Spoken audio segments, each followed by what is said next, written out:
All right. All right. Good morning, everyone. So happy to be here with you. Good morning, and thanks for everyone joining us in person and on our live stream today's budget hearings. As you know, the budget is one of the most critical discussions about higher education. Each year, this hearing process allows the board to take questions and gain insights into the resources allocated to each of our college and university systems. Let me remind you that the board's budgetary responsibility is both constitutional and statutory. The authority to approve the budget is specifically granted to the board under revised statute 39-32-1. It states the budget proposals are subject to approval by regents as well as the individual management boards. The board will meet again tomorrow, Wednesday, September 20th, to review and consider acceptance of the fiscal year 2023-24 operating budgets. At that time, Regent staff present statewide summary information for the board's consideration. This month's actions will complete the final step in the fiscal year 23-24 budget cycle. In October, staff will update and prepare a preliminary full formula funding request for fiscal year 24-25. As the chair of the Finance Committee, I have the honor of presiding over today's hearings. We're going to begin the budget hearings presentation by Vincent, economist with the Legislative Fiscal Office, and our esteemed Commissioner of Administration, Dardenne, followed by an overview of the Board of Regents budget. Then we'll have a presentation from LUMCON and LOFSA, and then each of our systems will present their respective budgets. So during each presentation, at the end, conclusion of the day, we'll have opportunity to ask questions throughout. So we're going to begin our hearings with the revenue outlook and statewide overview presentation. Ben and Commissioner Dardenne, thank you very much for joining us. Per usual, we're very grateful. For yours. Okay. Thanks for the intro, Gary. And I appreciate the opportunity to be here with you guys and just share the Legislative Fiscal Office's kind of just recap of where we see ourselves now, what happens to get us here, and kind of a broad overview of the economic picture nationally, but especially statewide, and just our view on the broad economy. I guess first, I do have a very informal, not particularly polished handout, not actually required to keep up, but for the sake of allowing me to ramble a little bit extra, I'll appeal to some sort of trends that I at least would like y'all to be able to see visually if you're interested. And I'll tell you what I'm appealing to if you're actually looking as I get there. But anyone who is really interested in our budget politics and the revenue situation probably is pretty aware of how revenue has been doing the last several years, last several RECs. We've been in a stretch where actual collections consistently outperform our projections that get adopted. That's up to and including the REC that we just had last May. Our projections from the perspective of, I guess, the principals and the staff all look like we just need to keep catching up with actual collections. We kept revising up our projections, and with just the first couple of months of actual collections that follow those updates, it looks like we need to revise them upwards again. It's been like that since 2021 for sure. Sales tax, in particular, sales tax, personal income tax, and corporate income and franchise tax have been consistently strong, stronger than expected. And in the last year or so, the last fiscal year, severance tax has kind of piled on as well in a big way. Having the benefit of the experience, a very similar experience in a lot of ways of Katrina and the recovery from that, as well as a national conversation and a fairly broad consensus among government economists and Wall Street economists that eventually a peak and then a kind of slowdown and return to trend maybe, or maybe even a recession is eventually going to happen. And in fact, kind of has to happen to prevent causing problems on the other side of an overheated economy, possibly things like a wage price spiral that would just work against a recovery and possibly cause a recession on the back end unnecessarily. With all of that context, us revenue estimators have tried to forecast that peak, both in terms of how high it'll get by these major revenue sources and kind of when the peak will happen. And we've been consistently frustrated, but in the good direction, but consistently frustrated in terms of projecting those revenues. They've just been in excess of what we've expected, as I'll probably repeat it a few times now. The major revenue streams I just mentioned: sales tax, personal income, corporate income, and franchise, and then severance. Those are the lion's share. In fact, they're almost 90% of our general fund, and that's even if you take into account that most of our corporate collections lately have been being dedicated off the top. So what those look like are that front page of your handout. And what I really want to illustrate here, the trend that I'm going to refer to is basically what I envision as a pre-COVID trend extended out to now, to 2023 and 2024. So looking at severance right on the top, if you look at that window from January 2017, excuse me, up through 2019 and into early 2020 when the first COVID shutdowns happened, and kind of extrapolate a line forward for all of these revenues, that imaginary baseline is kind of what I'm referring to as trend. So you can see in severance tax, if you just take the 2017 to 19 window and extend it forward, we've caught up with what was a pretty fast ramp up from 2017 to 2019 by the end of 2023. Just severance in particular, not a particularly interesting or really insightful data story there. The reason we've recovered so strongly and beyond our expectations is because 80 sustained dollar a barrel oil and $90 and even up to 100 isn't something we were envisioning a couple of years ago, but it does seem to be manifesting now. And just Wall Street indicators and expectations expect those prices to stay high, maybe even a little higher than they are. That mechanically feeds into severance. Severance is just proportional to dollars paid for oil anyway. And the prices are high enough and, in the opinion of producers, stable enough to where we've actually seen some oil production actually come back online, whereas the last decade and the last couple of decades, we've seen secular kind of just declines, primarily because we don't have just the geology for fracking, and that's been the main game in oil. That's been the trend. In addition, natural gas severance has also been higher than what we've expected. Now, that is something that our geology supports fracking in, but we have a 2-year horizontal severance exemption that exempts basically a lot of the productive life of a lot of the gas wells.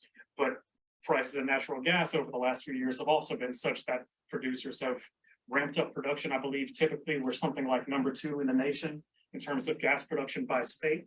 I believe that's still true, but if not, definitely top 3 or 5 pretty consistently over the last several years. Because of that, past that 2-year window, we're seeing elevated natural gas severance tax collections as well, and all of that is pretty mechanical. But the bigger collections, sales, personal income, and corporate and franchise, getting into those which are much larger. Elevated sales tax collections. This is not a smooth graph because we played with the rates. So for instance, you see between 2016 and 2019, a real high plateau. That's when we had a 5% state sales tax rate. We see a ramp down in mid 2019. That's when we dropped back down to 4.45%. The pre and post COVID trend that I would offer for that revenue would be just that little plateau over 2019, where we're coming off of the 5-penny high and we leveled off just for a few months. When we leveled off the 5th penny to the 4.45, there were several months in 2019 where my predecessor, Greg Albrecht, and we thought, man, we had just nailed sales tax with that policy change, and it was just bullseye.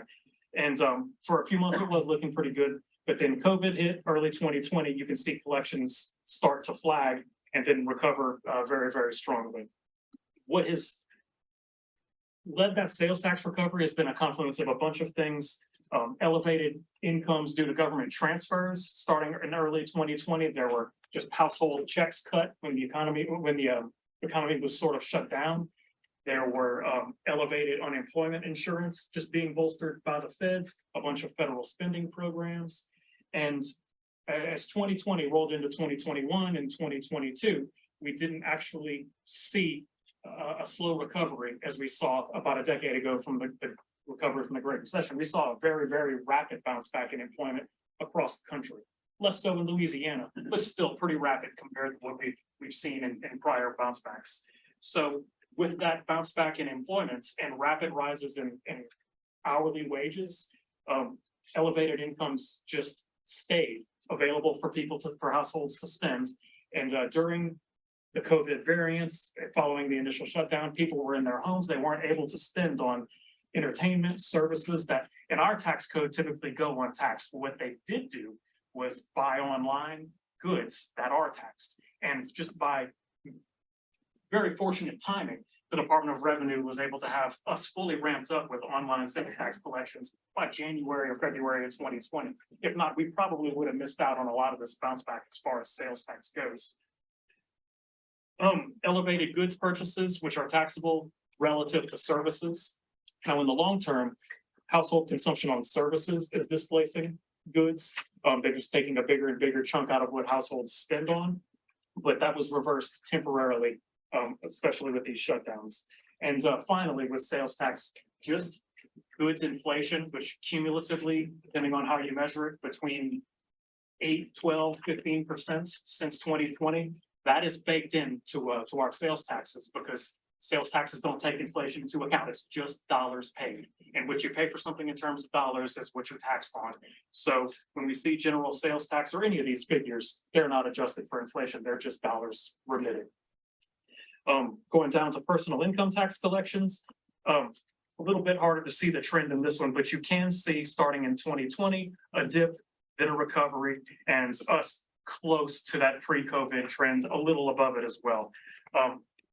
That's unusual in a recession recovery. Again, we've seen spikes and or just elevated collections in every kind of income that's reportable and taxable. That's wages and salaries, certainly, and government transfers, a lot of which are actually taxable as well, and just investment income, personal business income, capital gains income, to where we are, in my view, above trend if COVID had never happened, but certainly above what REC projected and anticipated. Sales tax, income tax, severance tax, those have been strong. I would characterize corporate taxes as not strong, but kind of obnoxious, especially if you look at the last quarter. They are just wildly elevated. There's not a long-term historical trend there. They kind of just bump at a steady level. In fact, we tend to take a historical average of about $600 million a year and either forecast that amount for corporate taxes or a little less, or at least something that takes the last year of data points and pulls very strongly back to that long-term trend. But we're looking at 1.4, maybe 1.6, 1.8 million if you look at just the pace of collections monthly. I'm not saying that's where we're going to end up, but something way beyond the 600 that we're accustomed to expecting. Now, that's always been the hardest revenue stream to forecast. It's volatile. There are no really good indicators for it. The closest thing to it, in my opinion, is actually not Louisiana based, but nationwide corporate profitability. In Louisiana, people who, entities that file those C Corp tax returns and pay the corporate income tax rate, they tend to be your multinational or just multi-state corporations. So their nationwide profits do yield a little bit of insight on what we can expect them to at least have, in terms of magnitude, it doesn't explain anything like the spikes we've seen over the last year or 3 years, but in terms of the timing of the swings, it kind of gives some hints. So going to the second page, at the very bottom is that nationwide corporate profits image, and you can see, again, a trend prior to the COVID dip. We've surpassed that pretty easily, but we haven't tripled it like our corporate tax collections appear to be doing. So the magnitude, this isn't very informative, but the timing, it is. Also, just from that corporate profits picture, I would also note the last couple of quarters indicate a flattening or a slowdown, which we have not seen by any stretch of the imagination in the monthly corporate collections yet. If you go back to page 1, look at the last month, look at the last quarter of the red line, not a flattening at all. It's in fact a spike. That could happen for a bunch of reasons driven by either the economy or just the tax filing decisions of any one major taxpayer. It's kind of futile to try and forecast at that level of granularity though. So this is our main challenge year in, year out is corporate taxes. And that's been our largest excess in these last few years. But just with those kind of highlights, noting that our biggest typical contributors, our biggest budget revenue raisers are also our biggest outperformers in the environment we've seen the last couple of years. That's that third page will show you just where our typical collections look like they're going and where they have been. That is what we call total state general fund revenues, or what the budget fights are typically over. It's almost all of our state tax revenues minus a couple of dedications. What we would call total state tax revenues or total state revenues is that second figure. We typically call it TLF, total tax licenses and fees. So we've been in this environment of sustained performance, but just to explain the TLF line, this only goes through fiscal 22. We don't have actuals for fiscal 23 quite yet. They're close, but not quite. And these are just annual figures. But if you look at fiscal 20, 21, and 22, those last 3 little dots of the historical solid black line, you see a rapid climb up. Those 3 little forecast bars are our 3 prior REC adopted forecasts, and you can see them inching up every time. That's been the story since early 2021 with every REC and almost every important revenue stream. So you can see us elevated relative to the prior decade. But if you look back at that bump in the late 2000s, 2006, 7, and 8, when we were post Katrina and when we had some doing and undoing of a bunch of components of the Stelly plan, and if you were to call that our long-term trend, we're actually pretty close to getting back there. But we're well above the trend from the last 10 years. So like our recovery from the Great Recession 2010 on, we're well above that. So yeah, again, just this environment of sustained outperformance where we keep revising forecasts up, we're chasing them upward. All of that being said, right now for fiscal 23, my read of the still preliminary data that's coming in and being finalized is that we probably are pretty close to finished chasing revenues upwards with our projections. I think our outperformance is it's going to be, if anything, but a lot qualitatively closer to 0. In other words, correct forecasts. For one example, that 4th quarter of sales tax collections, if you're looking at the first page, you can see it dips back down. Now, at the December REC back in 2022, just 8-9 months ago, with data from 10 or 11 months ago, we still perceived that we were chasing revenues upwards to the point where we revised sales tax alone up by about 210 million. Then come the 4th quarter, that quarter was down about 12% over the 3rd quarter of the fiscal year. So April through June down 12% compared to January through March. That's not going to mean we wind up in a deficit posture for that revenue stream by any chance. It's certainly not overall. We're outperforming still everywhere else on average. But I do think we're going to be a lot closer to forecast going forward.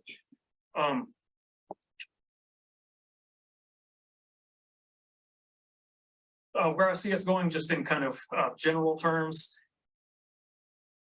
I think at present we're not baking any recession into our outlook. We're not looking at a big downward trend of our numbers. We may continue to kind of sail back towards our old long-term trend that we are above right now, but we're not really baking a recession. We're calling kind of what they call a soft landing in the financial press.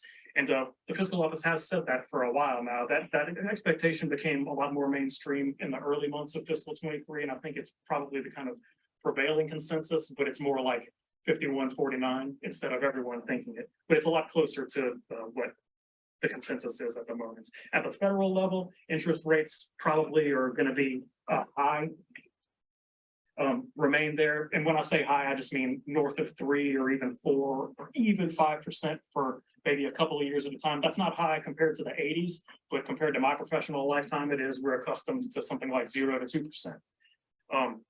We don't expect any more fiscal stimulus coming from Congress, and at the state level, we're not assuming any material policy reforms either, any code, anything like that. I think our out-year forecasts that are currently adopted by REC are actually pretty solid, and going forward, we're going to see updates that are much more incremental, maybe equally likely to be up as they are down. In other words, a lot closer to bullseye. Something like in the broad economy, like a hard landing or an outright recession, it just doesn't seem something that's a highly likely threat as much as it did maybe 18 months ago.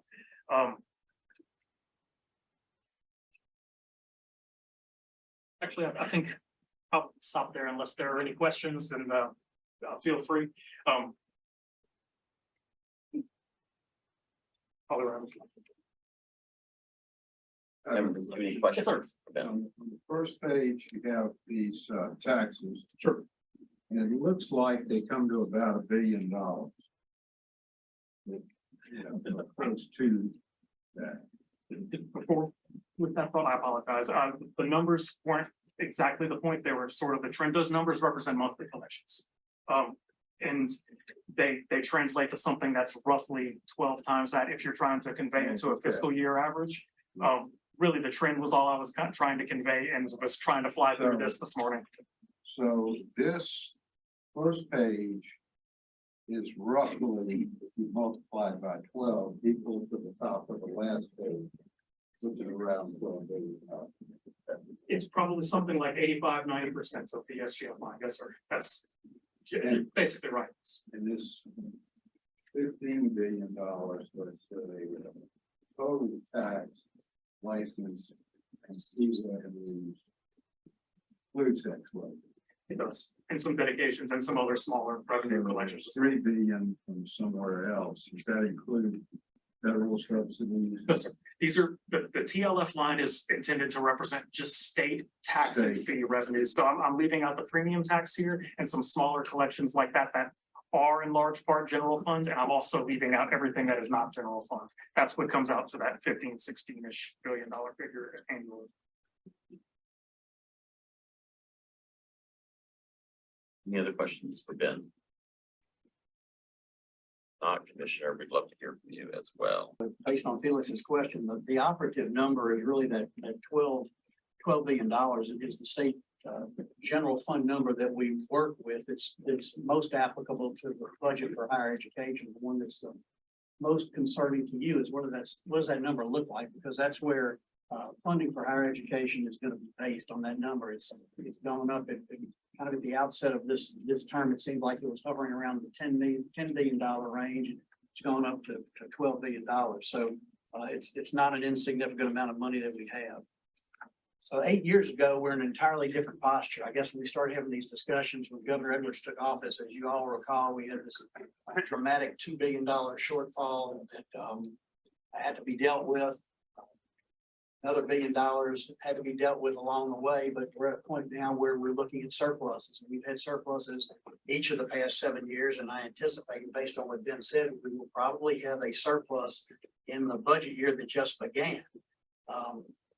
Assuming the REC forecast stays fairly stable, and I think it will. I don't think we're going to be looking at any deficits in the near future, but things are stabilizing a little bit. I think as Ben indicated, there's an expectation that things will stay fairly flat. Economists typically talk about a recession coming, and we've been having that discussion for the past several years. Nothing's happened yet that's reached that point, but I think we are at pretty much a plateau. But it's a plateau that has enabled us to make some significant investments in higher education, as you know, more so than we've been able to do any time in our history. And that's long overdue, given the underfunding, the woeful underfunding that higher education has experienced prior to Governor Edwards taking office. So that's certainly a highlight of these past 8 years, that we've been able to reverse a $2 billion shortfall into consecutive years of surplus, coupled with an unprecedented level of funding for higher education, which I know all of you recognize, and you've been advocates for that, and the governor has certainly been advocating that happens. It's going to be a big change. Obviously, you'll have an entirely new revenue estimating conference beginning in January, with the exception of the economist who just come on board a couple of years ago, but There'll be a new commissioner, a new president of the Senate, a new speaker of the House. And so you're going to have a different cast of characters that are going to be making these revenue forecasts. But I think the amount of money that is to be forecasted is going to continue to be a positive one. And hopefully the next administration and next legislative leadership is going to repeat our focus on trying to maintain and exceed levels of funding for higher education than we've had in the past. Mentioned corporate income tax. It's been talked about and is a very unstable source of revenue. You never know what corporations are going to do by way of their filings. They have the discretion to determine what their forecasts are going to look like, when they're going to pay their taxes. And so it's been kind of an up and down. What's significant about that corporate income tax number is a big deal, because the legislature just a few short years ago created a revenue fund to offset the budget stabilization fund. They created this revenue stabilization fund that is funded by corporate income tax when it exceeds $600 million, and by some level of severance tax when it exceeds a particular amount as well. The result of that is that there is an additional $3 billion that has been set aside into this revenue stabilization fund. It can only be tapped in the event of an emergency with a 2/3 vote of the legislature. So in addition to a rainy day fund, that is the budget stabilization fund, that it is at its highest level ever. It had to be tapped at the beginning of this governor's administration because of the problems we were experiencing. But in the 8 intervening years, we've been able to reach the highest level ever in the rainy day fund, over $2 billion now. Add to that the $3 billion that's in the revenue stabilization fund, you're talking about $5 billion that is basically sitting there. It can only be used with a 2/3 vote of the legislature. It can only be used in the event of a deficit when it comes to the rainy day fund, or an emergency when it comes to the revenue stabilization fund. That's pretty critical information when you look at the significant needs that we have in the state, and particularly the needs that we have for deferred maintenance, as an example, in higher education. The legislature also chose to create basically a capital outlay savings account as well. Doesn't have nearly the amount of money as those other two funds, but it's got about $100 million or so in a capital outlay savings fund. We've tapped that fund for a couple of projects, and we'll be recommending that it be tapped again at the next Joint Legislative Committee on the budget. But point being, we save significant dollars at a time when we need to be making a lot of investments to catch up on things that have not been adequately funded in the past. That was the real core of the debate that took place during the legislative session, when there was a lot of talk about paying down our unfunded accrued liability debt. And you'll recall there was a strong move in the legislature to pay down more debt than what was eventually paid down. That's a good thing. You always want to pay down your debt, but you have to balance the ability to do that with what your basic needs are. And the argument the administration made that eventually carried the day with some level of compromise was that we have a lot of unmet needs that we could have used these one-time dollars for. Instead of continuing to pay down that debt, which is on a glide path to be fully satisfied within the next 3 years. And so eventually the legislature did decide to make some of the investments we thought were very important. We have repeatedly talked about not using one-time money for recurring expenses. We've heard that from the get-go of this administration, because that's what got us into problems in the previous 8 years, where savings accounts were run down to zero.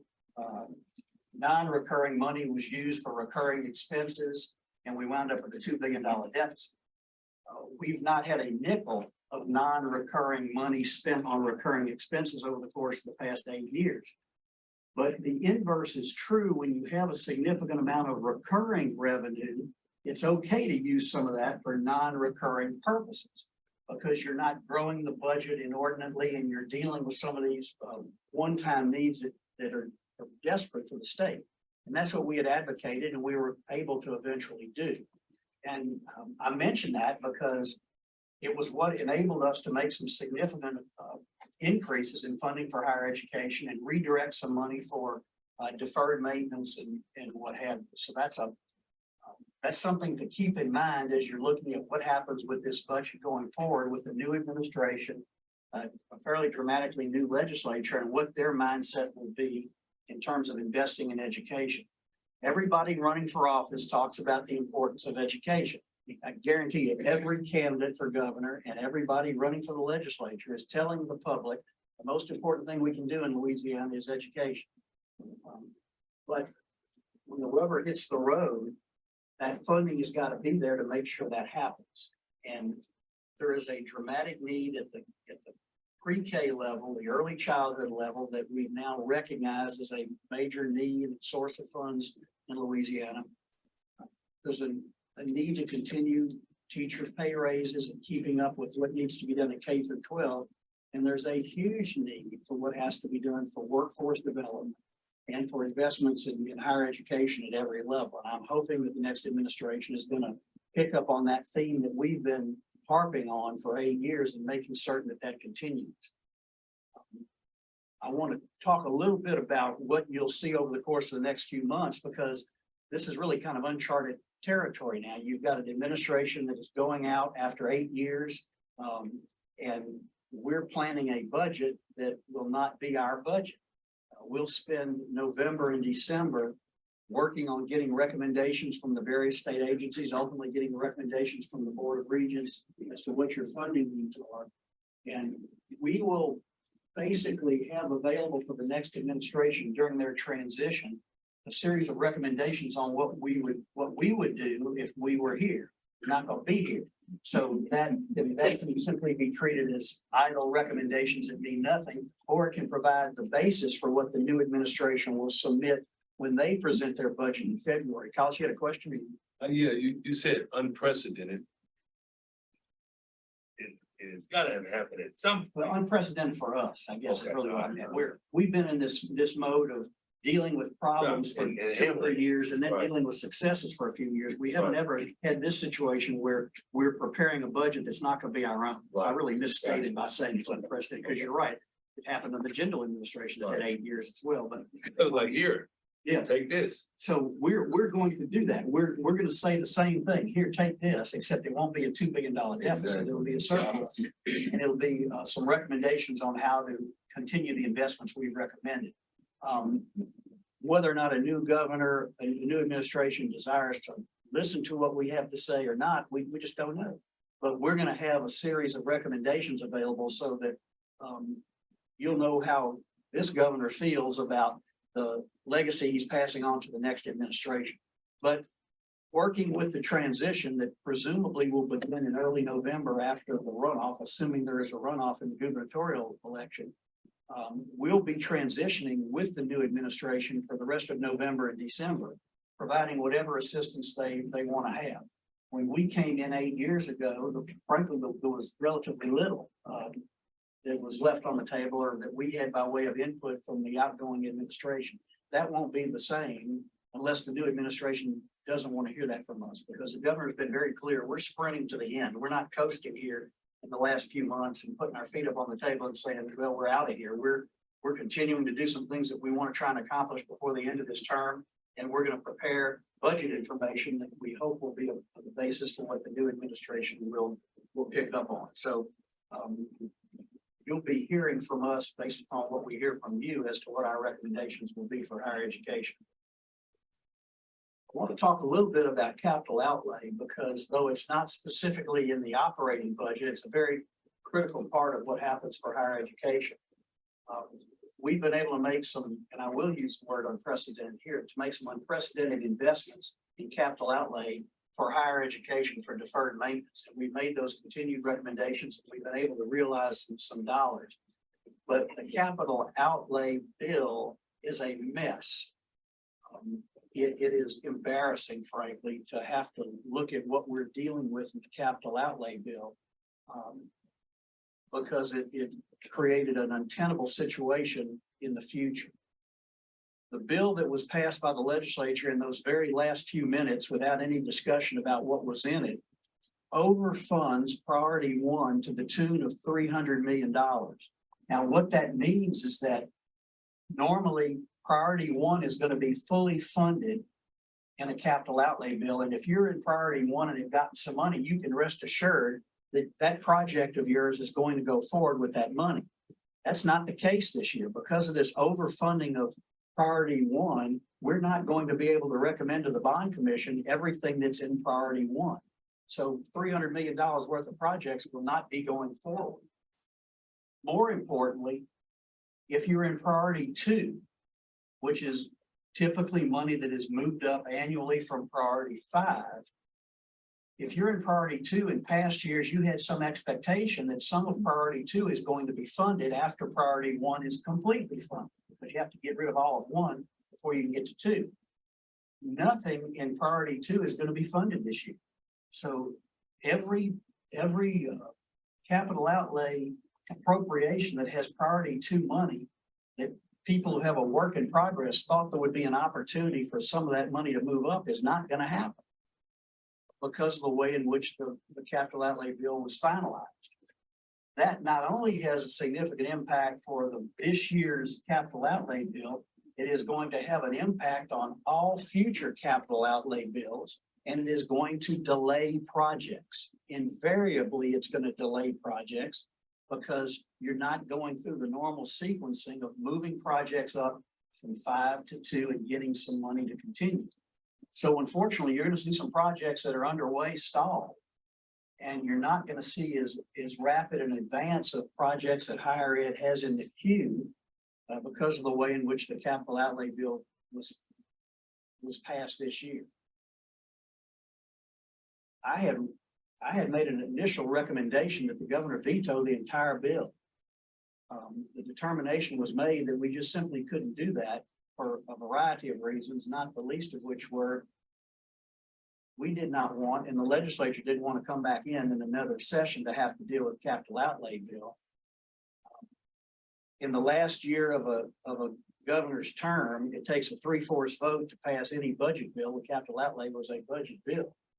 And that would have been a very untenable situation, which is why you didn't see everything collapse at the end of the session anyway, because those guys didn't want to come back in a special session in the campaign in an election year. And they didn't, and they knew to take a 3/4 vote to pass anything, which would have emboldened the two extremes, if you will, within the legislature, and everything could have completely collapsed. So the governor was properly unwilling to create that scenario, and the legislative leadership didn't want that to happen either. But I say this because that's how bad the capital outlay bill was. We have to have some serious discussion about, do we let this go forward because of its long-term impact on capital outlay projects. So you need to factor that in, and your institutions need to factor in that into their long-term thinking, that some of these projects that we normally thought would eventually move up are going to be slowed because of the way in which the capital outlay bill was passed. The other challenge that is going to be upon the new administration is the rolling off the 0.45 in sales tax that Ben talked about.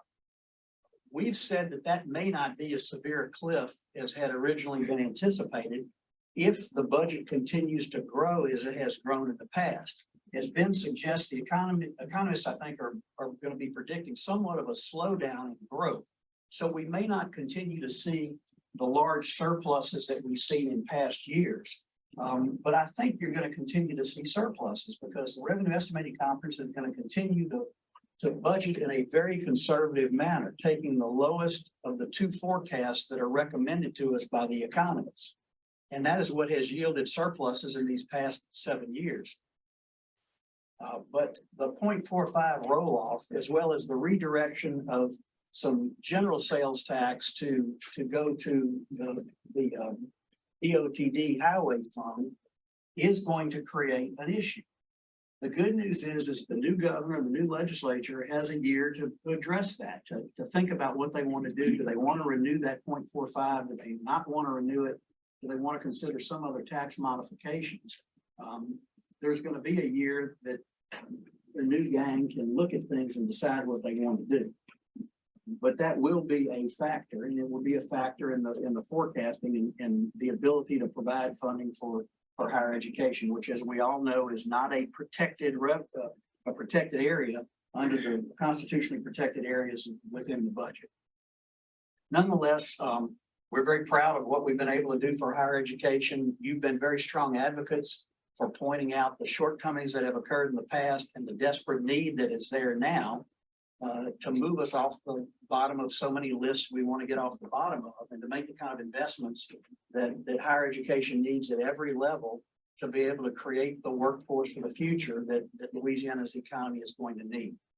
So that's a lot of different things I've touched on. And and let me just close, because it is the screaming headline of the day in the paper today is this letter that we received from the federal government yesterday, just really kind of a bolt out of the blue, basically saying that Louisiana, as well as a number of other states, had underfunded traditional HBCUs that were land grant institutions. And that is an issue we're going to have to deal with. And Kim and I talked yesterday about this and talked to the governor about it this morning. And obviously we're going to be following up with the secretaries who wrote the letter. We have some questions as to how they've reached the number that they've reached. What is the exact expectation, if anything, in terms of how you address this? But the governor has made it clear, and will continue to make it clear, if there's something we are required to do that we're not doing, we're going to make every effort to make certain we're doing what has to be done. But there are a lot of unanswered questions right now in terms of what that funding level will have to be. But as Kim pointed out in the comments she made yesterday, we've obviously always funded our land grant institutions, and particularly Southern as a land grant institution, with the minimum amount that has been required to make certain that they draw down every federal dollar that they're entitled to. We want to make absolutely certain that continues. But this will be a new item on our plate that really we hadn't contemplated dealing with here in the waning couple of months, but we certainly will do so while this governor is still in office, and I suspect it will continue to be a point of discussion going forward. So that's a lot of different things that I hit on, as well as what Ben talked about, but I'm happy to try and answer questions if you have any. Yes. Whenever you talked about capital outlay and priority 2 not being funded and everything being stalled, how long will it take the legislature to correct that overage of funds from the previous year? It depends on what they do next year with the capital outlay bill, but we think it may be as much as a 10-year process to kind of level out everything that is in the queue that might be slowed down as a result of the way the bill was confected this year. That hasn't gotten a lot of attention, but I mention it to you because it's a very real problem that we're having to deal with, that every agency in government that's got capital outlay projects is going to have to realize is impacted by the way the bill was put together. The thing that concerns me as a citizen going forward is this proposal, which seems to be a serious proposal, lobby legislators that would do away, phase out the income tax. And that seems to be a follow-up to the elimination of the Stelly plan. I guess about 2005 after Katrina. You had the influx of federal dollars again. I don't see, and you can help me, I just don't see how we can do that and come anywhere near properly funding education at any level going forward. That it is very short-sighted.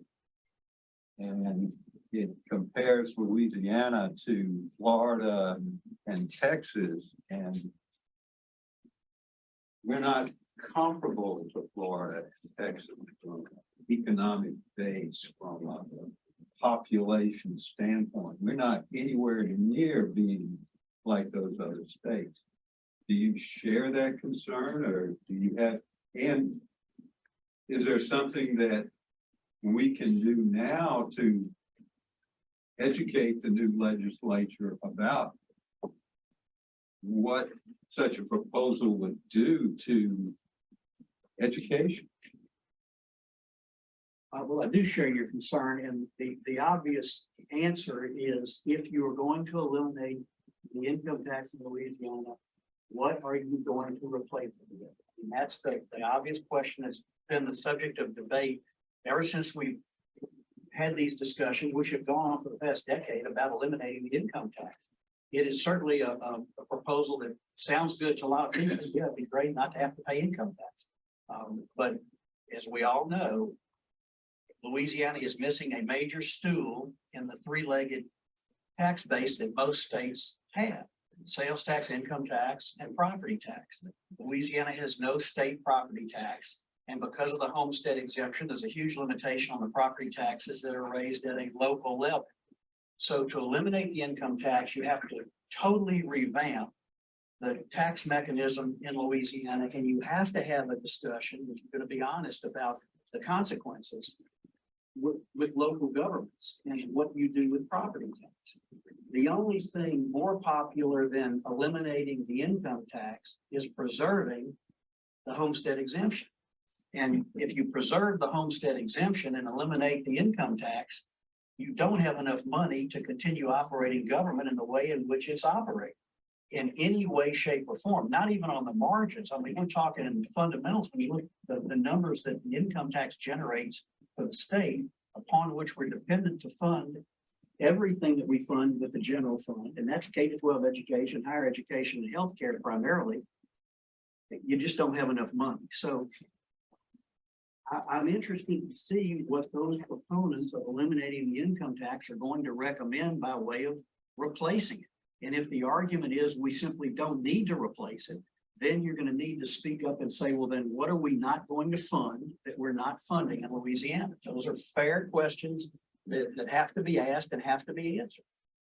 And this debate has simmered for a long time. It's not brand new, but every time it is discussed, it falls by the wayside because of the recognition that you've got to replace it with something. And I don't know what you're going to replace it with, and I don't know how you're going to balance preserving the homestead exemption, letting locals rely on property taxes for their primary source of funding, and the state not relying.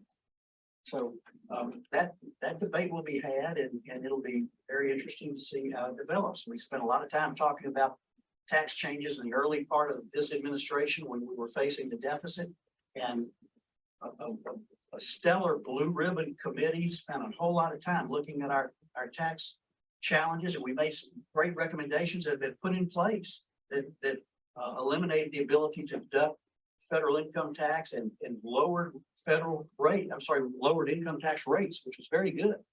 And we considered the elimination of the income tax, but couldn't find a way to replace it. So that's a long roundabout answer, but it is a big issue. Actually, it's okay if I add something to it. So I wanted to underscore about what we replace it with being crucial. In addition to the removal of the personal income tax, I know it wasn't, I believe it wasn't in the LA23 plan, but the removal of the corporate tax or corporate franchise tax, it's just one of them, is always on the heels of those suggestions. And the reason I think there's a longer term structural concern that we need to keep in mind as well. We need to be super extra vigilant about what we replace it with, because if the concept is that government revenues should be tethered to the growth in the economy, the fastest growing elements of the economy are going to be your superstar businesses and your superstar households. And if we flatten or just get rid of the income taxes that collect off of that fast growth, we're going to sever the growth in government revenue from the fastest growing elements of the economy, and you would see a relative kind of withering of government revenues. If that's the priority, that's okay, but that's never the context these discussions are had in. We would be doing that and not necessarily slowing down the fastest growing elements of government expenditure if we're not really serious about what we're replacing with. The same issue is with goods and services, sales tax. Services are growing faster than goods. We lean on goods for sales tax. Just for clarity, when you say superstar companies, superstar households, it sounds like a designation. Not a formal one. In my mind, I'm thinking top 10% of the top 1%, or just in any given year. Those aren't steady year to year, but every year there's some superstars. And especially with progressive tax code, we get a lot of tax off that realized income. And that's what pulls growth in the economy at the fastest It's the fastest growing component of economic growth. Same thing with government revenues. That's all. One point here on the personal income tax, if you look at this graph, of all these taxes, this is the most consistent, close to a straight line, dependable source of income that we have in the state of Louisiana. So Over the long haul, yes. that needs to be, in my opinion, part of the consideration when you're trading off your most dependable income for something that may look more like the general sales tax. I would point out, sales tax would be if we didn't mess with it so much. We changed the rates and the base every year. But your point stands because we do mess with it. We can raise any of them by, increasing the Members, I want to respect everyone's time and try to keep us slightly on schedule today. I want to thank Commissioner Dardenne and Ben for joining us and for sharing your insights. We're always very grateful for this every year. Thank you. Thanks, Rob. Thank you.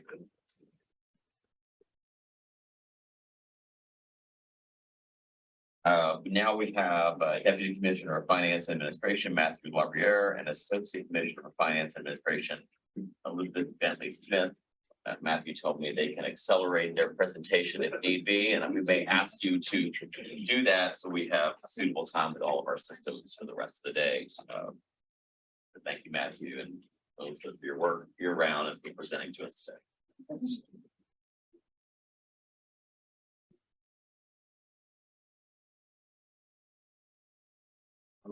Very brief.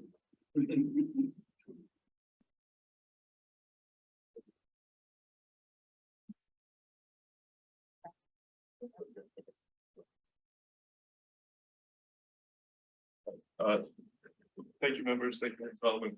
First, I do want to shout out to our finance and administration staff for all the work they do throughout the year to help with running the board meetings, your travel, your meals, all the documents you have in front of you, keeping this agency going. So just to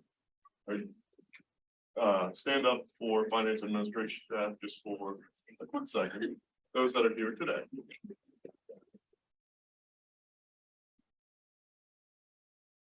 All right, this chart right here is where we've been since 2006. If you look now at FY24, we're getting closer.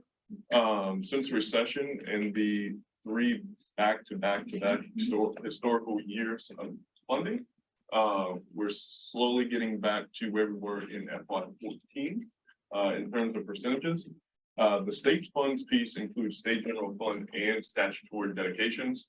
The self-generated revenue is tuition and fees. I do want to point out that since August of 2016, there have been no tuition increases at our institutions.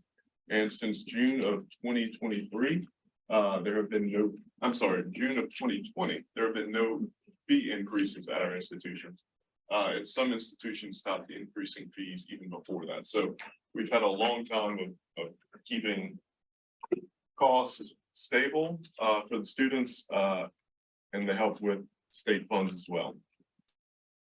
This is the chart again with just degree granting institutions. So this would be all the 2-year and 4-year institutions, Southern University Law Center and the Health Science Centers at Shreveport and New Orleans. You'll see again, since the pandemic, we have gotten closer to getting to that 50% that we'd like to be at eventually. This is an overview of our budget compared to last fiscal year. We do have almost $180 million in new money, 125 of that in general fund, 74 million in statutory dedications. The increase in self-generated revenue is due to enrollment increases at LSU A&M and LSU Alexandria and the Southern Law Center. So between those three institutions, so it's not an increase in tuition, it's just an increase in enrollment. The large decrease in federal funding is due to the Good Jobs Challenge grant that we did not receive, and the Europe grant going away and LAWSFA no longer being the guarantor agency for the development program. So all those things going away, that is a decrease in federal funds. This slide is an overview of all the increases we received during the legislative process, which includes the 37.5 million in faculty pay increases. How the institutions allocated that is in your binders, broken down. The increases for the specialized institutions of 24 million, mandated costs, the 18 million for the formula institutions, 15 million for Go Grants, which now puts us over 70 million in Go Grant funding. Just 4 years ago, we were at around 28 million, so large gains in Go Grants. The 7.5 million for the cyber assurance plan. This is to protect the institutions from cybersecurity threats. And we will have security operations centers at a few institutions, and we'll be monitoring the institutions' cybersecurity through those operation centers. We have 3.5 million for LAWSFA outreach. This replaces the Gear Up funds as LAWSFA expands their outreach program and retools it. And you'll hear about that from Dr. Butte after a while. Then we have lump count enhancements and just system line items. The decrease for TOPS is 59 million. 36 of that was for a swap with the TOPS fund as it had increased revenues, and just under 23 million in TOPS due to participation declines. On the statutory dedications, you'll see the increase in the TOPS fund. We have 15.5 million for workforce training that is going to 2-year and 4 institutions, 10 million for campus safety, 5 million for healthcare through the HERO Fund. We have the University of Louisiana system received 3 million for their learning management system, and LAWSFA received an additional 2.5 million for the Go Teach program.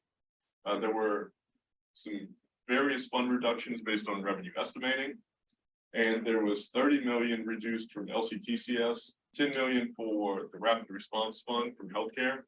So these were one-time funds that were put in, and they've spent some of the healthcare dollars, and then for the reboot and broadband piece, they've spent all of those funds. This is just a chart of how higher ed's expenditures look across the enterprise. The other charges category, this is sort of a catch-all for everything, but it does include, the majority of it is made up with scholarships, either institutional scholarships, TOPS, Go Grant, MJ Foster, the Board of Regents Support Fund. That accounts for right around 700 of that 931 million. Personnel service being our largest expenditure category, with over 20,000 employees in higher education. And then operating expenses includes the risk management piece, office supplies, travel, just regular operating expenses. This is a slide that we've shown for a number of years. This includes the total revenue for higher education. We do back out the mandated costs that we pay back to the state and the scholarships and fellowships that the institutions award to show how much is available for institution operations. I do want to point out that as a result of the historic increases in funding for higher ed, this is the first time since I've been here that the change in dollars for operations is actually in the positive instead of the negative. So it's finally starting to come around.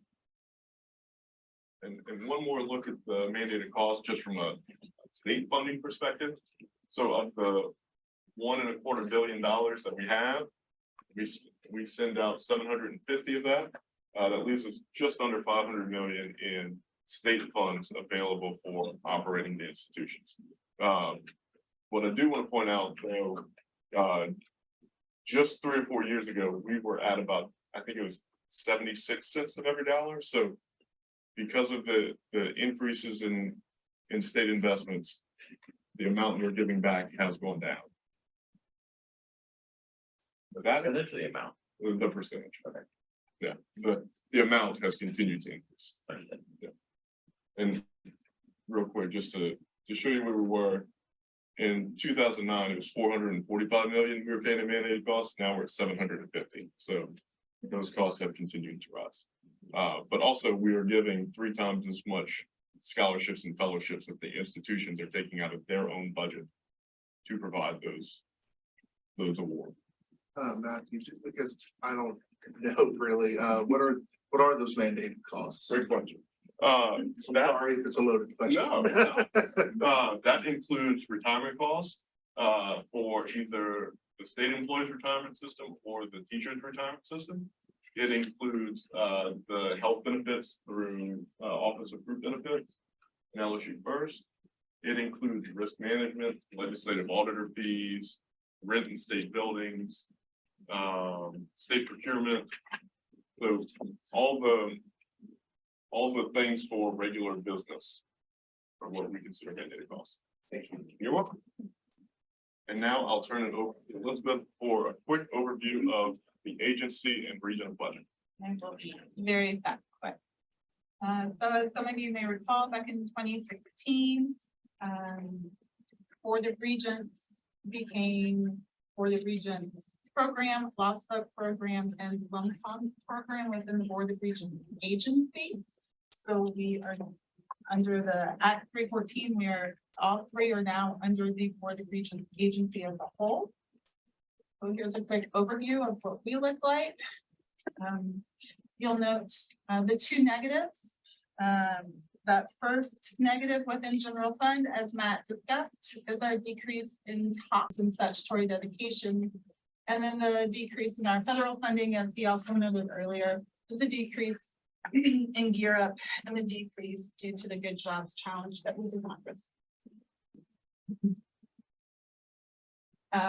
Just a couple of overview for the agency as a whole to reinforce what Matt said as well. We got 15.5 million for workforce initiatives, 15 million for Go Grant. So that puts us up over 70 million for Go Grant. 10 million for campus safety, which allows our institutions to receive funding for lighting, call boxes, safety assessments of campuses. 7.5 for the cybersecurity assurance plan, as well as HERO student outreach for LOSPA, Go Teach. The New Patriot Scholars program received funding, and LumCon operating enhancements. And those have to be mandated costs. So I'll go into Board of Regents program very quickly. Again, you'll see that negative for the federal fund dollars was because we did not receive the Good Jobs Challenge grant. So as a result, it's just decreasing the authority. It doesn't impact the federal funds that we already have and the grants that we already received as well. That increase in general fund is directly related to the increase of that 7.5 million that we'll be getting, that we received rather, for the SOC under law. This one I did want to make note. You'll see that large gray portion within the pie chart. This is significant because of the money that we receive here in Board of Regents, we send it out. We don't keep it. We provide opportunities and support for the initiatives that our institutions need. And so much of that funding goes straight to that. And then 10% for our personal services, which are all of our personnel costs, salaries and benefits, and then operating expenses is 10%, and that is travel, supplies, and whatnot. Great. I'll skip over that one. Just want to go straight to our 2 programs that are under Board of Regents purview, the Lonnie and Lewis program. Our Lonnie program, which is our Louisiana Optical Network Initiative. Their budget did increase this year due to that $7.5 million that we received for the state cyber assurance plan. And Lewis is as many of y'all may be aware, are a proponent of OER. So they really help all of our institutions with open education resources and are working to develop further digital inclusion and equity across the state. Just quickly, for the highlights from our system, be on the lookout for a couple of these bullet points. Faculty pay average for all 4 of our systems was about 4.4%, with an average increase of almost $3,000 for each of our faculty members. You'll see some potential initiatives and requests going to the master plan, as I'm sure y'all are very aware of. 60% by 2030 is what we're going for. There are some concerns regarding some of our institutions within some of the systems, specifically within the UL system, due to enrollment declines, increased inflation and utility costs.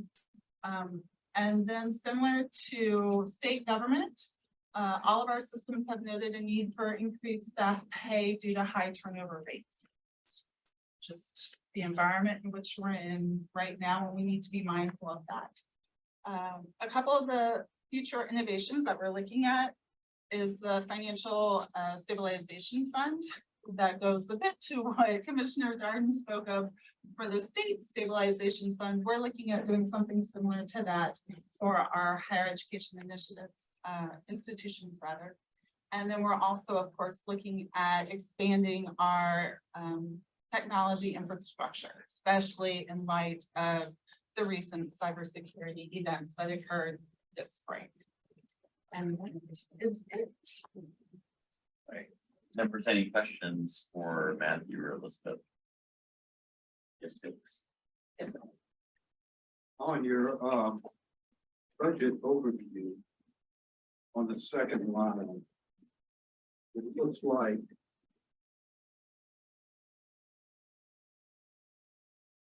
like there's an error in the difference. I'm at 261 million in 2023-24, and statutory debt of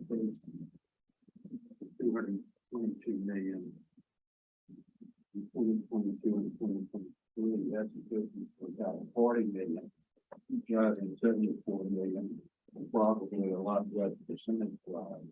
I think that's a, just looking at it, I think the difference is, I think those first 2 figures are correct.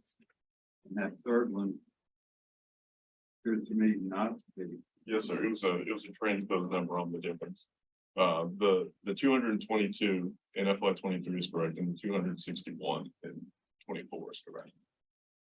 So the difference would be about 39 Yes, sir. million. Yes, sir. Good catch. Still a good number to have. Huh? It's better than a red one. I think this 180 million basically is correct at the bottom. Yes, sir. Which is really good. It is the largest increase, and I've been lucky enough to say that for 3 years in a row. All right. Members, let's take a very quick break, like 5 minutes back. Right now it's 10:15. We're gonna somehow recover our time. I don't know how. Back at 10:20, and we'll trim where we can. Thank you guys very much. Yes,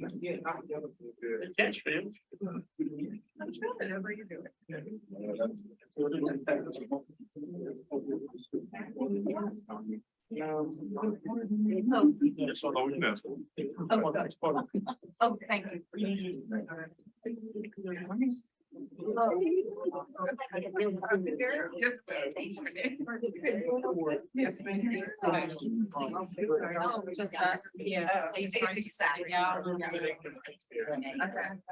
Yeah, that's all.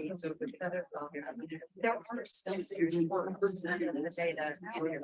Have been migrating and so on, so, yeah. We're kind of working it all out. Yeah. Okay. Yeah, good. How we Full submission.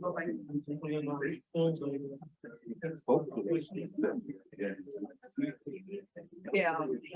This time of the year.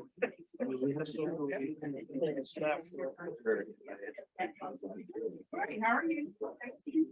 Somehow we have to figure it out. Yeah, make sure exactly. It's like- Yeah.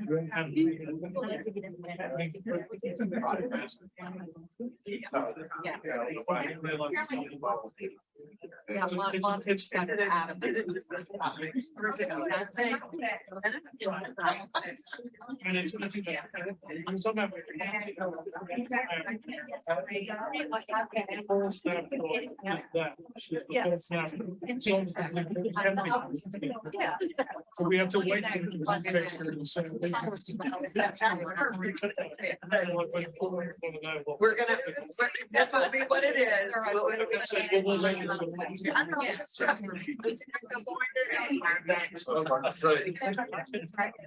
Yeah, they do. Yeah, it's all about. I'm gonna find it. I'm going to be. Room and listen to the spring.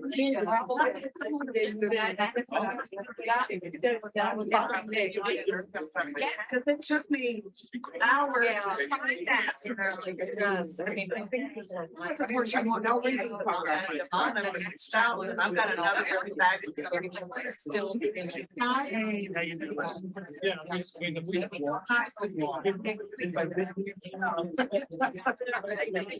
Yeah, and it brought us right here. No, you have, sir. Are you? That's all right, that's all right. I'm gonna find a couple of places. Both sides. What is it?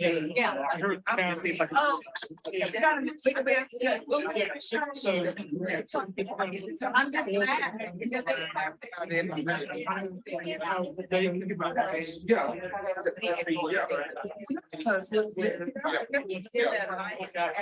Man, the first one is no go. No, okay, why? Yes, we are. With the slow man, how are you? Somebody.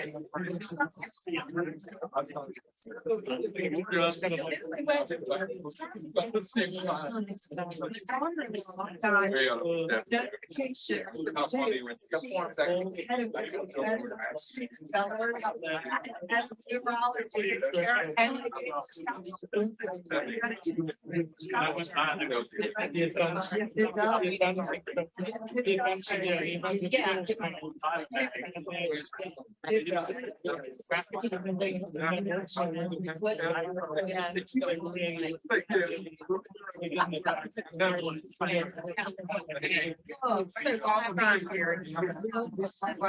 Yeah, that is.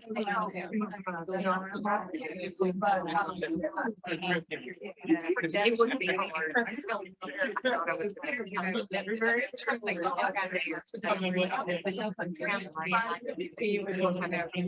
And then that way we'll prove that it's in.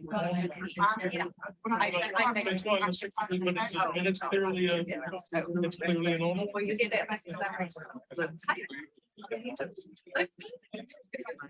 Yeah.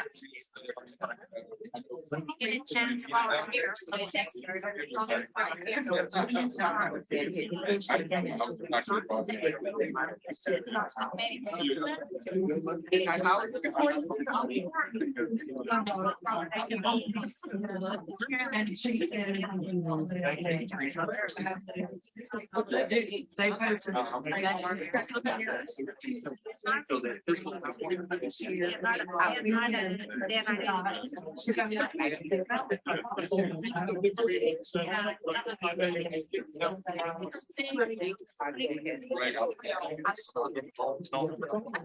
Well, congratulations. Yes. There. Yeah. Are you here about this? Yeah, they're the final. Oh, that. I mean, I didn't say.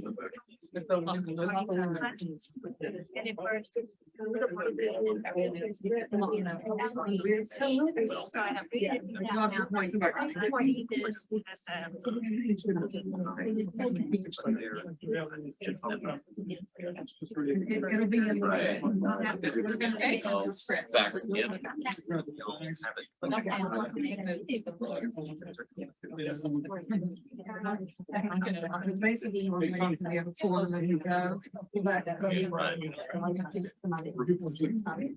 Okay, all right, we just make it work. We just make it work. That's exactly right.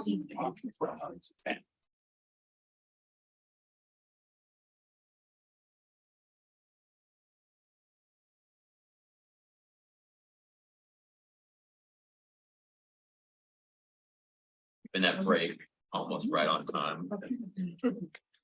Next, we have Brian Roberts, Executive Director of LongCon. And I hate to say, I don't know your colleague, but I look forward to meeting her. That's first step. Donald Ottinger, the new Deputy Director, Chief Operating Officer. Welcome. We're so glad you're here. She's crushing it. Yeah, Yeah, she is. amazing. She is. Solid start. Yes. Well, Brian, the floor is yours. All right, there we go. Thank you all. I'm happy to say that this year for the budget hearing, I did not have an accident on the way here. So I'm happy that this is a much more calm, low key. It was great spending time with Harold last year, but you know, it's been a really eventful and exciting year. And I want to first start out by thanking the board for the support. You know, as you saw, we had a substantial increase in our operating budget this year, and there are several reasons for that that we want to highlight. Some of it is talking about the expansion of our operations and our campus, and I'll highlight that in just a moment. And also trying to get the staff that we needed in place to be able to do the operations to support the overall consortium.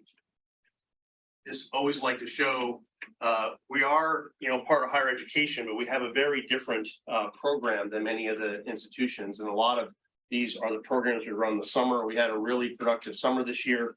Last year when I was here presenting to you all, I was talking about where we were on the recovery from Ida. And I want to highlight a few of those things showing the bounce back that we've had. And this summer was a really great example of that, where we had a full slate of our education programs from K-12 to teacher through university and grad student programs are running this summer. To go along those themes, these are some of our numbers for activities in terms of fiscal year over time. And you can see the big dip that happened with the pandemic and then Ida, and we're on the upswing here in terms of our numbers, in terms of education and outreach, as well as in our scientific usage of our facilities and resources, and particularly the use of our small boats has also been going up. So researchers are back using our facilities, and that's something we're excited about.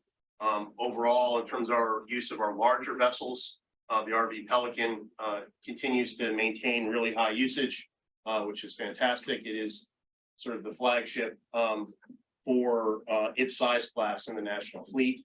We continue to see heavy uses of the Acadiana, our 58-foot research vessel for both education and research, and our small boat usage has really peaked this past year. So the university campuses are using us quite a lot. Brian, is there something magical about the number 177, or does it? No, it seems to be exactly the same the last 2 years, and we've had that a lot.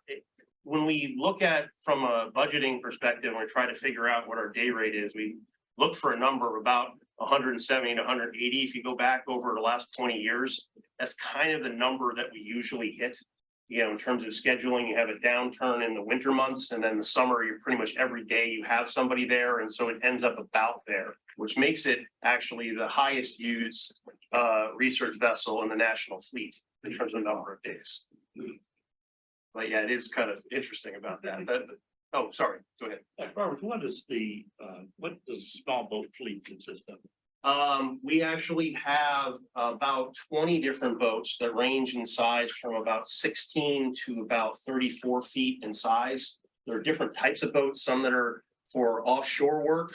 So we'll have a deep V in them so people can use them offshore. We have some boats, we have airboats and other boats for really shallow areas for people to do field research. Basically, we have most of the small boats fleets, you know, in the state that are there. The different universities all have some, but we have the biggest diversity of those small boats. And are they all kept in the same main facility? They're all housed mostly at the Marine Center. We have certain periods of time when they are going to be used heavily somewhere else, and we'll house them somewhere else, but most of them are based at the Marine Center. No problem. A lot of our increase in operation for the budget is the beginning of our presence on the Homa Maritime campus. We have several different projects that are in the works. So our Blue Works facility, a boat slip made for the new research class research vessels and bulkheading of the property, the development of Marine Operations Center, and then we hope to actually ultimately bulkhead the entire property. So the Blue Works facility, this is a picture from just last week. We are very close to opening. We'll be opening it this fall. We're hoping for a ribbon cutting in early December. For the facility, we've actually hired our first senior educator to be based at the facility. He's starting next week in preparation for getting the program started. So we're really excited about these opportunities that present us to be on this campus where the community college system is located as well.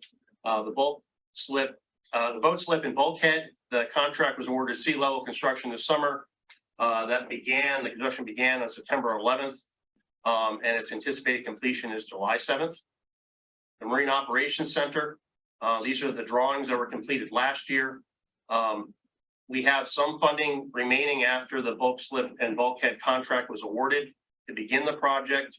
We have some of this nebulous money that we just talked about, the $8.6 million that was in capital outlay to be able to complete the project. This is a really timely project though, because when these research class research vessels come online, our ship is the third one off the line. It's supposed to be completed and turned over to us in early 2025. If we don't have a place for this boat to be and to store all the equipment for this, there's backups for all of the equipment. All that will have to go to our dual home port in southern Mississippi. And of course, we'd rather have the stuff here. It also means that people are coming to use the boat, to work on the boat. All that revenue comes in the state as opposed to going to Mississippi. So it's a pretty timely project to try to get this Marine Operations Center completed. All the estimates are, it's actually a relatively quick build. It's largely a warehouse with some extra storage. So if it can get started in early 2024, it can get completed in 2024. So it's really important that we are able to do that. How do you get it? Sorry, how do you get it started in 24 if the money's in priority 5? Well, so we have some money out of the money that is. So we had the phase 2 of the project originally included the scope, included the boat slip and bulkhead and the Marine Operations Center. Of course, with all the cost overruns that have been done, we had enough to get the boat slip and bulkhead. There are a couple of $1 million left that we have for that is available. So what I want to push for is to try to get the request for bids out. We have enough money to start it. If that money can be, we know that the money is there to then complete it, is the way it could get done. There's a lot that has to be done to try to make that happen. But, you know, we're sort of running against the clock here in terms of having something available for this research vessel. We want it to clearly be the dual home port where we have a lot of the activity here. We are in charge of the operations of this vessel.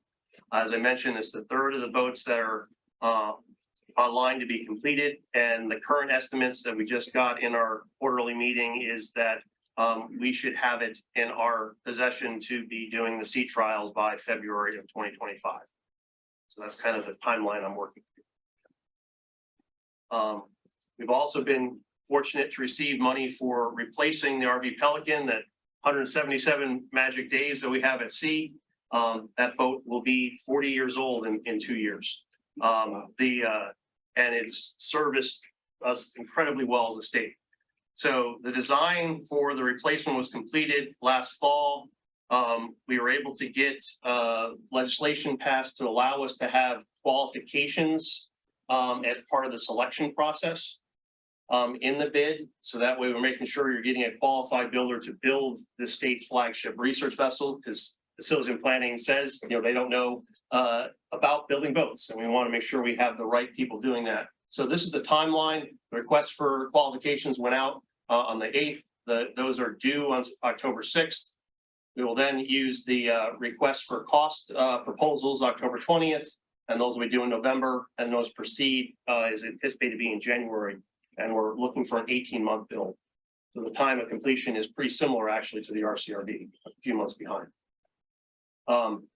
LUMCON relies a lot on, despite the state support, getting grants. Those are three main categories. LUMCON, mostly those are generated by research faculty with some education and outreach, vessel operations, and then Barataria Terrebonne National Estuary Program. This is the current status of our grants. What it has in the top row is the life of the grant total, how many funds we have remaining, how much of those are direct, so they're actually allocated what they are. And then indirects are really important because those are the funds that we use to actually operate a lot of facility. So we have a pretty healthy status there, especially when you consider that we're at a pretty low point in our history in terms of number of faculty, only 7 in residence at the moment, and we're trying to recruit 3 more. It also should be noted that BITNEP is getting $900,000 additional per year in BIL funding for now the next 4 years. The first year has been allocated, which will also increase as we get 10% IDC on that. In terms of our funding needs, these can be divided in a couple of categories. The operation of the Homa Maritime campus. As I mentioned in June at the board meeting, we've been selected as a state agency to manage the National Estuarine Research Reserve. That designation is expected in spring of 2024. That is a 70-30 federal state match with NOAA. That's currently anticipated to require an annual state match of $400,000. And the return on investment over a 5-year period in terms of federal match, the calculations I've done with NOAA suggests it's about a 4.5 to 1 return on investment. We have continued staffing needs. A lot of this is expanding those programs that we've been talking about in the new facilities, moving us a new direction. We also, with the increase in facilities, we need to expand our facilities and maintenance staff as well as our IT programs because of the diverse programs that we have running and expansion of vessels. And then operating expenses is important. Obviously, the new facility is going to have costs on it. We're also going to be opening the Marine Operations Center in the near future. That'll have additional operating costs.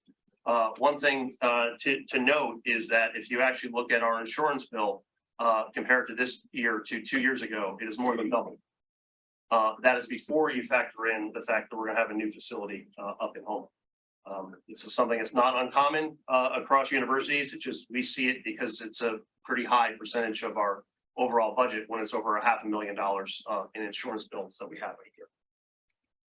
We have a few deferred maintenance projects. I want to update you on some of the recent and current projects. The roof replacement project from the main building and mains building that was just completed on October 9th. It's actually amazing to see a roof that doesn't have damage on it. So we're really excited about that. We have 2 other projects that are about to go out for bid after the engineering part has been completed. One is the septic tank replacement project, and the other is concrete work in the upstairs wet lab, so we can fully utilize that space as well. We have the highest priority projects are upgrades and replacement largely of the HVAC system. And that is a project that's going to the selection board for approval on October 11th.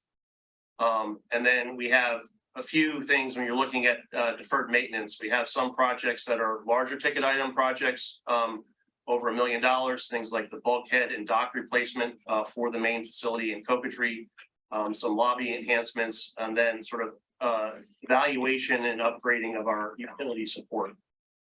And then we have some smaller projects that are under $1 million that we have in the long term to sort of sustain the usability of the facility in Cocatry. And that's pretty much what I have, trying to keep this on a little bit closer to schedule. Thank you. Any questions? Giving us back some time. I appreciate it. Member, do you have any questions? Just one question. Yes, sir. Regent Seal. What is the vulnerability of the facility, physical facilities to hurricane and high water damage? Well, if you look at our history, this has been an incredibly resilient building. In terms of its susceptibility to sea level rise in particular. We had an assessment done on the building's structure a couple of years ago, and it actually came back with really high marks in terms of its current status in terms of susceptibility. We have had the storm shutters all replaced. Unfortunately, it was about halfway through during Ida, but since Ida, they're all replaced.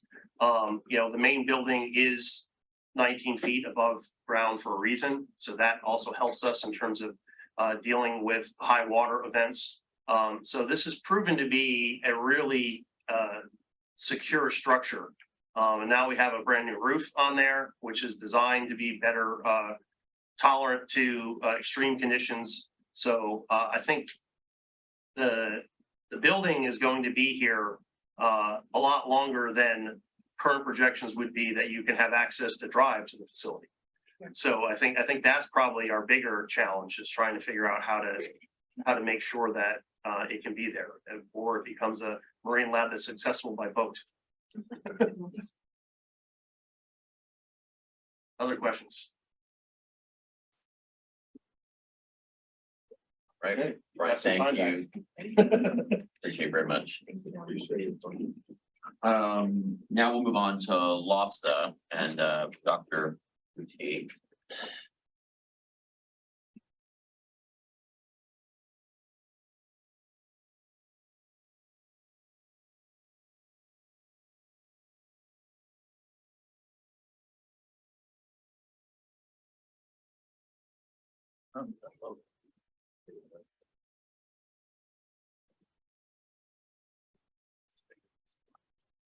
Great. Dr. Boutique, thanks for joining us. And I believe your colleague Brett behind, right? See you again. Floor is yours.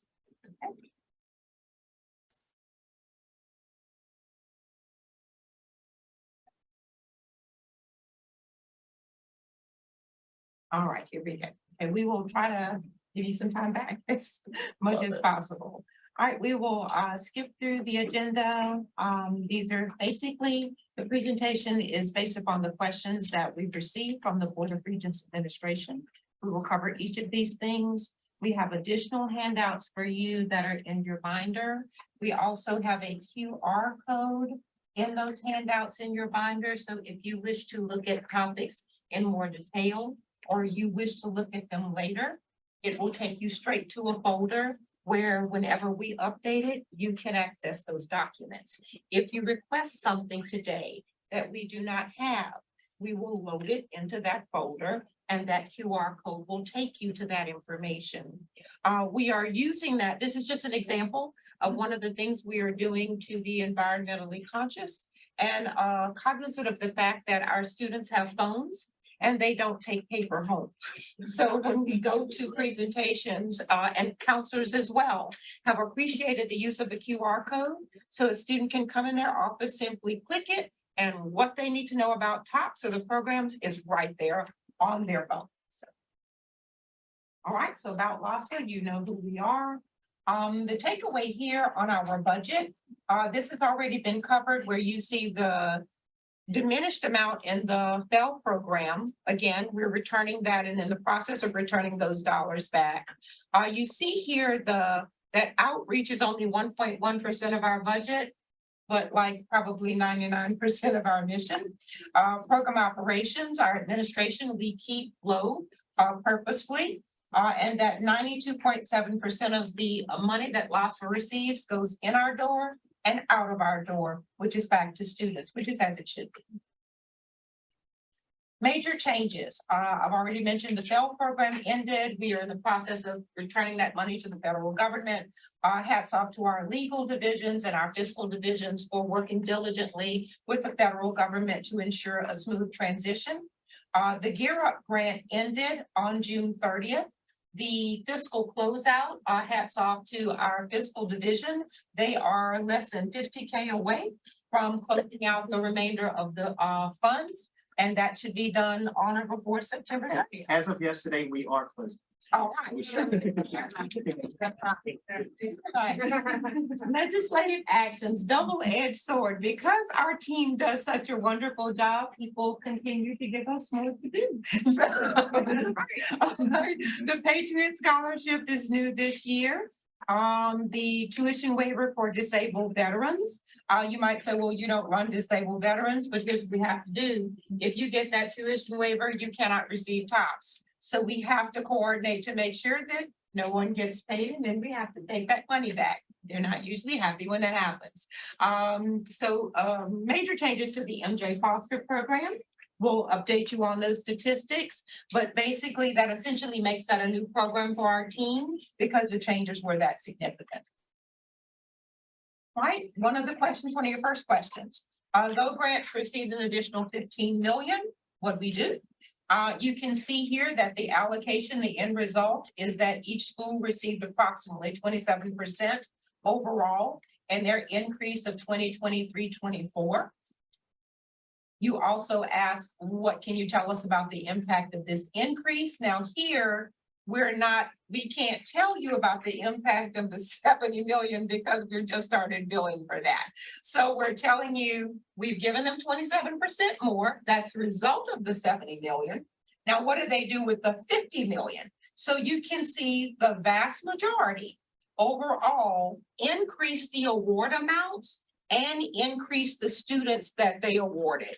Schools do a combination of both, and you've given them the latitude to do that. How many students, this is another thing that you asked us, received Go Grant awards, and what is the average award? We're looking at the 2022-23 payment summary, and you can see here with the 55 million, it's 1,639. Remember that the minimum Go Grant award is $300. The maximum Go Grant award is $3,000. You have given schools the latitude to develop their own packaging policy, their own minimums and their own maximums. They can't go below 300. They can't go above 3,000.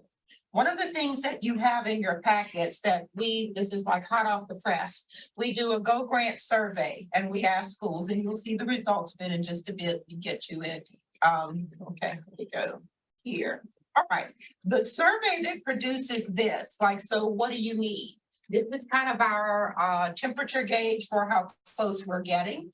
You can see now that if schools were to give every student that's eligible a Go Grant, they wouldn't need just the 70 million, they'd need basically 109 more million to do that. If they use their packaging policies, which varies between what they set as the maximum, then it would be around 120 or 121 million dollars. When we ask schools this information, we also ask them to give us any anecdotal remarks about what this has done for them. Our graphic design team is on point and stellar as usual. They've actually captured those remarks for you, so you have verbatim by the school in your files what they said to us, so that you can see not only, yes, in general, they increase the awards and increase the students, but this is in their words what the impacts were. I'll go back. You also asked us what the student completion rate is. And generally what we see here is the takeaway is graded funding. You see, takeaway one, there isn't a substitute for adequate preparation. There is not. Money does not equate to preparation. I can give you money and you're not ready or sufficiently supported to attend post-secondary, and that is not going to be your silver bullet. So you're going to see generally that students that are well-funded as well as well-prepared tend to do better. So we're talking to you here about full-time completion rates with braided funding. The part-time completion rates we're working on, because that's a little nuance. That's going to contain, okay, if they got a certificate, if you're a top student, I really don't even think that's a valid statistic to say how many top students are completing associate's degrees. An OPH student wasn't there to get an associate's degree. So that's not my goal. Why would I do that? Right? So we are looking to see how to capture that data for you. And as we get where we feel that's more representative, we will provide you with that. So I'm gonna skip a slide we already covered and go to MJ Foster. This was another question that you asked us, so we gave you several comparisons. Now, that looks like, oh, we're not doing as well. Well, remember now that 22-23 is a complete year, 23-24 is just getting out of the gate, because you're not going to even see those buildings until the 15th class day. So, but you're looking at these applicant totals here to say, okay, overall, 6882. As of August 21st, we were at 4262. So you can see there's some significant differences. The program is wildly popular. Usually at this time of year, our phones are clogged because of TOPS. This year, we had a what and what competition between phones being clogged for TOPS and phones being clogged for MJ Foster, so much so that it caused those same outreach people that used to do just one to have to say, how are we gonna cope with this? Right? And so it's that adjustment, because you're dealing with a very different population in MJ Foster than you are dealing with in TOPS. And life gets in the way in our top students, and we get that. There's more of life to get in the way if you're a returning adult student, right? So we're seeing some positives so far. And then we went even further to say, okay, if we look at before Act 101 and after Act 101, because if you recall, in before, MJ Foster was limited to 500K for proprietary, right? And then you had roughly 10 for public, and then you had some admin money outside of that. So it's not a net of the 10.5. But then, you know, Bodie White's bill said, no, it's all y'all.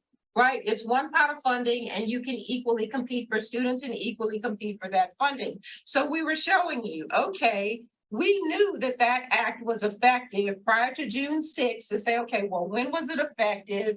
Look at June 6th to August 7th. Look at the prop schools, right? 90,000, and then you've got 800,000, just like that. You have even more evidence of it's fair play. So that you're comparing. TOPS is also fair play. Where do you want to go? That's a student's choice. It's a misnomer that there are allocations for TOPS. No, there aren't. You go where you want to take your award and where you're eligible to spend it. You want to go to a proprietary school? Do that. You want to go to a 2-year school and you're an OPH student? Do that. You want to go to a 4-year school? Do that. You want to go to a LACU school? Do that, and it pays the bill. So you're approaching that same type of scenario here. And we see the 2023-24 payments, and this is not the most recent one. You can see the proprietary schools have already surpassed the 500K that last year. They're much further along now, and we have the most recent one, I think, next to most recent one in your packets. I have the hot off the press one in my folder, and if you want like yesterday's stats, I can give you that. So yes, the impact is being felt with students having choice. Then we have the Go Teach. We were also given that one. I think this is our second year administering Go Teach. We are chasing boredom at LASPA and not catching it, but we're glad of that because we have more tools to help students with, and that's who we are and what we're about. So this is a $5,000 yearly award. You have to be full-time. You have to have been a resident for 2 years before you start the academic year. You have to have a 2.5 earned hours. So when you do that, unless an incoming freshman has some DE hours, you're not going to catch that student in their first semester, right? So you've either got to be in a regular public approved program or in an alternative certification program that some publics offer. So this is just giving you the stats on the average award, which is around 1,800, and how much we've expended of that. Then this year, we are starting the Patriot Scholarship, and that is the payment of fees for individuals who are also eligible for a National Guard tuition waiver. Okay, this is layered funding at its best, which is as it should be. So we did a little chart so that you can see you could be a Patriot Scholar and you could have TOPS. Or you could be a Patriot Scholar and not have TOPS. Either way, you're going to get the tuition exemption. And if you're TOPS and Patriots, you're going to get the tuition exemption and you're going to get the fees, right? So we showed you, and you're going to get a book stipend. And if you're a performance or honors, you're going to get another stipend. So we just showed you, all right, National Guard, Patriot, and we gave you some examples on the right. So if you kind of want to sort it out in your head as to how they can grade that funding, which is a good thing, you can see some examples there. So we're up and running with that. We have an excellent relationship with the National Guard. We have worked with them on rulemaking. We just had a conversation our team did last week because we found that we started getting bills for Patriots that were above the fees that were published by Regents. We're like, what's up with that? Well, I can have mandatory fees, but let's say I'm an engineering student. I mean, that's like a good example because, or I'm a healthcare student. You may have a lot of labs. And those labs may have mandatory fees. Well, that's not in your published list. And there's no way I can put an edit in my billing to say, this is the standard amount. If I took 21 hours and you took 12, and or I have one lab and you have 3, it's going to be different. So we went to the guard to say, okay, before we go to the hullabaloo of how are we going to do this? Is this what you legislatively intended? And they said it was not. But thank you for bringing it to our attention. We intended the tuition and mandatory fees as is reported by the Board of Regents. So we said, we'll get you that. We'll stick to that.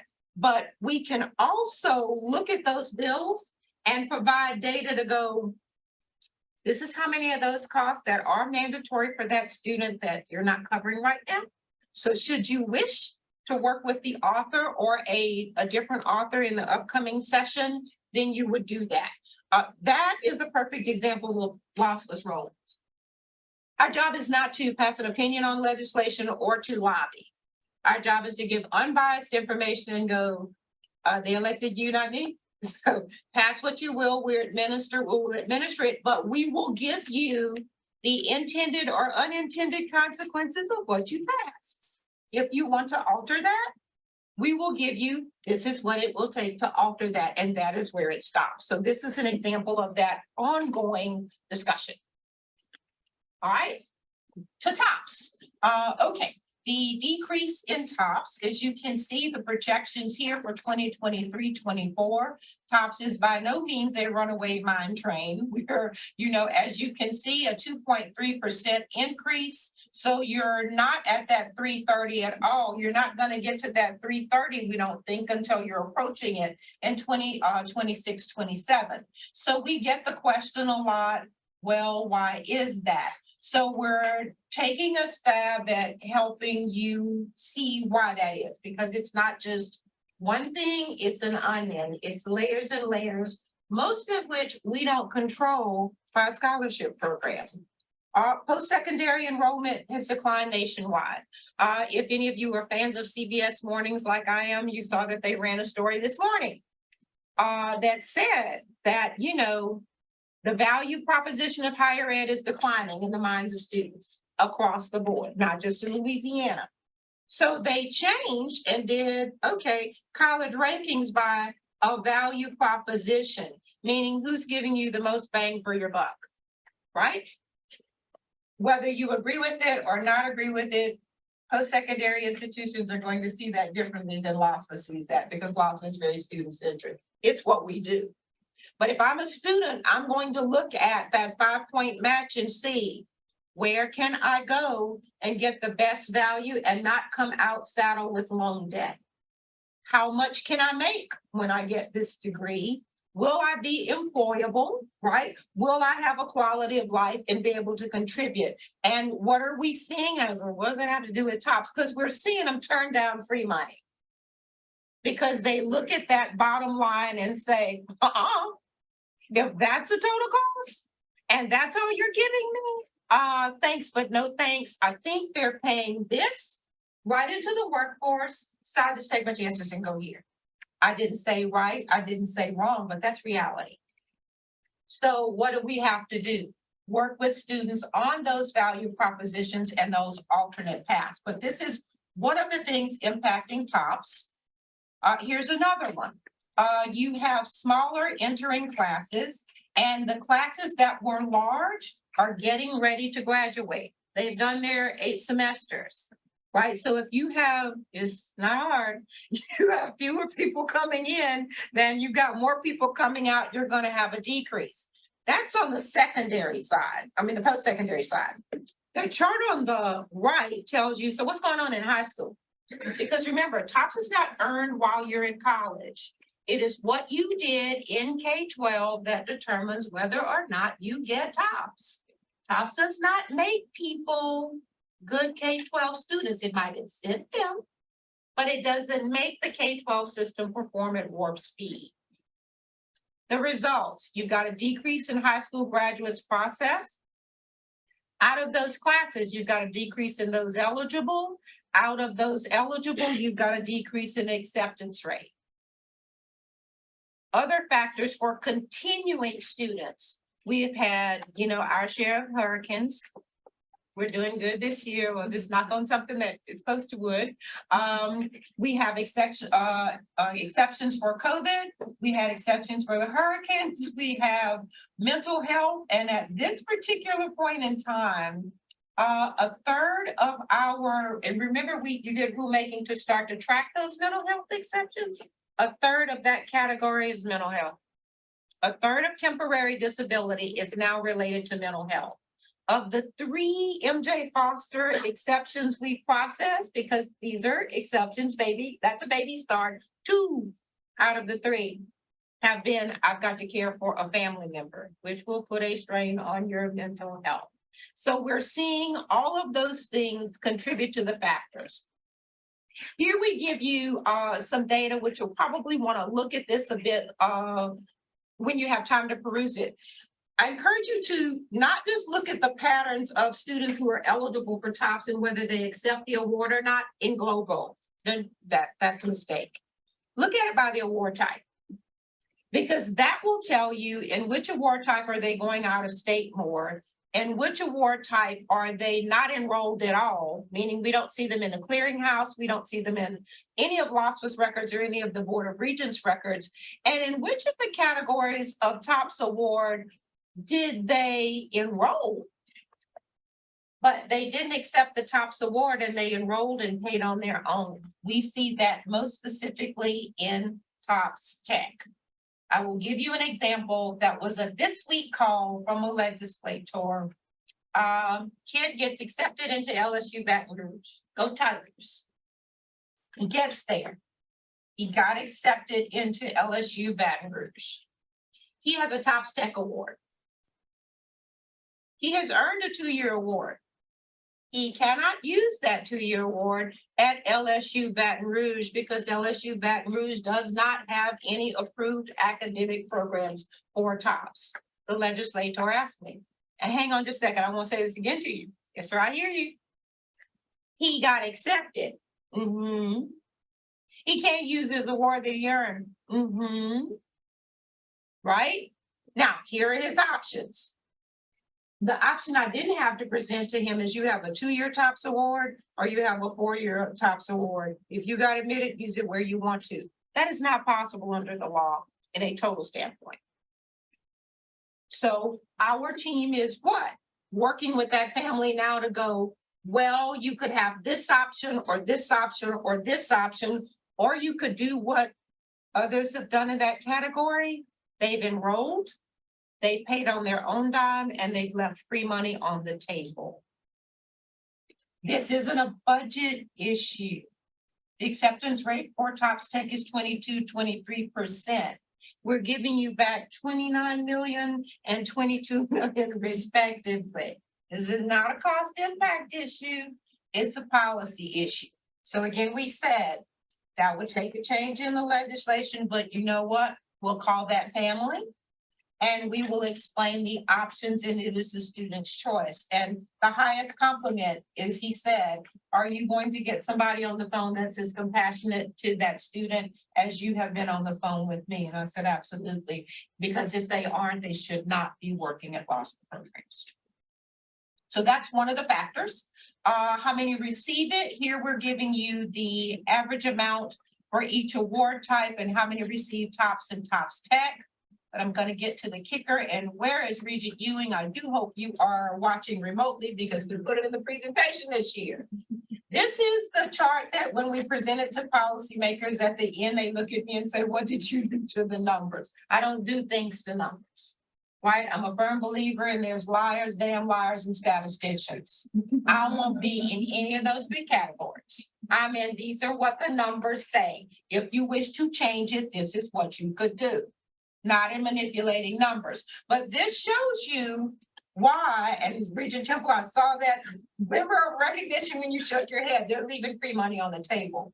Look here and see, when you look at the yellow, you are seeing by TOPS award, how much money the student has after TOPS and what percentage is covered by TOPS. Note, this is tuition and fees. All right, so just take a look.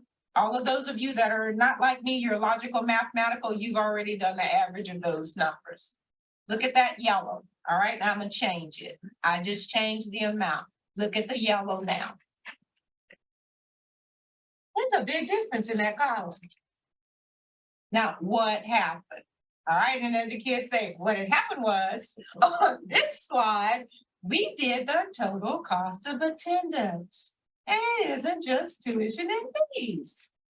So this is the phenomenon that would make a student, when they see the cost of going to school, they don't see the cost of tuition and fees, they see the cost to attend. And then they see what financial aid they're gonna get. And it's like, if you think I'm coming up with what's in the second to the last column and my family's going, yeah, that'll be a hard pass, no. That would make me leave free money on the table. So again, grading funding, right? Looking at the award. This is why Regent Ewing, I don't want to say Supervisor Werner, asked you about the TOPS award amount, which is based on 1617. And now you can see the buying power against tuition and fees and total cost of attendance. All right, we are to LASFA 2.0. So all of these things and all these scenarios I've told you about. So what you gonna do, right? What we're gonna do is listen to students, which is what we do all day, every day, and legislators and parents and people who call Harold Butte to say, get your wife. All right, so that was, my favorite one was Home Depot. And he said, she's not busy. This was a Sunday afternoon at 6 o'clock. She's just in there buying flowers. If you wait right out here for her in the parking lot, she will talk to you when she gets out. And that's a yes, that I will. And that is not considered a bother. When I came here this morning, I had a call. And this school is not eligible. It's a hospital. And they want to train nurses. They're not eligible for TOPS payments. They're not a licensed proprietary school by the Board of Regents. They are not a LICU school, and they're not a public school. He said, do you have a minute? I'm like, I have like 2 minutes because I talked to you while I was driving, but I'm on deck for the budget presentation, so let's talk at 1:15. And what did I text him back there? These are the options. You may not like them, but absent a change in the legislation, quick fix 1, quick fix 2. Right, and then again, they don't elect me, and they never should, because I'm not running. But this is what you could do. So what do we do with all that stuff we hear? Well, we heard from students that they want comprehensive advising. We have to now do that statewide. They want multiple career paths. See that? We wrote that before the Wall Street Journal article. To post-secondary pathways with the best value proposition. And they want us to connect them to holistic support services. The call last week, 5:15, I am looking at a flurry of emails back and forth. 34-year-old student who shall remain nameless, a tree fell on his home. Obviously, he didn't have insurance, and that was like, duh, Sherlock, don't mention that, or he wouldn't be asking LASPA, where can I stay tonight? That's not in any of the programs I run. But that's not an acceptable answer for my people. It is, I don't care that you don't do that. You now have to figure out who does, so phone some friends. I'm looking at 5 emails going, it's Friday, it's 5:30. Yeah, it's Friday, 5:30 emergency, that's inconsequential to that kid that is homeless. Like, try Red Cross, try Salvation Army, try this, try this. Now, that's proof positive that this is what is needed. The means of financing swap was not an increase in our budget. We lost 3.5 million for Gear Up. Board of Regents and the legislature very kindly gave us 3.5 million to backfill it. We love you, love you, love you. We would like you to love us more by giving us 3.5 more. Why do I have the audacity to say that? The 3.5 that you backfilled was for certain districts in K-12, and the last year it was for 2 grade levels every year in certain schools, in certain districts in the state of Louisiana. Does the 34-year-old who has a tree? No. Any of them? No. Any of Patriots? No. Any of veterans with disability? No. Everybody except all the tops? No, because not everybody's eligible for tops. I just told you that decreased. So now I have to take the same staff and that same 3.5 and say, okay, let's just do all y'all. So I'm asking for 3.5 more. And we hope that you are as generous as you've been. So we're showing you transparency. Yes, sir. This is maybe not a budget issue, but a legislative issue. Yes. Legislative committee issue question. When was the last material change to the TOPS program legislatively? Depends on what, Robin? We did the chart of that and it will blow your mind, but we can send it to you. What do you think is material change? It's been a while. Material change in what way? Because there are changes every single year.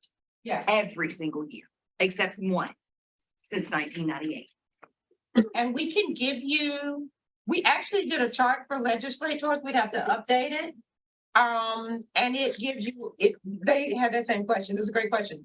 It gives you all the changes, but it will be nuanced. Sometimes we get changes that affects one specific group of students. And then sometimes we get changes that ask for all y'all. If I had to go back and say, the most recent one that I can recall would have been the performance and honors GPA from 3.0 to 3.25 and 3.5 respectively. Why is that burned in my brain? Because I've got a grandmama that is hopping mad that her baby is not qualifying for a higher award because they got a 3.23. TOPS is not round. That wouldn't round anyway. But that's the most, and that was the Plater bill. And Robin, you're better at years than I am, but That was 18. 2018. So that's a significant. Is there a priority to look at this from a legislative standpoint to try to expand access into either the institutions or the qualification or anything that these gaps you talk about access? Go grants obviously is an important part of serving a community, but that this is what 18% of our total higher ed investment or something like that. I mean, it's not an insignificant number. Is it a priority or should it be? So I don't know if I can't speak to a legislative priority as we welcome new legislature and governor. I will say that Regents has a responsibility annually to report to the legislature about where we are with TOPS and GO. And so we have the responsibility to look at the policies and say, students are leaving their TOPS on the table and going part-time and paying their own. Should TOPS be part-time? So there are a list of policy questions that this board will vet to pass on to the governor and legislature for consideration. And their appetite for it we'll see as new people come on board. So that you have the big three that have been coming for part-time, the Tops Tech, leaving the award on the table totally at basically the 80% level, because they can't just say, I have a 2-year award.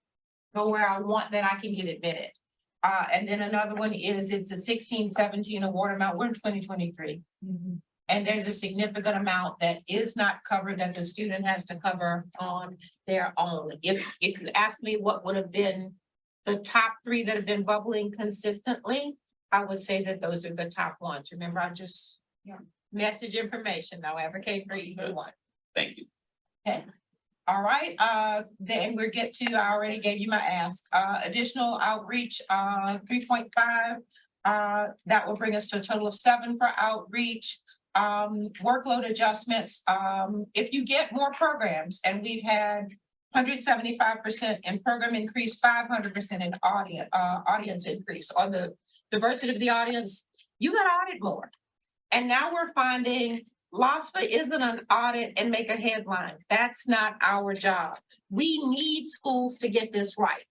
Right? We want to keep the money. You want people to do this right. So now we're adding technical assistance that says, if I went out and found what you were doing wrong, I'm going to step out on faith and common sense and think you're not doing that on purpose. So either it's turnover or it's you're new to the position, then why are we not having someone on our team? I am not there to get you. I am there to tell you this got to stop. All right, but then I'm also there to tell you, and this is, let me work with you one-on-one, and let's figure out how I did this right, and I'm gonna be coming back to check on you to see if that worked or not. Then we could get to, are you doing this willfully or not? But not before I try to help you. So that's an increase. Yes, my goal is to eventually get to as many technical position, assistance positions as I have auditors. Have I run a structure like that before? Yeah, it was called Assistant Secretary of Workforce Development for the state of Louisiana, with JGPA WIA. We had a technical assistance unit and a monitoring unit. Monitoring was short for auditing, and they worked hand in hand around the state. So I'd like to, we see a gap that can be addressed by that. And then salary adjustments are 104,000. We are seeing a gap between our, particularly our SG positions and some of our CAs. We want to be able to do a career ladder to say, your lifestyle allows you the job that you say, I want to be at my desk. Whether my desk is at home or at the office, and I don't want to, I'm not the evening and the after hours and the outreach, but I want to do that. Okay, that's one salary. Now, I want to be at my desk and I want to know one type of program. That's one salary. I want to be at my desk and I don't mind answering the phones. And yes, we're trying to go evening hours to the phones because grown people and families and students do not have time to talk to you from 8 to 4:30. We have got to do better. And we're working on that, right? I'm pushing real hard, right? You can tell. All right, so if I'm doing that, but I know all programs, then I say I'll make a little bit more. That's your next step. Now, I want to build upon that. I want to know all the programs, plus I don't mind going out. That's your next step up the ladder. Or I want to do that and I want to advise intensive advising the students and I want to go out too. Okay. So you don't have to leave LASPA to make a wage where you can support your family. You can move up within LASPA because I'd rather keep that talent and keep that knowledge as complex as these programs are than I would let it go out of the door. So 104,000 really tells you I've already done some homework. We did, but I got a little bit more to do. So I'm asking you for that so that we can establish that. And it also helps us to recruit. And last article in the business report said government's having a good time because private sector is no joke right now on the job market. But government hiring is still keeping pace because you think it's a little bit more consistent with the fact that you're going to have a paycheck. And we are a little bit more loyal to you than necessarily that you would always, no offense to the private sector, but you all know what I'm talking about. So again, that is where we are, and that's it. I talked real fast. I tried to give you time back. I have no idea how well I did. You did a great job. Any questions for Brett or someone? With regard to the career path piece, I think that certainly, as you grow and the number of programs continue to expand, it would be important to do that, and also just for creating a pathway. Yes, sir. So it might be different on people, but have you put that in terms of some kind of org chart, like what that may look like? Yes, so my designers are actually making it nice and pretty as a graphic such that when people interview, we can show them. These are the career progressions, not only show people that are external coming into the organization, but show people internally within the organization. And we even went a step further and dedicated a position to employee engagement as well as customer engagement, because the health of our people, the way they feel about the work that we do, is critical to us. And please, in your packets also, you'll see, a LOSPA 2.0 employer profile, with LHC, group. That is our bedrock that we're moving towards, which is if we can't engage these students, put them with students that are majoring in the same thing they're majoring in, connect them with people that are already in the career field that they're trying to go in, connect them with employers that are hiring outside of that field, and put your money where your mouth is by saying you have a job shadowing, you have an internship, or you have a job for that person afterwards. LHC Group has actually hired accountants. They have hired nurses.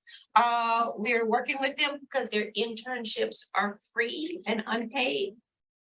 That's not a lower middle child's option. That's only for folk like this in this room, that you can say, baby, that's okay, if they're not paying you, I'll take up the gap. Everybody doesn't have it like that.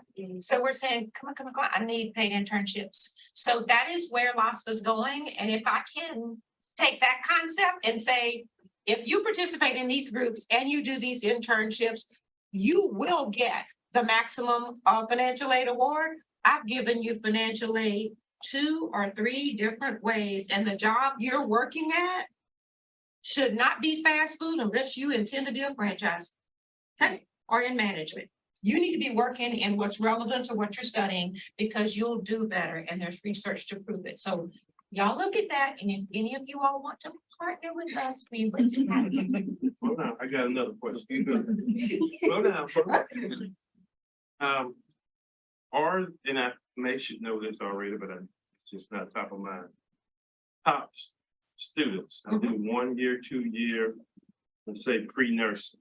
I get up, but I'm not, there is no clinical slot available for me at the local institution based on the number of slots they have and for clinicals. Can I transfer to another school that provides that slot Yes, in the yes. state And we have kids that have missed it or transferred and they couldn't enroll, and that is where Robin, wave your hand, her diligent team, they're small but very mighty, for exceptions, comes in play. If a student is transferred to selective enrollment and they miss a cut, or there, something happens with that, then there's a TOPS exception, they do not lose their award. that some of them have to wait a semester or so to get in. Can that time be extended? Yeah, it is extended if you got the exception. You wanna fill in? Yeah, it can be extended at least twice. And if it goes beyond that, our current rules require that we bring those to you if it gets extended for more than a year. But we have found that most students by that time, they decide to go into a different field, or they go into something other than RN so that they can go ahead and start working. Okay. And then my last question deals with TOPS. And you were talking fast. Yes. If a student receives TOPS, just the traditional TOPS, they are not eligible for a GO grant. Yes, they are. They can layer it, but they Yes, sir. cannot. They cannot supplement, they cannot exceed the cost. They cannot exceed the total cost of attendance. Or the cost of attendance or tuition and fee. Total cost of attendance. So they can. They They can can, receive both. so it can be utilized for the fees, the room and board, all of those other things. Yes, sir. Where you're getting into students, and we have one this morning that we're working the case. It was in my email box this morning. It's like, okay, MJ Foster recipient that goes, I don't know why this program don't work for me. Y'all told me I was eligible twice and I didn't get any money. And I'm like, Wait, what? Okay, no funds requested. If it is a last dollar program, right, and MJ Foster, except for the first semester right now, is a last dollar program, as is Go Teach, right? Then that means if I have other money to cover my tuition and fees and books and supplies, maybe that's a little number, not that big number, then I can't get this award that I'm eligible for, and that's happened to this student twice.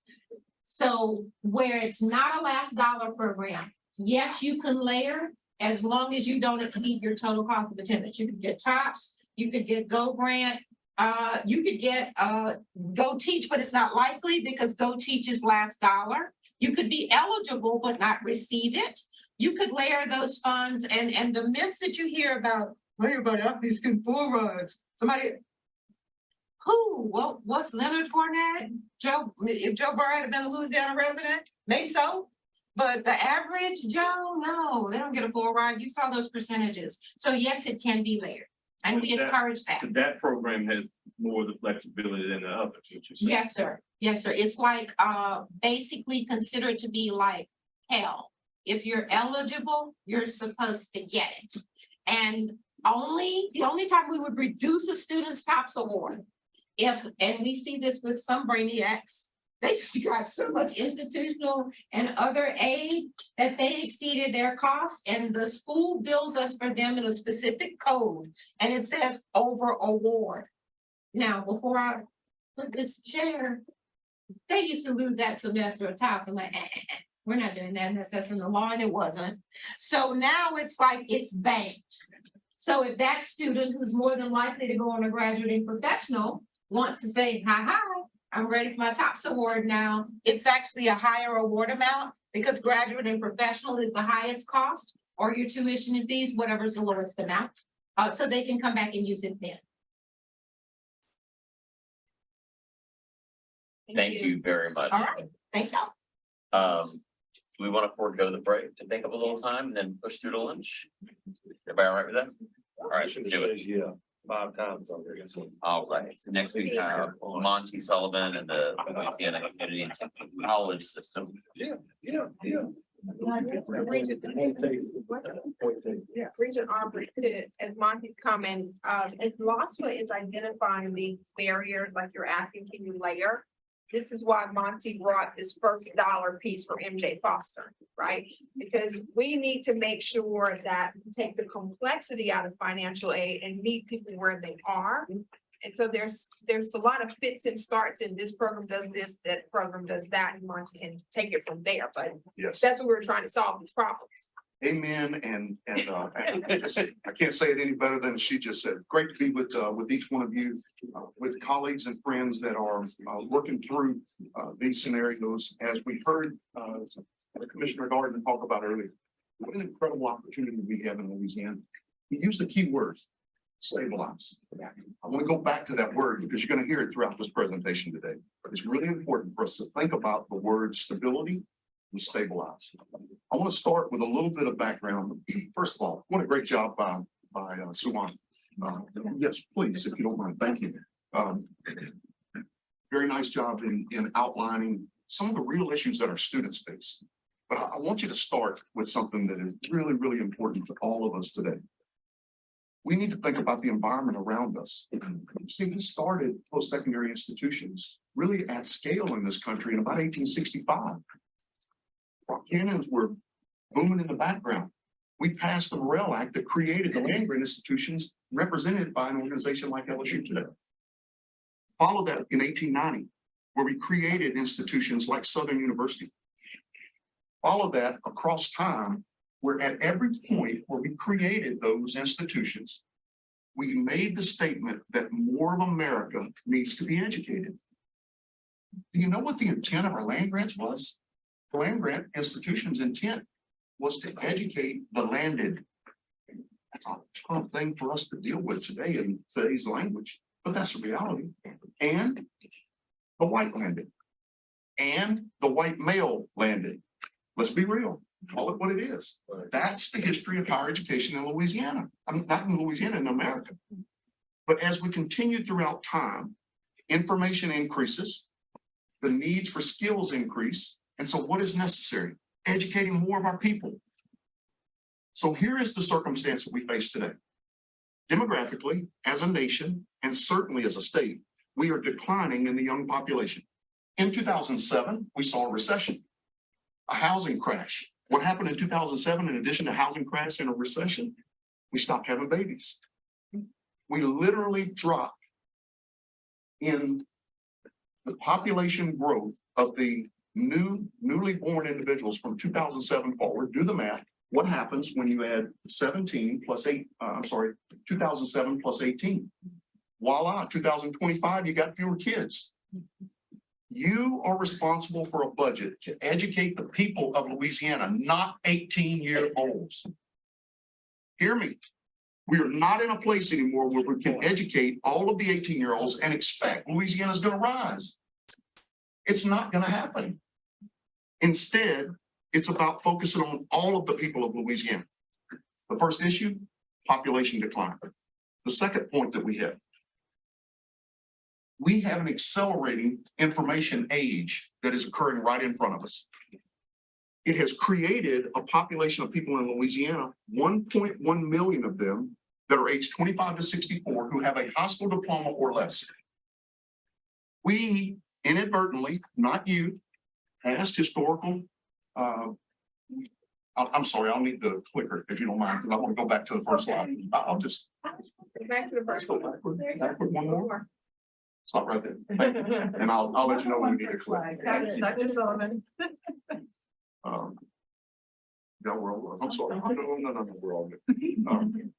The accelerating information age is requiring that more and more people learn skills in order to be able to go to work. Guess what? Employers are not hiring degrees anymore. What? In the healthcare space, I have a question for you. You haven't hired a single person as a result of a degree in the healthcare space in decades. Because you require certifications that come from bodies that are not higher education institutions. So we've been doing this for many, many years. The expectation is that an individual can demonstrate their ability to do something whenever they get on the job. And with 1.1 million Louisianians with a high school diploma or less, we have 1 million refugees in the middle of our economy. We can take the press release today and the headlines that say we have the lowest unemployment rate in the history of the state. That's politically nice, but it's not the reality of our people. 3.3% unemployment rate is great. 68,000 people looking for work, great. Here's the problem. What happens to the people that are no longer looking for work? They aren't even counted. And so I say to you, we have a challenge here. An increasing information age, a static pool of 1 million people who can't take care of themselves and get into this economy. How in the world is the state legislature supposed to fund that 1.1 million people and their families every year? That's the question. The millstone around our neck is our population that is uneducated. We've got work to do. Third point I'll point out, I want to be really clear, not the responsibility of this Board of Regents, not certainly the responsibility of my commissioner. You didn't create this. You inherited this problem. Let me tell you what the problem is, inequity. Now, my friend Dennis Shields is going to come sit at this table a little bit later today, and you're probably going to hear some comments from him that are hard to hear. Because we believed we were doing the right thing. But let me be really clear what's going on with the inequities within our funding. What we are saying is that a kid that shows up at LSU and takes history, English, psychology, and math, typical first semester courses, right? We reimburse through the funding formula about $5,000 to that institution. Now, on the flip side of that, that same student could go to Baton Rouge Community College, take English, history, psychology, math, same courses, transferable, by the way. The Board of Regents says that they're equivalent credit. And guess what we're reimbursed for that? About $1,800. So by virtue of funding, this body historically has made bets and chosen winners and chosen losers.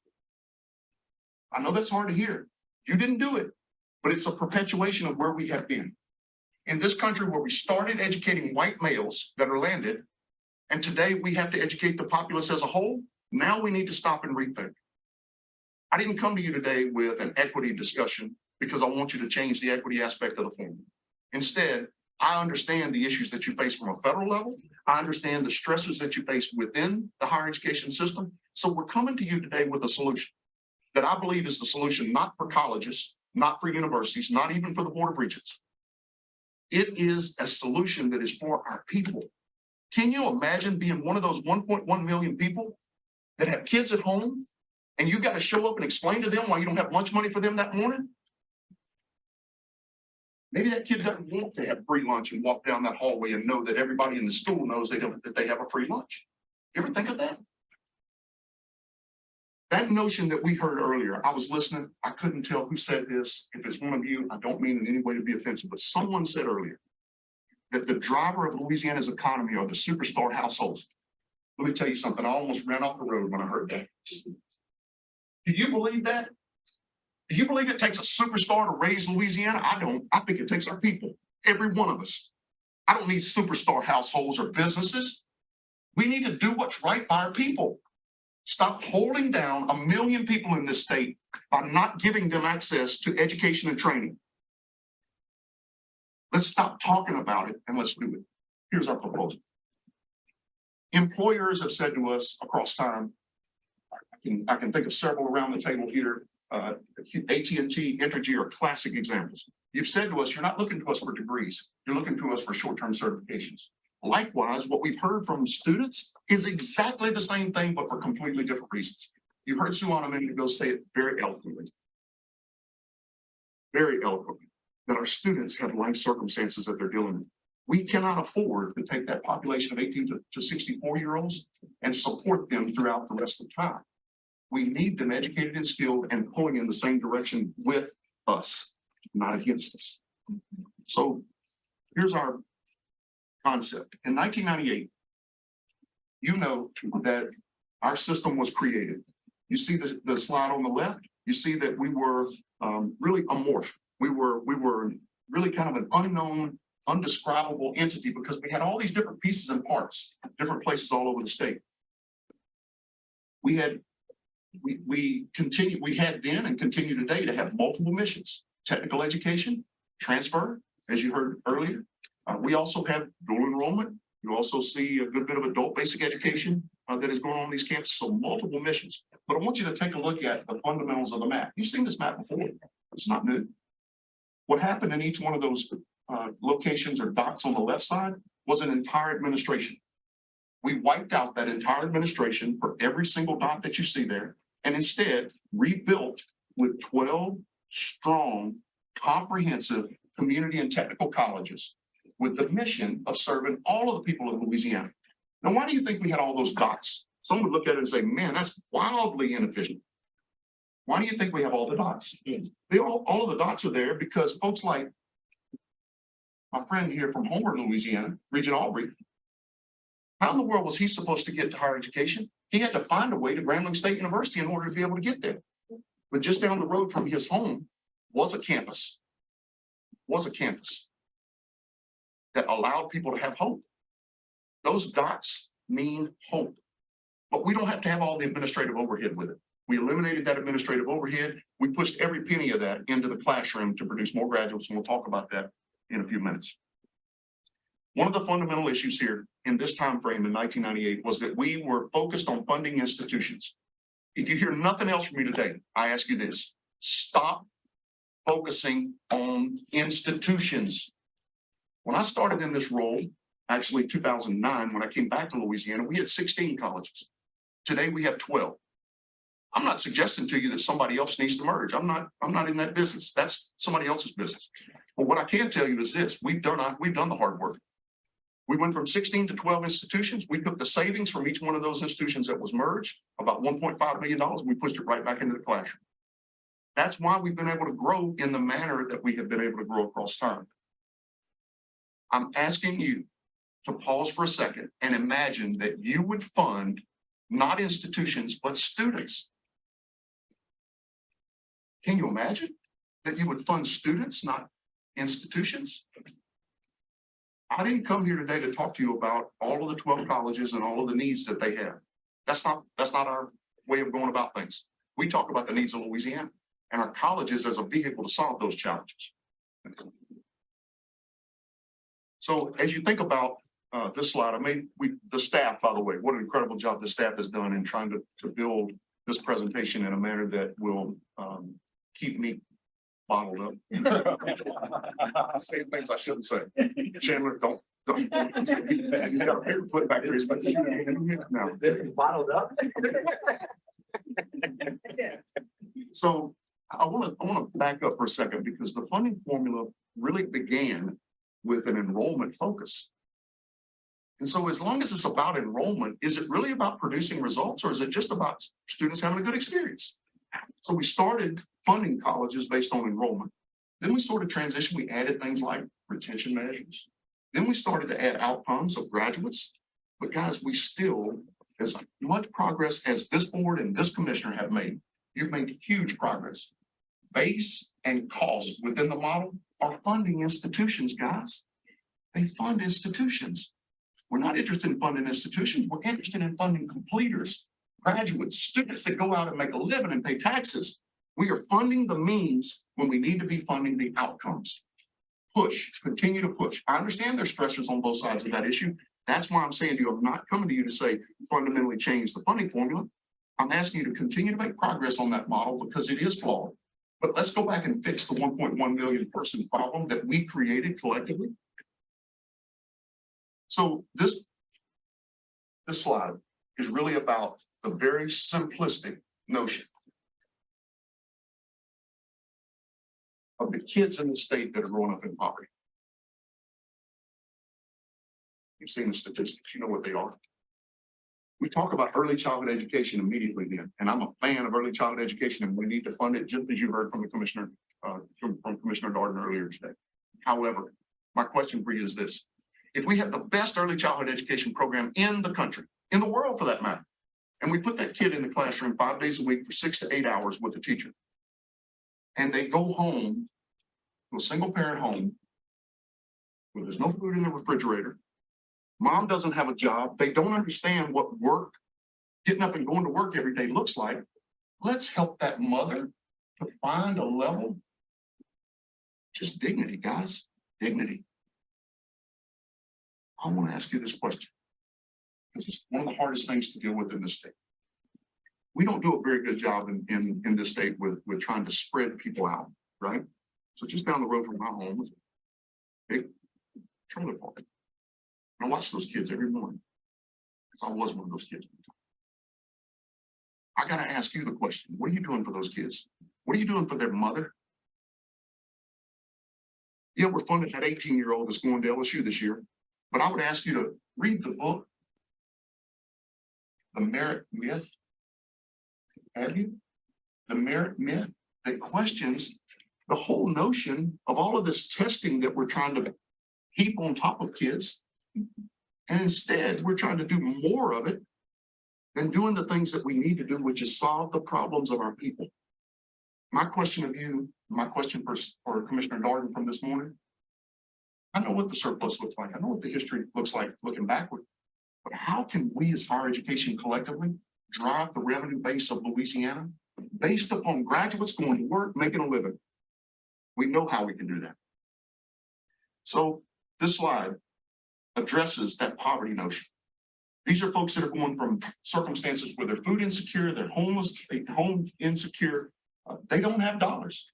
Have you ever pulled up to the Home Depot on Saturday morning at 7 a.m.? There's your shot at talking to some of this population. Go talk to them and understand what their issues are. What they're looking for is stability. They're looking for a stable family circumstance like any of us are looking for, right? The business community asked us a few years ago as a state to create a stable tax environment. Imagine that. That's all we're asking for our people is a stable set of circumstances. Now,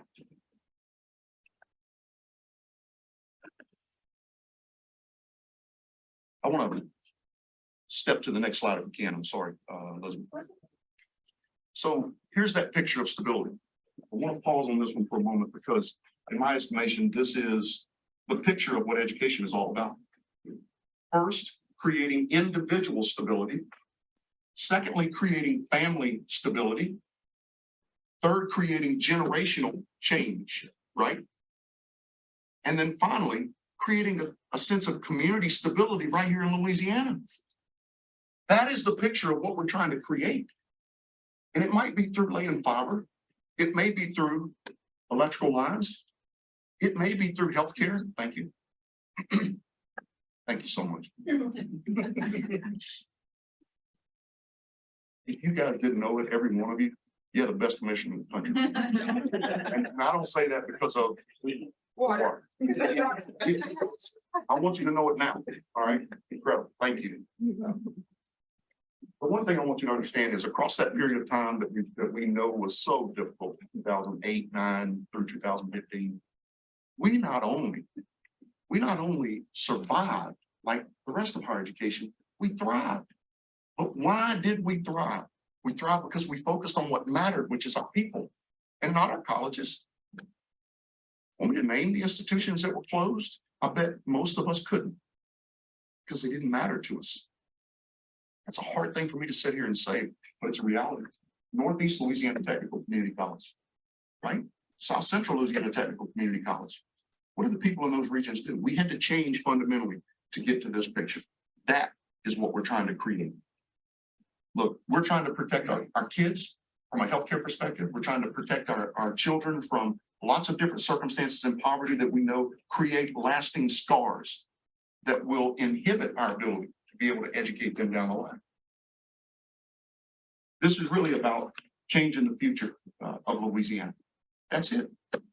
I ask you when you go into a grocery store or convenience store, or you interface with people of a walk of life different than yours. Let's just say it that way, different than mine.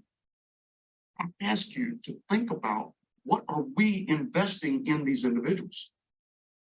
It's not that they don't want work. That mindset is an old, tired Republican statement. It's tired. We're beyond that. We need people working in Louisiana. Did you know that our state has more jobs per capita than any other state in the nation? More unfilled jobs per capita than any other state in the nation. Great unemployment rate, but we still have 1.1 million people who are struggling to get into the economy. That's how we change Louisiana. That's how we come back to these budget presentations and have discussions about investing millions of dollars in the state. Because we increase the number of people participating, paying taxes. I don't care if it's property taxes, sales taxes, income tax, doesn't matter to me. The fundamental issue is we need more people educated and skilled. So let's talk about a little bit the notion of stability. Next slide. It simply means more people educated, more people in Louisiana's economy. Middle skilled jobs matter. Folks, if you're down at Canes, no offense to Canes, glad those folks are taking the lead. But have you driven through a drive-through or past their restaurant and noticed that they're paying $16 an hour? Hiring in at $16 an hour? That makes it difficult, doesn't it? It makes it really tough. So when we have a discussion in this state about the minimum wage, the minimum wage is no longer a discussion, folks.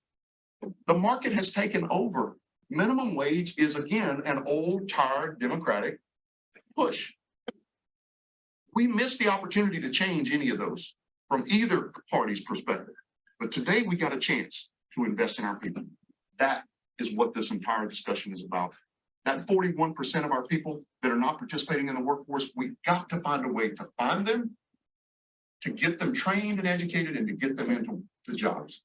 Now, let's flip to the next piece here, from economic barrier to the point. The point is, yes, sir. 41%. Yes, sir. So let's do the math. We are a state of 4.6 million people. 2.3 million of those are working age adults. Of the 2.3 million working age adults, 41% are not working, are not pursuing work, and are not receiving unemployment benefits. 41%. Let that sink in. Meanwhile, we're spending 3x on an 18-year-old kid because we say, oh, they did great. They did great for going to LSU and they deserve that. I'm just saying to you, We got a people problem. And we are exacerbating it with an inequitable funding formula when the Constitution says equitable distribution. Now, I'm not here today to say to you, here's how the funding formula should change. That's something we all need to work together on, because I know my commissioner and my colleagues as the other three system presidents, we can come to a solution.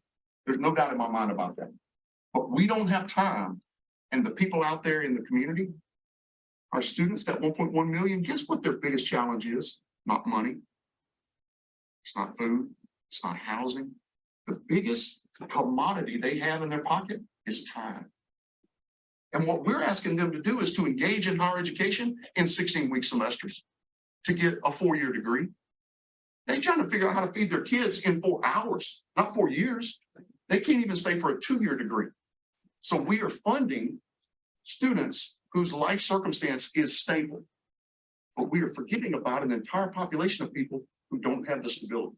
Now, if you happen to believe that Louisiana can rise with that 1.1 million people not being educated or skilled, then you and I maybe can talk later.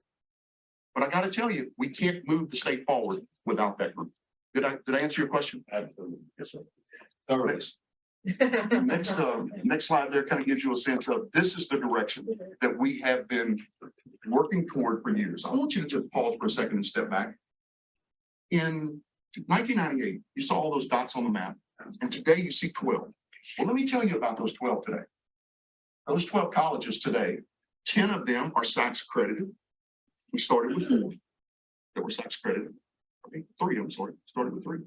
Now, we have moved through accreditation for all of those institutions. As a result of funding from this body at a very strategic time, we were able to advance Central Louisiana Technical Community College to a candidate. That means that's the first step before becoming fully accredited.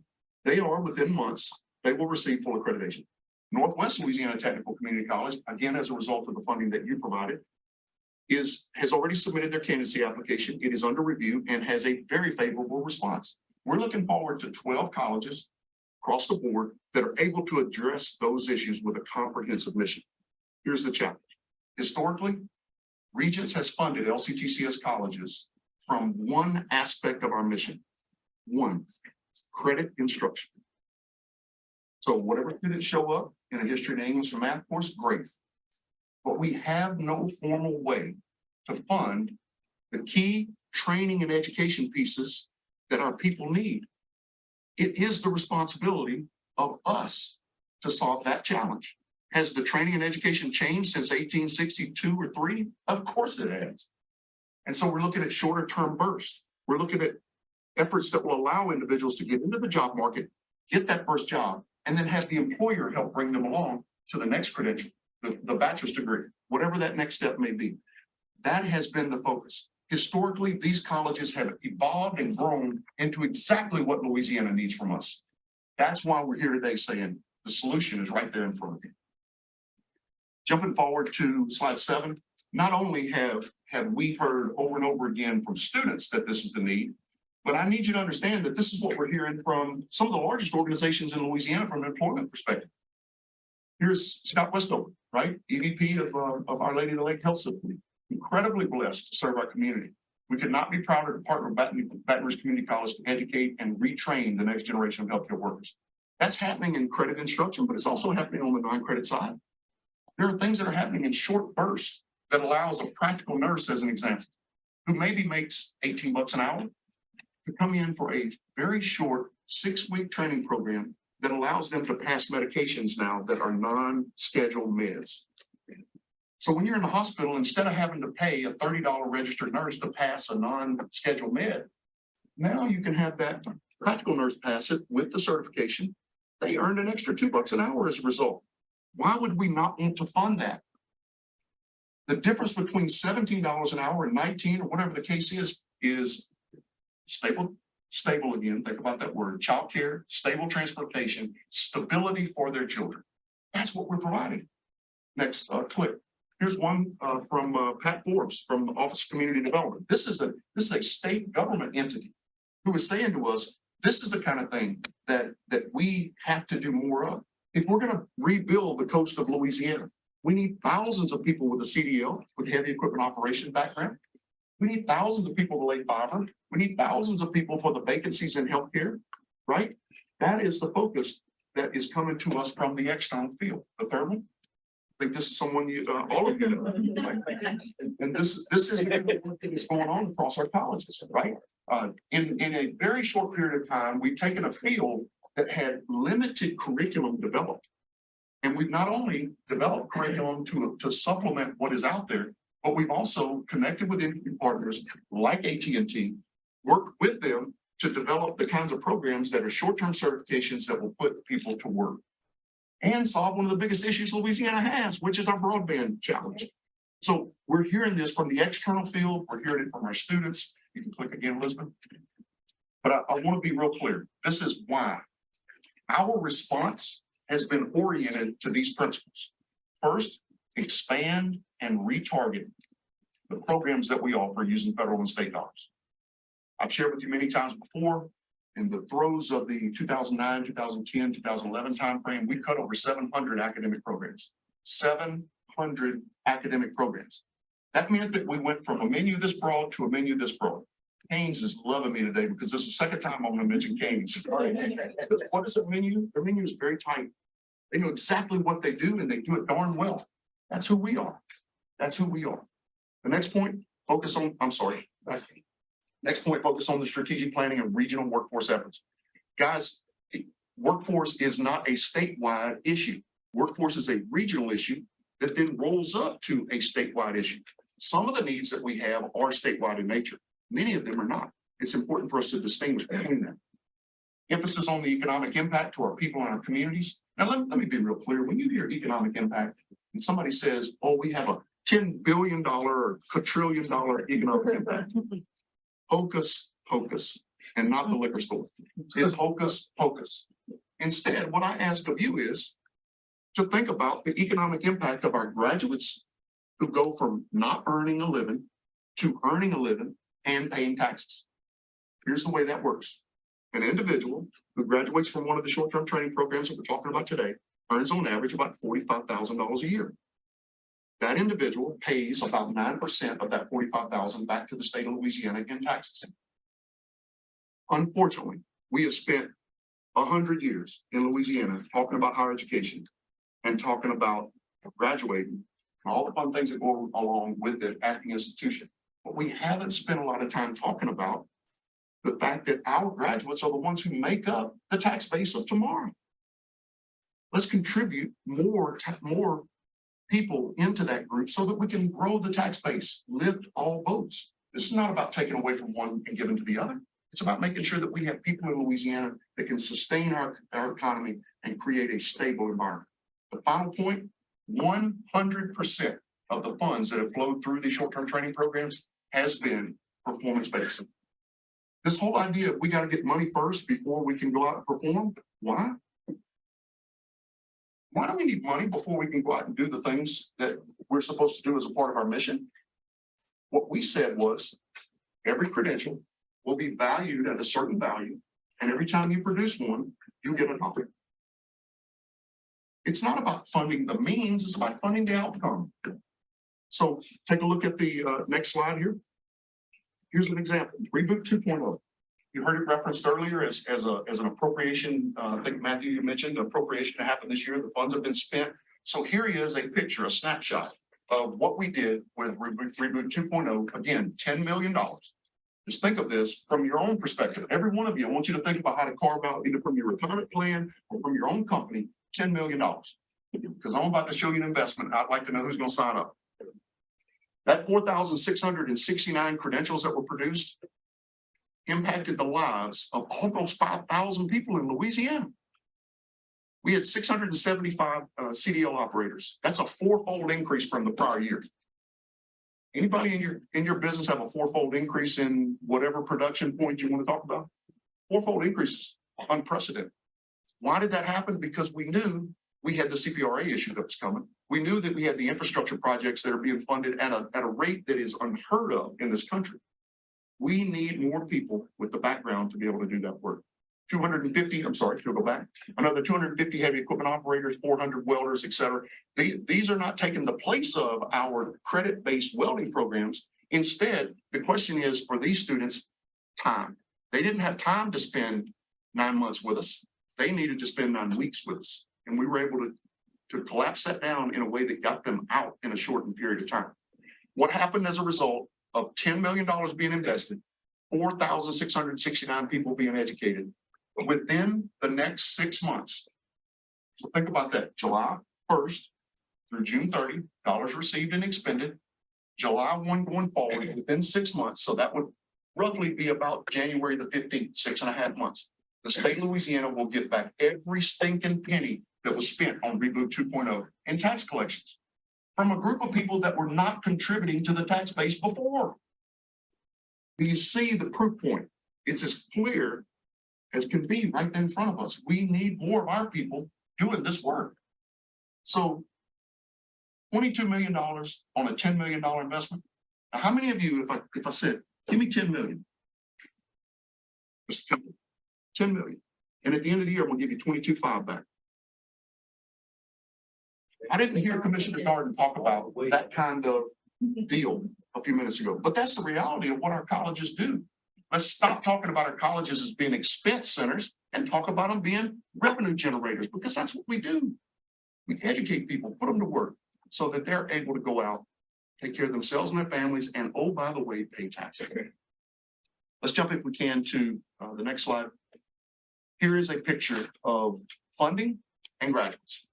Now, I want to be really clear. The past, this slide was used to explain what you saw earlier from Matthew. And by the way, Matthew, I refer to that as a frog slide, because the way it looks for us is it looks like a frog. But you know, the one that crosses where we lowered state general fund and increased tuition, right? We lost $80 million. And then we doubled tuition on the poorest population in Louisiana. We went from $2,100 a year to $4,250, because that's what we were told we had to do. We did it. We survived. But I want you to look at these numbers. If you go back to 2013, we're sitting at about $263 million in funding, producing 13,000 graduates a year. Across that period of time, from 2013 up to the 2020 year, you see that that number rose to 33,900. That is a 20,000 graduate increase in 7 years. And the reason is really simple, because we started doing what our students were telling us they needed and our employers were telling us they needed. Here's the challenge. We had to take it out of our hides. Yes, sir. It's the reason for the big jump in 18 to 19 in graduates. How did you do that in such a? 18 to 19, that would be the 20 from slide. It's 24,000 to 33,000. And then granted, a little dip in 18 from 17, but still it's a huge jump. Exactly. And so I want you to think about that 18-19 timeframe is where short-term training was, that was where our colleges were able to get all 12 up to a point where everybody is delivering on short-term training. So let me tell you how we did that. We couldn't go out and fund a new CDL program at Sewell, as an example. We couldn't afford it, $250,000 truck. So what we did was we went down the interstate to South Louisiana Community College and we said, you got a great CDL program and you happen to have a truck that is not in service that we believe we can repair and get it in service and be able to deliver the program. Sewell today is delivering the CDL training program using the equipment and the resources of South Louisiana Community College. We have that going on all over the state, guys. That's why we're seeing demand is the reason that you see those numbers in the way that they are. But I have to ask you a question. As we saw, what, 10,000, 9,000 student increase? You want to know why we did that? Because we took it out of our hides, out of the money you gave us for credit instruction, because we weren't funding it. You follow the steps? We're having to make hard decisions, saying to students, we're not going to offer another section of English 101. We're not going to offer another section of Psychology 201. Instead, we're going to use that money to fund workforce training programs because that's what Louisiana needs. But should we really have to take that out of our credit hide? No. We need to find a way to fund this aspect of the mission, which is, by the way, part and parcel of the Board of Regents' responsibility. Adult basic education, workforce training, and post-secondary education. So across time, you see that number go all the way up to 2020 at about 33,994. I want you to take a look at what happens in 21. 2021, We get the very first fund from the governor at the request of our commissioner, $10 million for Reboot 1.0 to do short-term training, align with the market for adults. And we began to see that that $10 million is really what helped us to prevent a deeper belly from COVID. Because we took 10 million and we focused it on those people who were in careers that were typically hospitality, as an example. We helped them transition into roles that would allow them to get back into work that were required jobs at the time. So that the belly there, I give every bit of credit to our governor. Without those $10 million, we would have seen significantly deeper reductions in graduates. But as you move across, you see that that 10 million helped to sustain us there through the 21 year, 22 year. And then take a look at what happened in the 23 year. In 2023, 10 million for Reboot 2.0, 10 million for broadband. And now we can begin to think about a non-credit funding apparatus that addresses the issues that I've mentioned to you today. Now, the next slide, before we click, the next slide grabs that 2020 timeframe, and it takes us all the way through the 2030. I want to be really clear. The reason that we're here today is to say to you, we have an ask. That ask is very simple. It is aligned with the market. It's aligned with the needs of our business partners. It's aligned with our students' needs. And it's aligned, most importantly, with the mission of this board. You established the 2030 goal of 60%. We came behind you, and because we believe in that plan, as I recall, 3 words that come to mind, you use the word adult in the plan. That's all we had to do. Use the word adult and quit thinking about 18-year-olds. The second point, you use credential rather than degree. You were thinking about this long ago. And that's why I'm coming to you today to say, we are here as LCTCS on the heels of last year when we told you we would own 50,000 of the 85,000 annual graduates. We're committed to that. We're coming to you this year with a game plan for how you get there. I, just like you, want to see 2030, 60% of Louisiana educated, skilled, and participating in the workforce. That 41% is untenable. We cannot stand it. And so the ask, Elizabeth, is this. We are asking the Board of Regents to put together 2 aspects that address this piece. First and foremost, we ask you to build upon the policy work you've already done by establishing definitions for things like a credential of value. That was done a couple of years ago and done very well, by the way. I think other states are looking to us to define credentials of value. Credentials of value are not just bachelor's degrees. They're not just associate degrees. They're credentials that matter in the economy. And you've defined that very well. We're asking for you to develop a policy platform that is like the policy platform for credit, but it specifically targets the population of the 1.1 billion. And it needs to be performance-based 100%. None of my colleges is going to come to you and ask for money to start the programs. They're going to come to you and ask for the dollar after they perform. Because you know what? The risk that we take on in our colleges that you heard Suwan talk about a few minutes ago, we're okay with that risk, but we're not giving it to you. We're not asking you to take on the risk of a tree falling on the house. We got it. We're going to work with those folks to get it taken care of. What I'm asking you for today is to have a vision of a platform that solves the biggest pressing problem we have today. 1.1 billion working age adults that must be educated and skilled. This trend line is easily obtainable, going from the 2023 number of about 29,000 to the 2030 number of 50,000.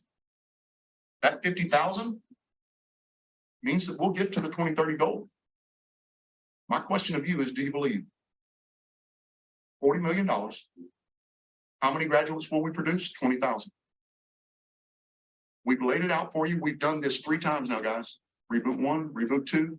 We've done it with our own dollar to prove the point. We're coming to you today, not asking for half the money that you have available. We're asking you for $40 million to solve that one problem. That $40 billion across time, let me be really clear. Some of my colleagues remind me of the old country song. I was country before country was cool. Because apparently everybody loves workforce now. 5 years ago, I couldn't get my colleagues to spell workforce, except for Henderson, who at the time was at a 2-year college, right? Now we're in a place where everybody wants to talk about workforce, but nobody really wants to do the hard work of it.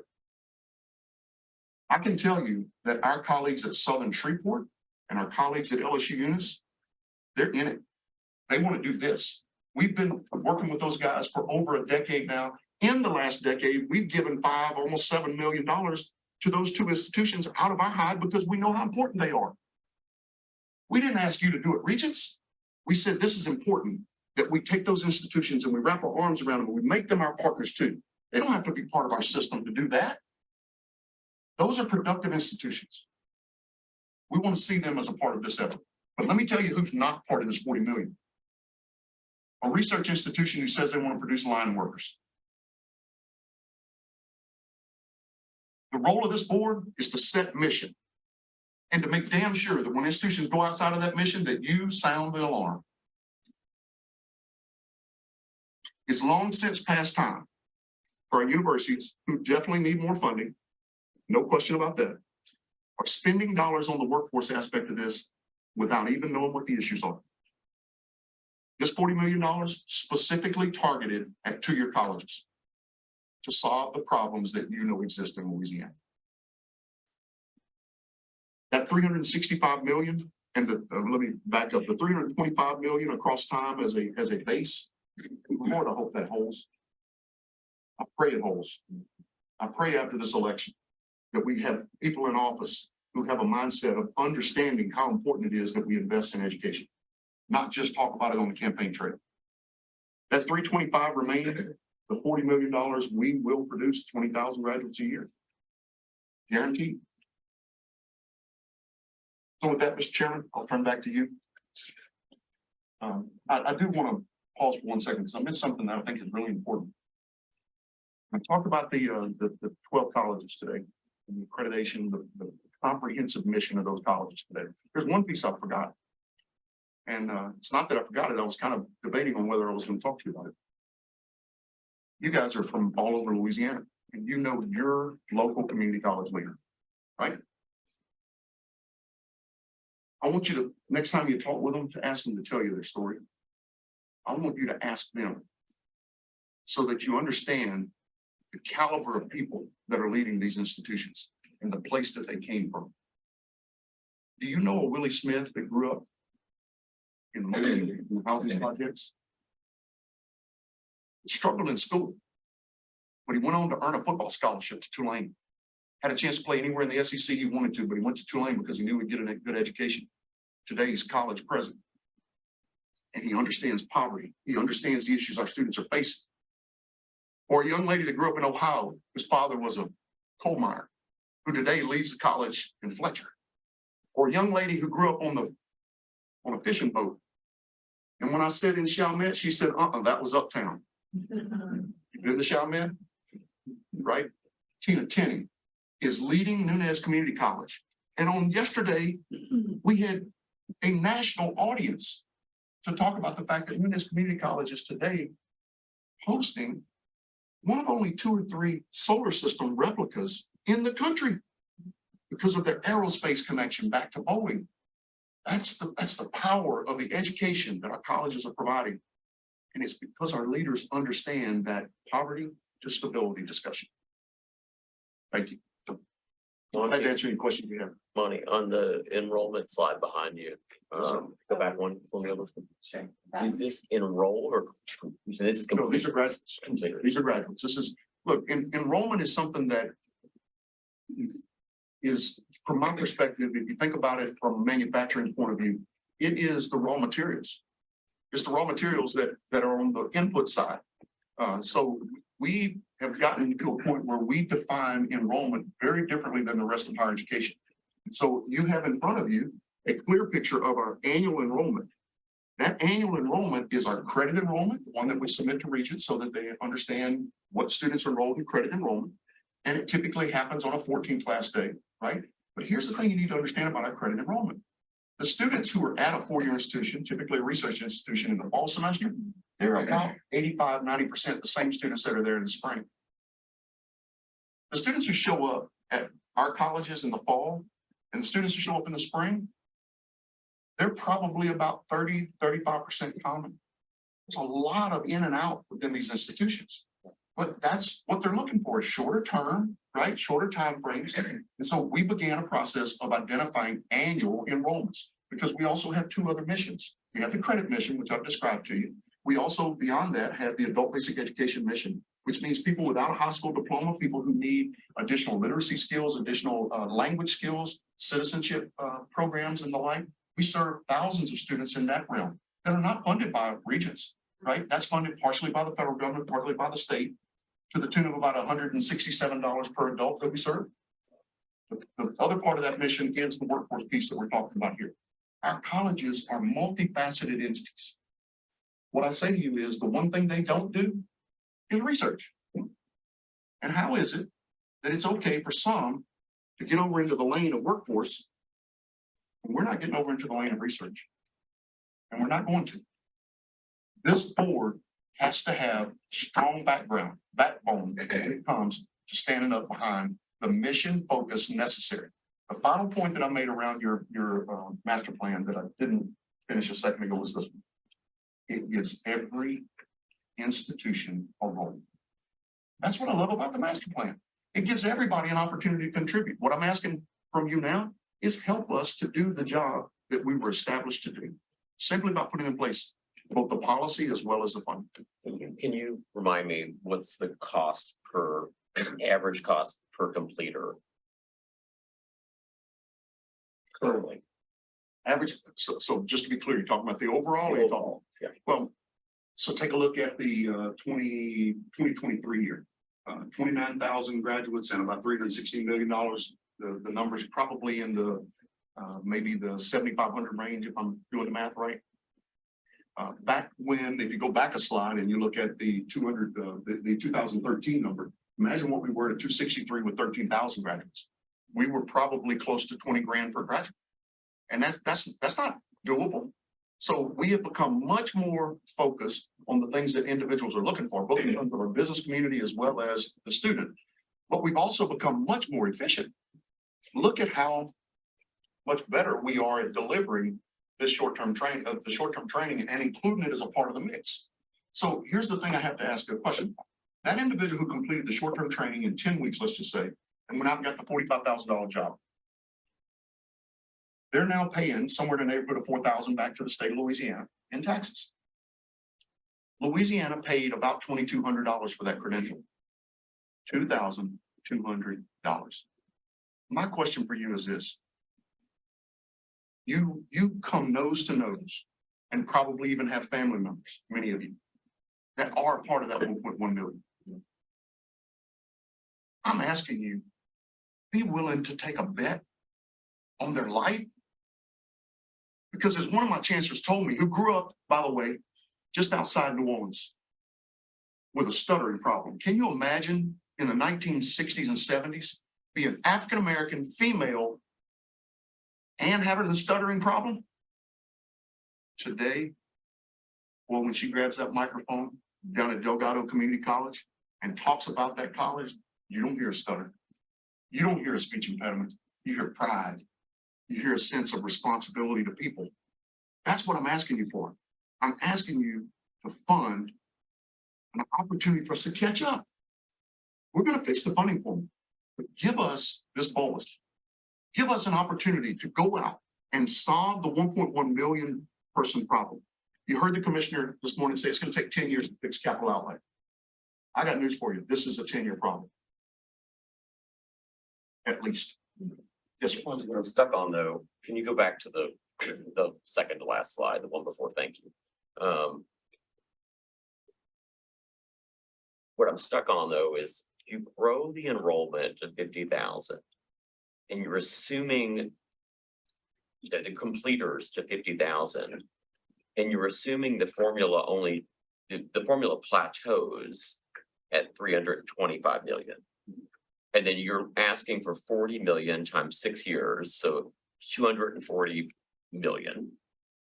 But you have an additional 81,000 completers over the right? You 3,000, 6,000, 9,000, I'm just straight lining it. With you now.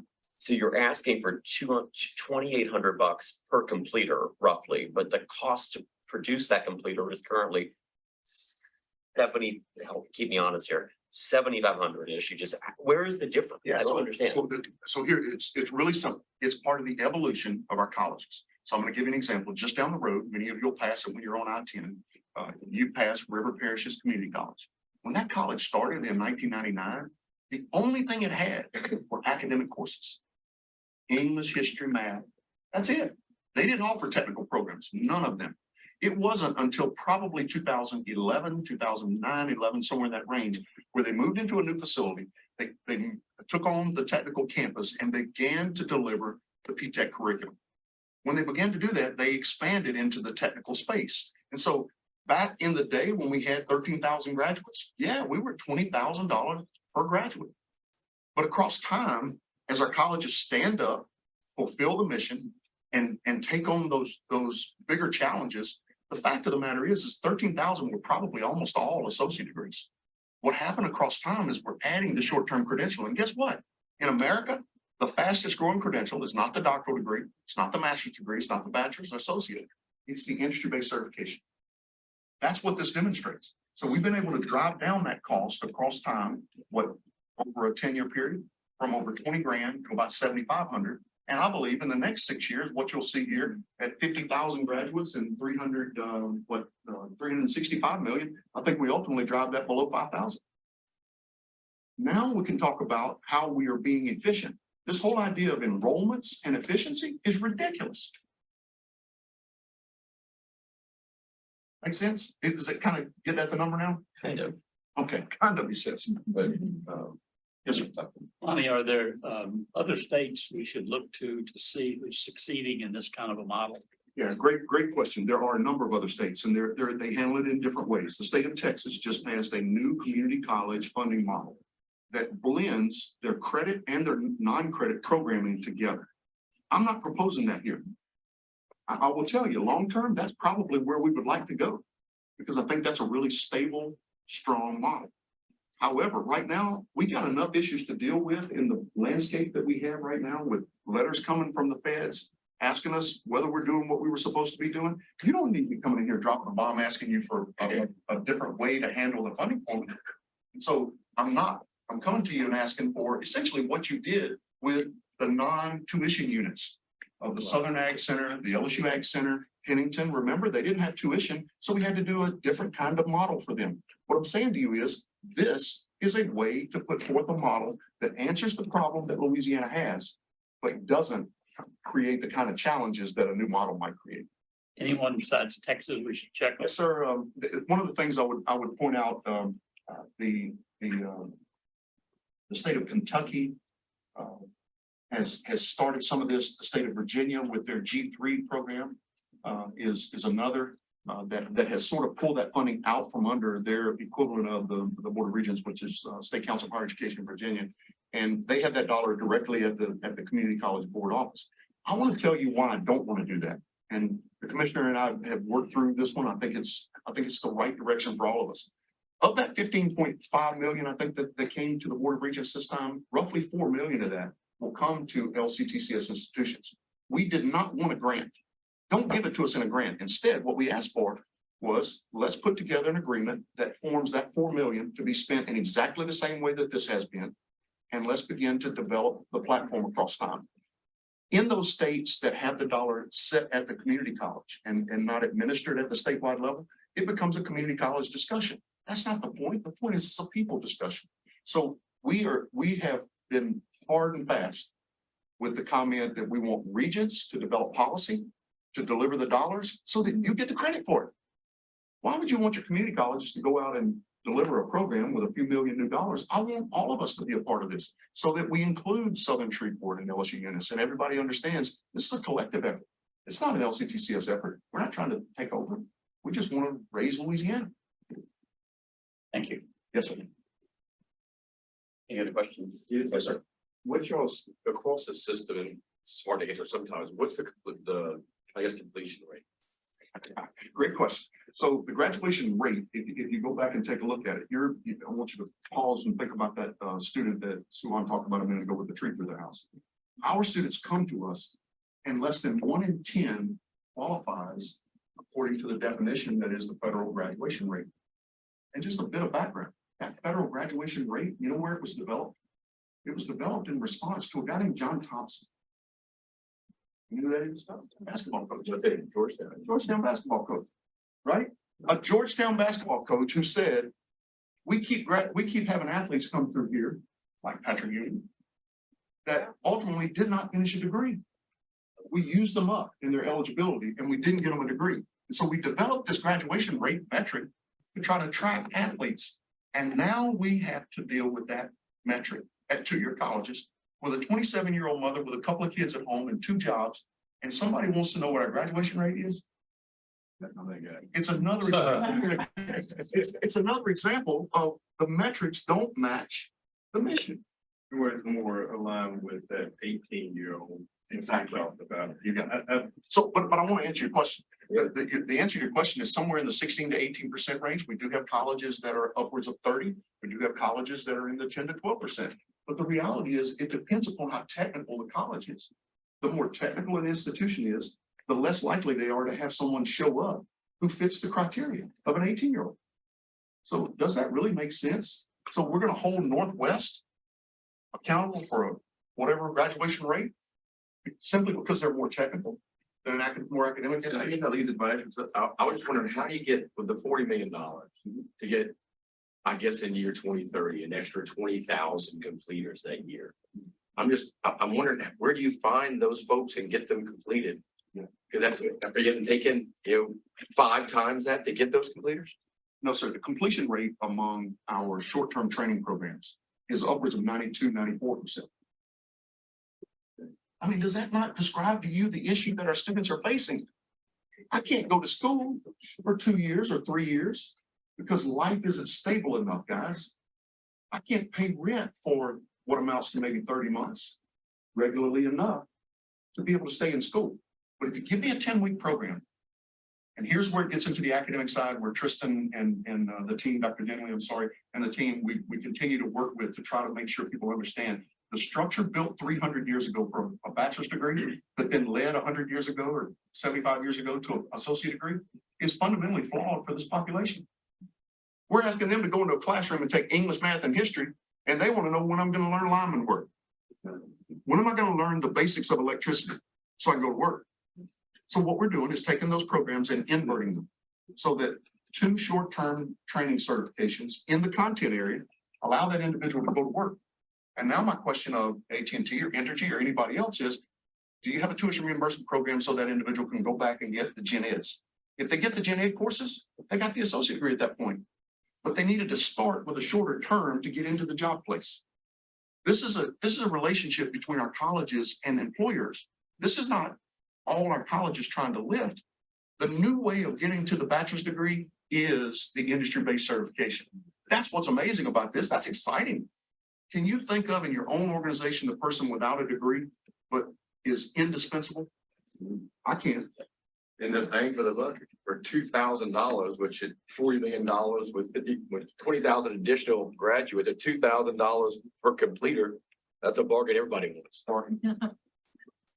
Mr. Chairman, in noting your time, I know it's a very tough time frame that you guys are dealing with today. I just want to say I'm glad to answer any other questions that you may have, but I want to come back to the point that you just made. I'm asking you as Regent members, not just the commission. I'm asking every one of you as Regent members to put your shoulder to the wheel with me. Join your commission and be that person that steps up and says to our elected officials, we got to do this, guys. What will Louisiana look like at 1.2 million people or 1.3 million people or 1.4 million people? I can tell you what it looks like. We've been experiencing it. I'm convinced that there's an inextricable link between opportunity and democracy.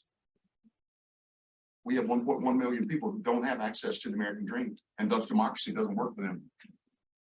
You want to preserve democracy in this nation? Fund these programs and right here in this state. glad to answer any other questions that you may have. What are your, Yes, sir. why not now? Why, I mean, I've been around the state, I've been on this board for over 6 months.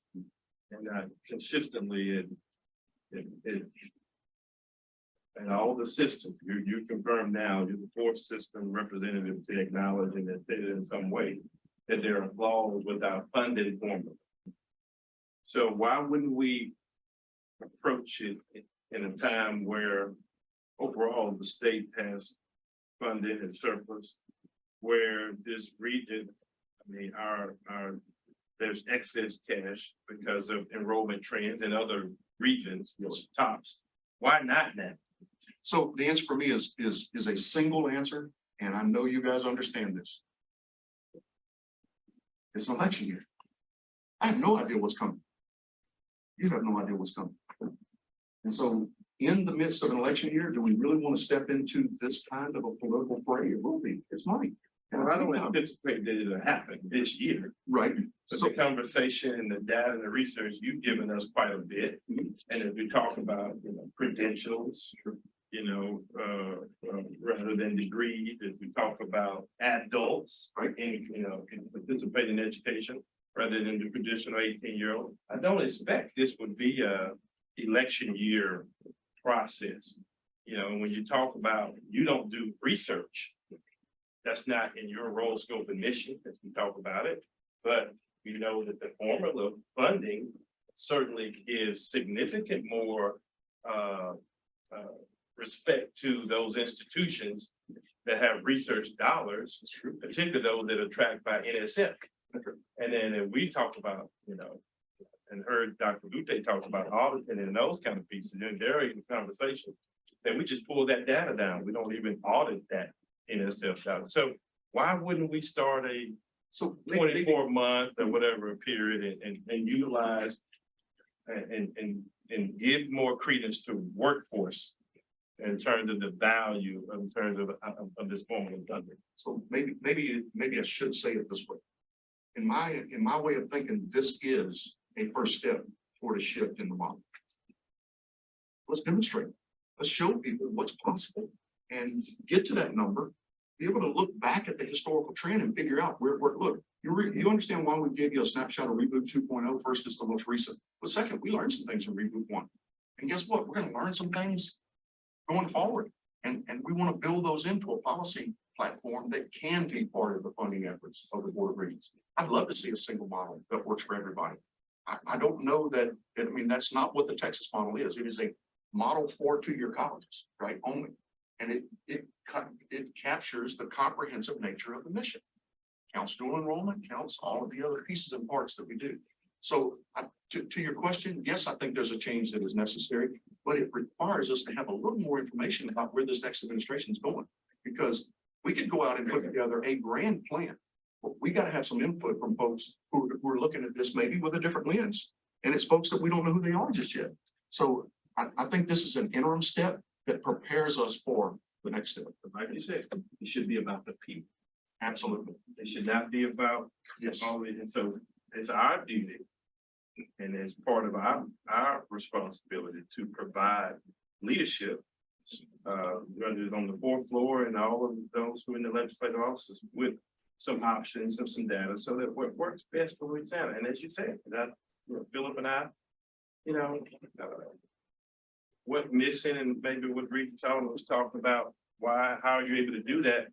One of the things that I'm aware of being on the community college campuses, y'all are much more involved with dual enrollment. Right. So when you look at the cost, most of them paying $300, get that credit up for those classes, which is much different than what you have to pay from a tuition perspective. You also working with second fence, working in the prison population. So second chance. So I don't see that happening at the 4-year level. It may be, but that's how you're able to get more credentials out there at a reduced rate. So I commend you for that. Glad you mentioned that last piece. I had a meeting yesterday with Secretary Jimmy LeBlanc. There was $5 million this year that was moved from corrections to LCTCS budget. And I think a lot of folks looked at that and said, oh, there must be some skirmish going. was no skirmish whatsoever. Just as the JRI task force identified priorities, and those priorities moved the 5 million. Now we get to sit down with the corrections folks, as we did yesterday, plot out the number of people who were incarcerated who earned credentials in the past, and set a goal aspirationally as to where we want to go. Guess what? That's part of the master plan, right? Remember the little bars? We stole your right? That's part of the parcel. The last comment I'll make in regard to your discussion was this. Since this organization began in 2015, we had about $21 million sitting in our foundations collectively. That number is over $58 million today. My ask of you is this: we earned that money, not from estate giving, not from people who made philanthropic gifts, but we made it from organizations that contributed to us because we saw one of their biggest problems: workforce. So my point to you is this: put in the metrics that we got to raise money, because you know what needs to happen? Louisiana is on the bottom in terms of our ability to gather private sector funded research. Guess what? That ought to be a metric. Our universities ought to go out and get more private funded research, just like our colleges ought to go out and get more private funds to do research, to do workforce. Those are metrics that I think show that we're trying to bring more money to the table. We're trying to be more efficient, but also bring money to the table through those donations. Well, I think, sorry. Let me just mention a couple of things to Regional Aubrey's good point. The use of proof points to get us where we are. We have an MJ Foster $10.5 million today, Monty will affirm, because we had Reboot to 1.0 and 2.0 as a proof point to say to the governor and legislature that work now funded. We need adult financial aid. Last year, we asked for $40 million in workforce. Did not get that. We asked for recurring. Then we asked for one time. We end up with 15.5. But we've continued to signal where we think we need to go, because as you know, sometimes a good idea takes multiple years to get there. So I want to make sure that we talk about the fact that we've been shopping these ideas and using this proof point concept to help bring the governor and legislature around. As Monty said, now we'll have a new governor and legislature, so we want to engage them, but I can't imagine they won't be focused on workforce because they're hearing from business and industry about it. Madam Commissioner, if I could steal the line, your line for the final point of the day from LCTCS. Commissioner has a line that she uses often, you've heard it, and that is the line going behind higher education. You've got a surplus in the state that's coming in this current fiscal year. Why wait? Give us $40 million on those, run. Put fuel in the tank of these colleges who will do the work. They've already proven it to you. Put fuel in the tank and let's see what we can bring you back. I think you'll be pleased with the results. Thank you guys for taking the time today. Thank you for taking time away from your work and your families to do this important work. Thankful for the partnership, thankful for the leadership of our commission. Thank you very much, guys. Thank you, Monty. Monty, Yeah, Monty, thanks for your passion and your commitment to the work as well. you're not evangelical, you can't get money. That's it right there. I'm doing a terrible job keeping us on time today, but it is lunchtime. You want to call it 40 minutes? 40 minutes to come back at 1. Is that too late? Or can we do it that? Let's do it 30. Let's try to come back at 1. Doing 30? We'll try to do it by 1 o'clock. Is lunch here? Yeah. Excellent. Okay. Can we just walk out and grab it? Come back in here? All right. See you all at 1. President Shields, you're gonna grab a box. Everything good? Good enough.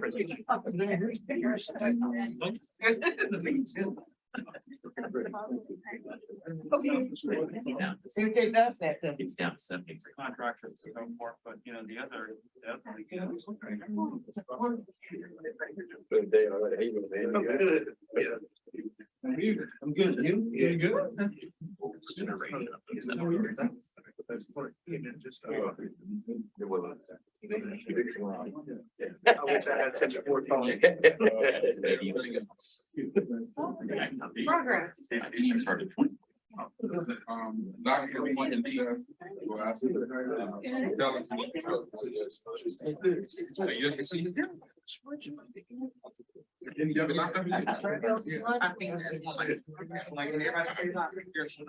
Laptop that you already have. That's great. Laptop you already have.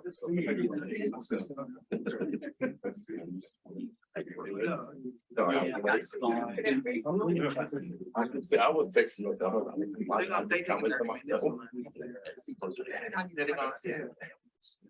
Do I kind of roll your ball?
All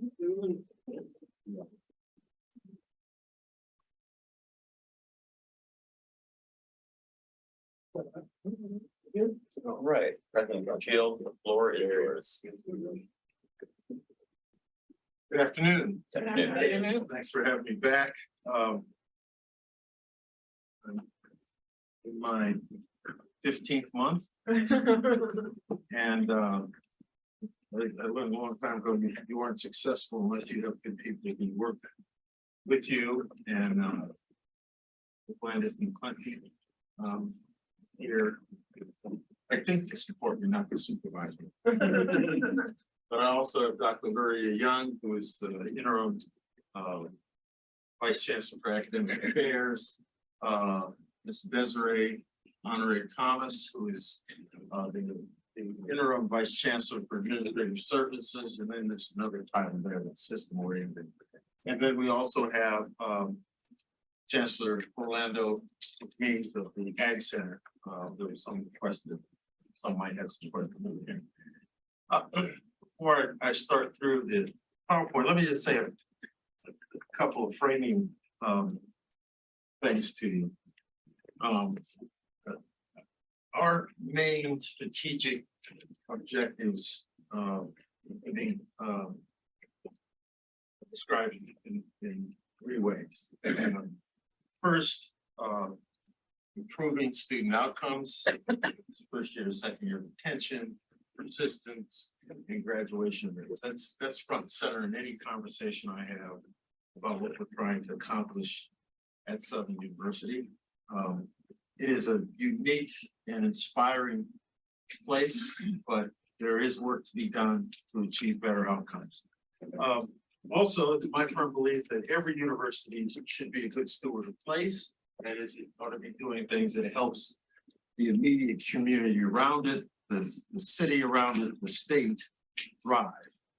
And then finally, higher education. Given the vagaries of where we get our support, the majority of our support is tuition and fees from our students and state support. We need to diversify our revenue streams. So with regard to student outcomes, we have several things in the works. We held our first Jaguar Success Academy, and let me digress a little bit about that. Many probably already know this, but 60 to 70% of our students are Pell eligible, which means in great language, they have no money. An equal portion of them are the first generation in their families go college. That means they don't have strong resource base, and they don't have a frame of reference that's real strong about how to succeed in college. So one of the tools that's been used in the past, at a much smaller scale, has been summer bridge programs. And I think the first Regents meeting I came to, talking about that. So we did a pilot this summer that we're going to build on. We had 170 students. It was a little less than our goal. I wanted it to be closer to 250. At no cost to the students, come start their academic careers, take a course, get introduced to all the resources that we have on campus, get set up to have wraparound services through their first year, and hopefully a number of them will serve as mentors to the group we bring in next year. So I'd like to claim brilliance on my part to sort of think of doing that, but it's not. They're very proven techniques to improve student outcomes. What I would tell you is I want to double the size of that next year. And ideally, I think an institution like Southern should expect to have about half of their first year students to go through a bridge program if we are going to move the needle on student outcomes significantly in a short period of time. We've also been moving on great supporters and participants in the Momentum program, and we're working hard at being good stewards of that program. And another way to improve student outcomes is to have better student recruiting and onboarding. I think we fell into the habit of sort of accepting whatever student applied to come to our school, as opposed to actively seeking and supporting really talented students. Not to the neglect of being affordable for all people, but if the high end of the class is stronger, bring everybody else up. And we have to be more intentional about that. If I were to sit here and try to tell you all the ways we think we're being good stewards of place, I could spend probably the full hour describing those things. I'll mention a couple. Our teacher certification program, which allows people who aren't trained out of education programs, but can get trained to become a part of the teaching workforce. We've been an innovator in collaboration with state agencies that way. Suno has developed a nursing program that's up and running. I think the first cohort of 30 students, and it has attracted significant healthcare support already. I think close to $1 million. That's how desperate nurses are needed. And with I think about $19 million of PERF money, we're going to start the process of actually building a nursing facility on the Zoom campus. Of course, Sussex had a hand in this. They train entry level nursing skills and dental hygienists and that sort of thing. So across our campuses, and of course, our Ag Center is supporting ag efforts across, is it 38 parishes? Now our extension 40 plus. 40 plus parishes. And we're participating in what's called the RUE, the Louisiana Rural Urban Equity Program. We're just in Marksville with a major program hosted by the Biloxi tribe. We had all our nursing students there and dental hygienists from Sussex there, making a point of addressing the health inequities and disparities that are present across the state, particularly in rural areas. With regard to diversifying revenue streams, we're in the final stages of the planning for major capital campaign that we feel confident, at least the lower target, which I think is $500 million over 7 years, then will eminently reachable. This is made possible by our Southern University Foundation, who has been paying the national consultant we brought in and is supporting the hiring of 3 senior level campaign executives to help us. And our contribution, the campus's contribution, is to ensure that every dean of every one of our colleges has at least one dedicated development officer associated with it. I'm also in the process of standing up a federal relations function. About this time, in fact, it's going on right now. I went to the Congressional Black Caucus last year and then to the White House program on HBCUs. Lo and behold, I discovered that almost every federal agency has millions and millions of dollars that are set aside to address underrepresented populations and carve outs for HBCUs. We have to get in the queue to get more of that money, and that may mean actually stationing someone there full time. But right now we're in the process of developing it. We have an advantage in that we have Southern has a number of alumni that are in significant positions, high positions at federal agencies, and they're serving as informal advisors to doing that.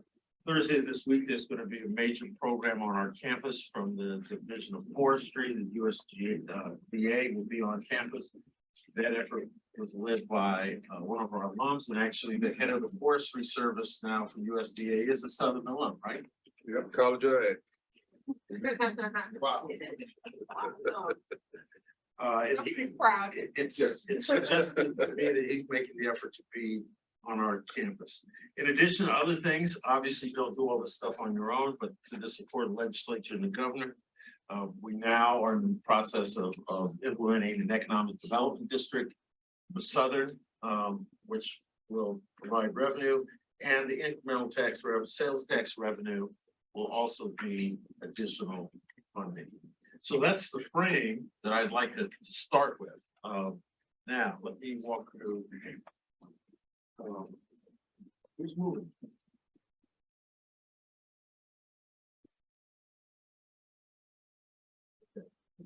So as I said, I came on board on July 1 of 2022. It's been an inspiring experience, challenging one in some ways, but it's good work, and I continue to be energized by doing it. So here we talk about the Jaguar Success Academy, and also at SUNO. This is all speaks to student outcomes. At SUNO, they have a path to knighthood. SUNO are the knights, and we're engaged in a lot of other activities to improve our student engagement and pushing them through the process to the degree. Community engagement stewards of place. We've been working with a number of entities in the Scotlandville effort in area to address some of the issues that are going on there. I think the Economic Development District will allow us to do some building and both on campus and off campus that will energize the economy in that area. And a number of our campuses are engaged in efforts to address healthcare disparities in African-American communities across the state. Talked a bit about diversifying the revenue streams and what we're doing. Let me speak a little bit to this. I don't like to look back and point fingers, but let me tell you, in the material, you will see that the Southern University system by itself could spend all of deferred maintenance money that's been approved by the state. A couple of weeks ago, we had to close down the campus because a pipe burst underground. The good news is that there was a drain right next to it underground. The bad news is that kept us from finding the leak for a day.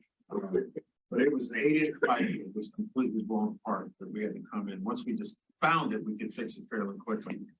I asked somebody, I walked out there and looked at it, I asked them, how old is that pipe? They said, well, it's at least 60 years old. 60. It is not possible to maintain facilities that are that old without injection of resources. So our infrastructure challenges, we did a quick and dirty back of the envelope assessment when we invited Mayor Landry to town, who's the infrastructure guru for President Biden. In 2 days, we could think of over 300 million infrastructure spending that we could do. Now, the biggest project on there is stabilizing the riverbank. And many people think the investment of 38 million is going to fix that. That's just the ravine that goes through the campus that all of Scotlandville drains into. It doesn't address the riverbank at all. But then you have the kind of infrastructure that nobody knows until it breaks down. The electrical grid, the chillers, the plumbing, the draining, the HVAC systems. We had at least 2 buildings we had to send people home for a few days this summer because our HVAC systems just speed. We need to make the investments in infrastructure, and that money needs to come from whatever sources that we can. Now, part of my effort with federal relations is to get in the queue to get more infrastructure money from the federal government. Good news is the legislature and the governors gave us, provided $1 million for us to do that kind of master planning for that sort of infrastructure work. We're putting together a request for proposal now, and hopefully that work will be done over the next few months. Once we identify those needs, then it's funding the planning. We have a number of new projects in the stream from the state: new business building, new STEM building, expansion of nursing facilities, residence halls. we're not certain our underlying infrastructure can support those programs. That's part of the challenge. Okay, you know, some of this is just context, and I had the opportunity to be on the Morgan State, this is the historical Black College in Maryland a couple of weeks ago. The president there that served 14 years there, colleague of mine, he was departing Wisconsin when I arrived in Wisconsin, so he's been there 14 years. In his opening comments, he made the observation that the state of Maryland has made $1.2 billion investment in infrastructure over the course of those 14 years. And you could see it. New student center, new engineering building. I'm not suggesting that the state can do that all at once. And I'm not suggesting it should only be state dollars. But that's how far behind we are. And we need to start banging away at that in significant ways. What was our infrastructure, our deferred maintenance? Like 152 million. No, how much did we get? 6 million. Okay. So I would tell you the whole experience that our students have on the campus, and if we're going to change those outcome numbers, you can't do it when you got to close buildings down every once in a while for emergencies. Can't do it when the lights don't work.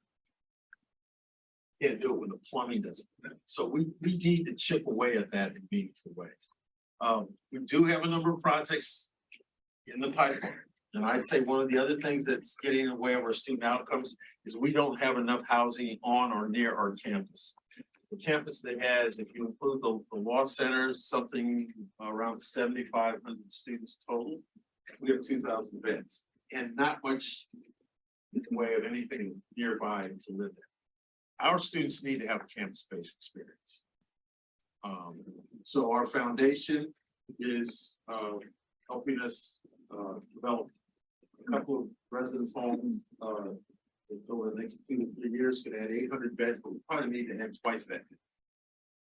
Okay, the amen experience. So I actually really would like to answer your questions. I need to be complimentary. The Southern University Law Center is a remarkable institution. It's made a remarkable contribution to the bar and the judiciary in the state. They continue to do it. This expungement program they've done directly supports the workforce initiatives across the state. It's makes more people available for the workforce, almost immediately. And thousands of people have benefited from that. But it was their initiative, certainly with significant support from state government. But it's emblematic of the kinds of things our law center does.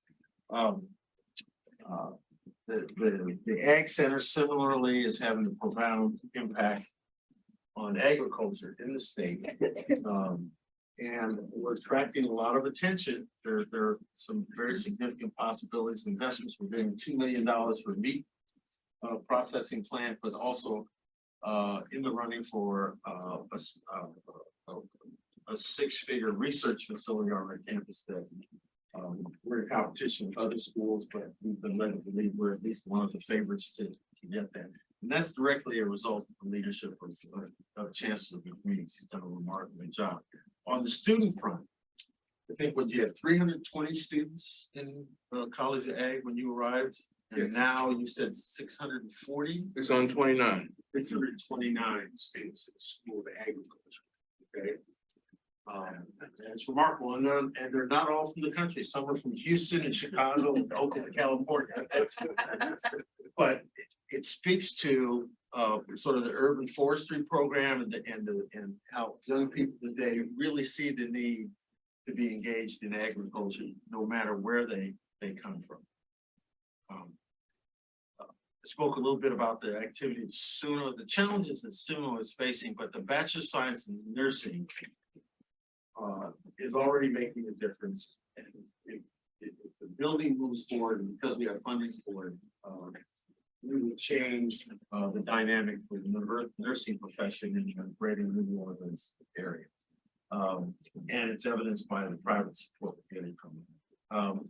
One of the challenges that Suno faces that when they were in a crisis mode, they closed down so many academic programs that we're now working to expand those programs so that we attract more students.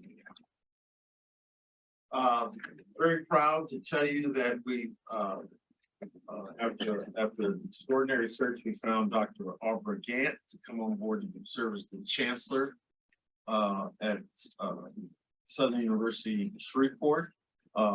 She's a native of Louisiana, a graduate of Sussex. She tells a story that when she was in high school, I think she won a debate contest or something. Anyway, she was invited to meet with the chancellor at Sussex. When he asked her what she wanted to be when she grew up, she said she wanted to sit in his seat.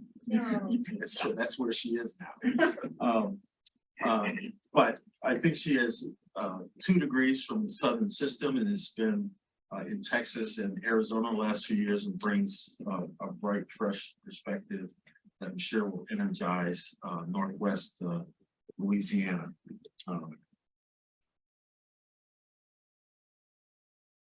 Ag Center, okay.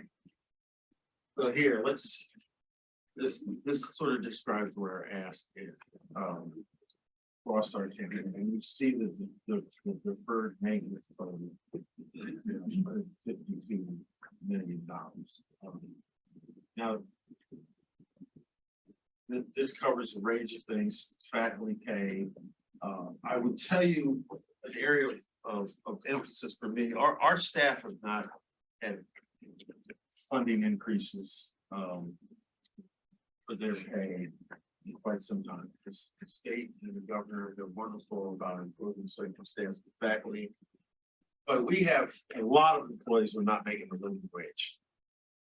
You know, if you look at the groundskeepers, the clerical support staff, with salaries $25,000 to $30,000, that's just not sustainable. And we should not operate an academic institution where you're not paying the living wage. So I've press this issue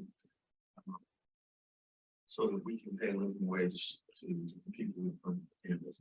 I think we do have the customer service issue in some ways on the campus, but I think this is part of the reason why that we're not paying well to attract great talent and people who fill those roles now are frustrated about the most tangible way you show they have value, and that's the pay them.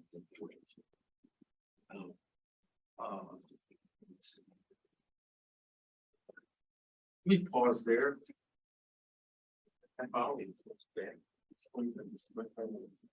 What can I tell you?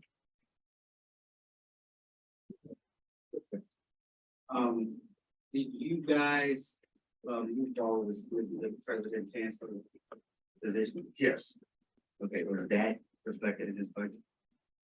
No, that happened. So Right, so it's not going to go into effect until we do a search and actually hire a chance. Because I mean, the whole idea was it to obviously consolidate back office operations. So you guys doing that now, was that board driven or is that your recommendation? Here's what I would tell you. After serving as a year as president and chancellor, the challenges that the Baton Rouge campus faces needs day-to-day executive leadership. It's hard to do that when you have responsibility for the whole system. And so, as I told the board of supervisors, I don't know what you call that job, but if you want to call it chancellor, that's okay. That's a 2024 hire and 2025 hire. 2024. I think it will take till late in the fiscal year to realistically expect that you'd have that new person on board. I've already signed that cast.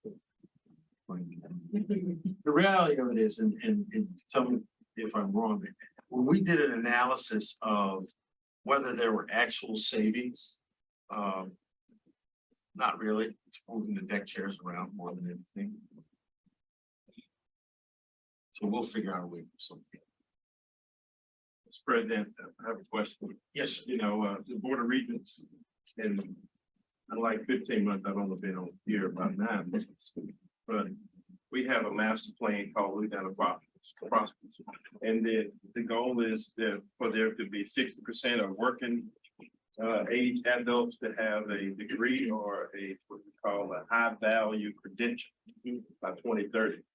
And when you look at enrollment trends, particularly in the southern system, and the staff has shared with me some preliminary data from particularly your 3 campuses, not including the Ag Center and the Law Center, but those 3 campuses are showing enrollment trends that are negative in a sense. The biggest being, I think, over at Freeport campus. And then one of the areas that I asked about when I first got on board was dual enrollment. So while we see dual enrollment numbers are very strong in the Freeport campus, when we look at the full-time equivalent number, it continues to be a challenge. How does this mesh? You know, we're pushing to get the credentials. We're looking to get more monies into higher education, financial and budget. You know, what is your charge to your campus leadership on being more impactful, dual enrollment including online, or is it just the trend nationally, and that you feel that the southern system is right sizing itself comparing to national trends? Well, the simple answer is that I don't think we've been very shrewd or thoughtful about the efforts that we've made to attract students. Okay. I think on the 4-year degree programs, we have far too much leakage out of, and that needs to be corrected. Chancellor Gant comes with a student affairs enrollment management background, and part of her charge is to re-energize that. I think in some ways the enrollment was inflated by the dual enrollment, but there's opportunity to attract students to all kinds of programs at Sussex. I think she will energize them. At SUNO, it's rebuilding the academic program from justice, technical, and looking for other new programs that can serve that community well. So I think there's an upside possibility. Is it going to be, is SUNO going to get to be 5,000 students? No, but I think it's realistic to get it back to 2,500, 2,800 over the next 3 or 4 years. I think that's entirely possible. On the Baton Rouge campus, quite frankly, our recruitment and enrollment function was full of dysfunction. It has been for several years. That's not to say there aren't good people there, but there needs to be leadership. For example, nowhere near the effort we ought to be making to attract very talented students. Okay, we're not competing well. We're not getting in front of them. We haven't been present in high schools. We haven't used the leverage of our sort of vast network of Southern alums that are passionate about supporting the institution. And there's been too much leakage in the enrollment once they're on campus. That's why the Jaguar Success Academy, that's why the engaged momentum, all of those things. If we improve, well, I'm just can't. We've been hovering around 60 to 63% retention from first year to second. What's that in the number? That's 200 to 300 students.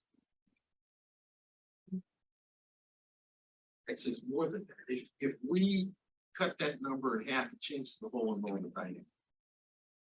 And we're going to pay attention to getting those kinds of things done moving forward. So, is it going to turn into a 12,000 student campus? Probably not. But if you project over the next 2 to 4 years where we can actually have the housing to keep freshmen and sophomores on campus, that will change that dynamic. Right now, we barely have enough room for freshmen.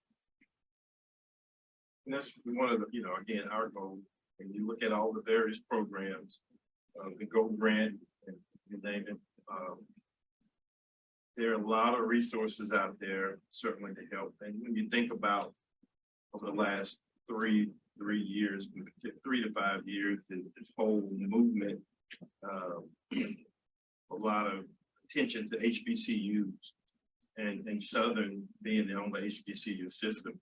You know, when I look at the report, the staff said, and it stands out when you have numbers like 21% enrollment decrease from year to year. I mean, that's substantial, and that's why it caught my attention about that. So I just wanted to, just to get your thoughts on it. We can and must do that. That's fair. Could you explain a little bit about, you talked about the community around Southern. How's the tip gonna work, the tax increment financing? How is it gonna help? Well, that's, well, for example, we're not gonna control that. That's gonna be the parish, or the city. Right now, it seems to me that got indications, whenever one of those major industries builds a significant new facility, that will be substantial incremental tax. So I think Exxon's planning to do that now, in the next, not too far over the horizon. I don't want to speak out of school, but for example, that's $4 million, of which there's a commitment to give us at least, you know, $1 million of that. And that would be unrestricted dollars. Unfortunately, we don't have absolute control over that. That's the negotiation between the person paying the taxes. Exxon has been very supportive, making sure that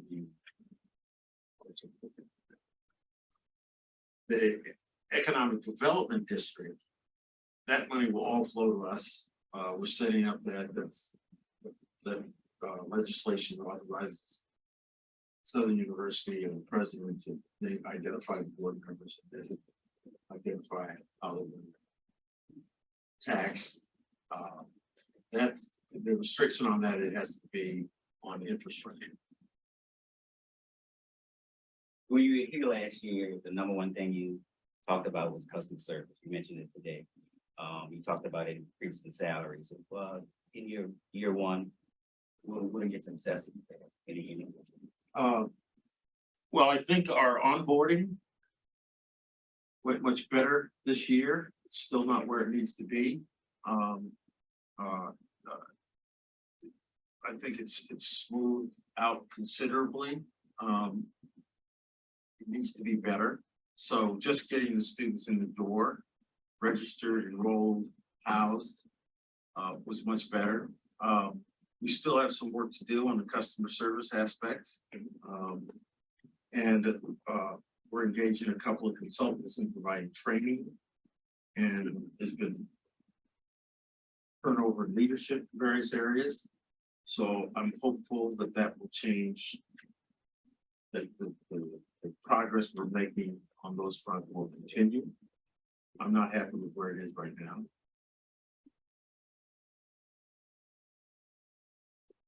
What's your graduation rate across the system? The 6-year graduation rate is around 30%. I guess with the additional funds or with your existing funds, what are y'all doing to try to improve that statistic? Well, where do we want that to go? I'll give you a comparison. So my former institution, with the student population, that was fairly similar in terms of their incoming credentials.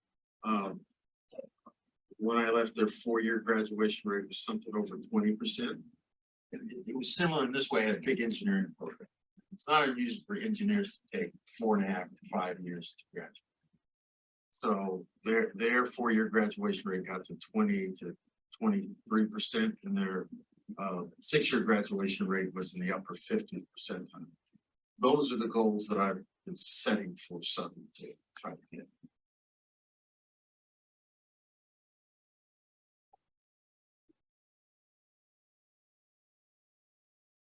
do you, have any comment about the letter that was sent out yesterday?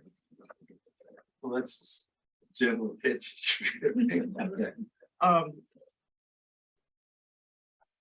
Here's the observation. It doesn't do any good to beat up anybody for what happened historically. I think as long as people acknowledge that HBCUs have been underfunded, and say, okay, so what are we gonna do about that now? So I would urge, while the state has a surplus, that they make a significant investment to try to catch us up. I think that's the easiest thing to do. And if the feds are willing to provide matching money, it actually leverages what we can accomplish. And if we're gonna change, look, Southern University is producing the talent that this state needs. If it's gonna produce more of it, it needs to be treated like the asset that it is.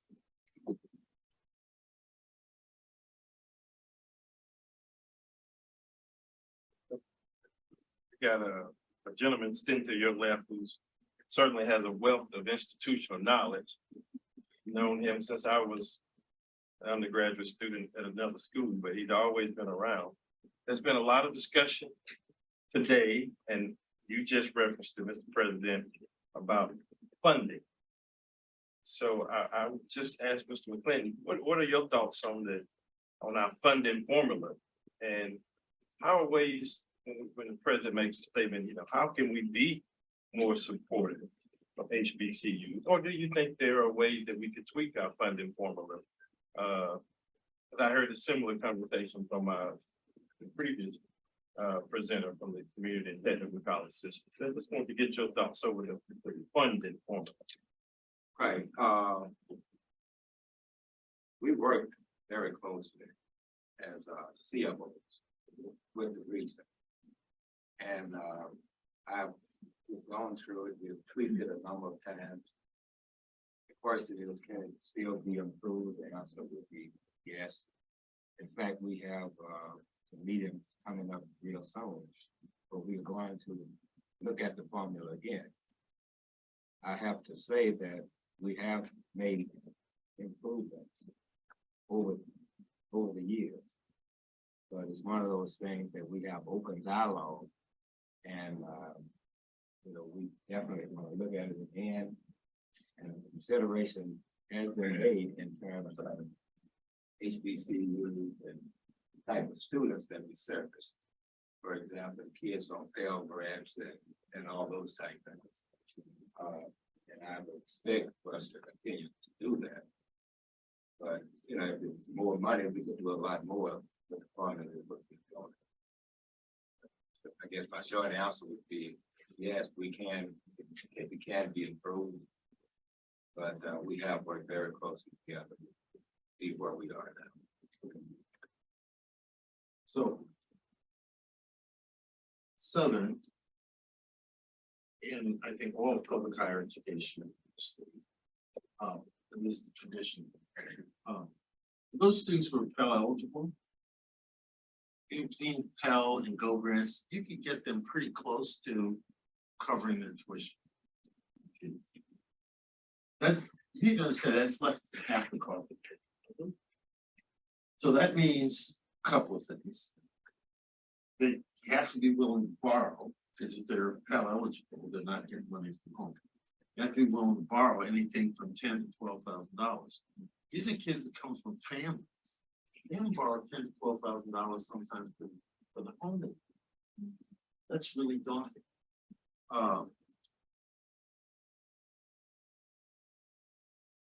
Or they borrow half that amount, think they're gonna work to make that happen.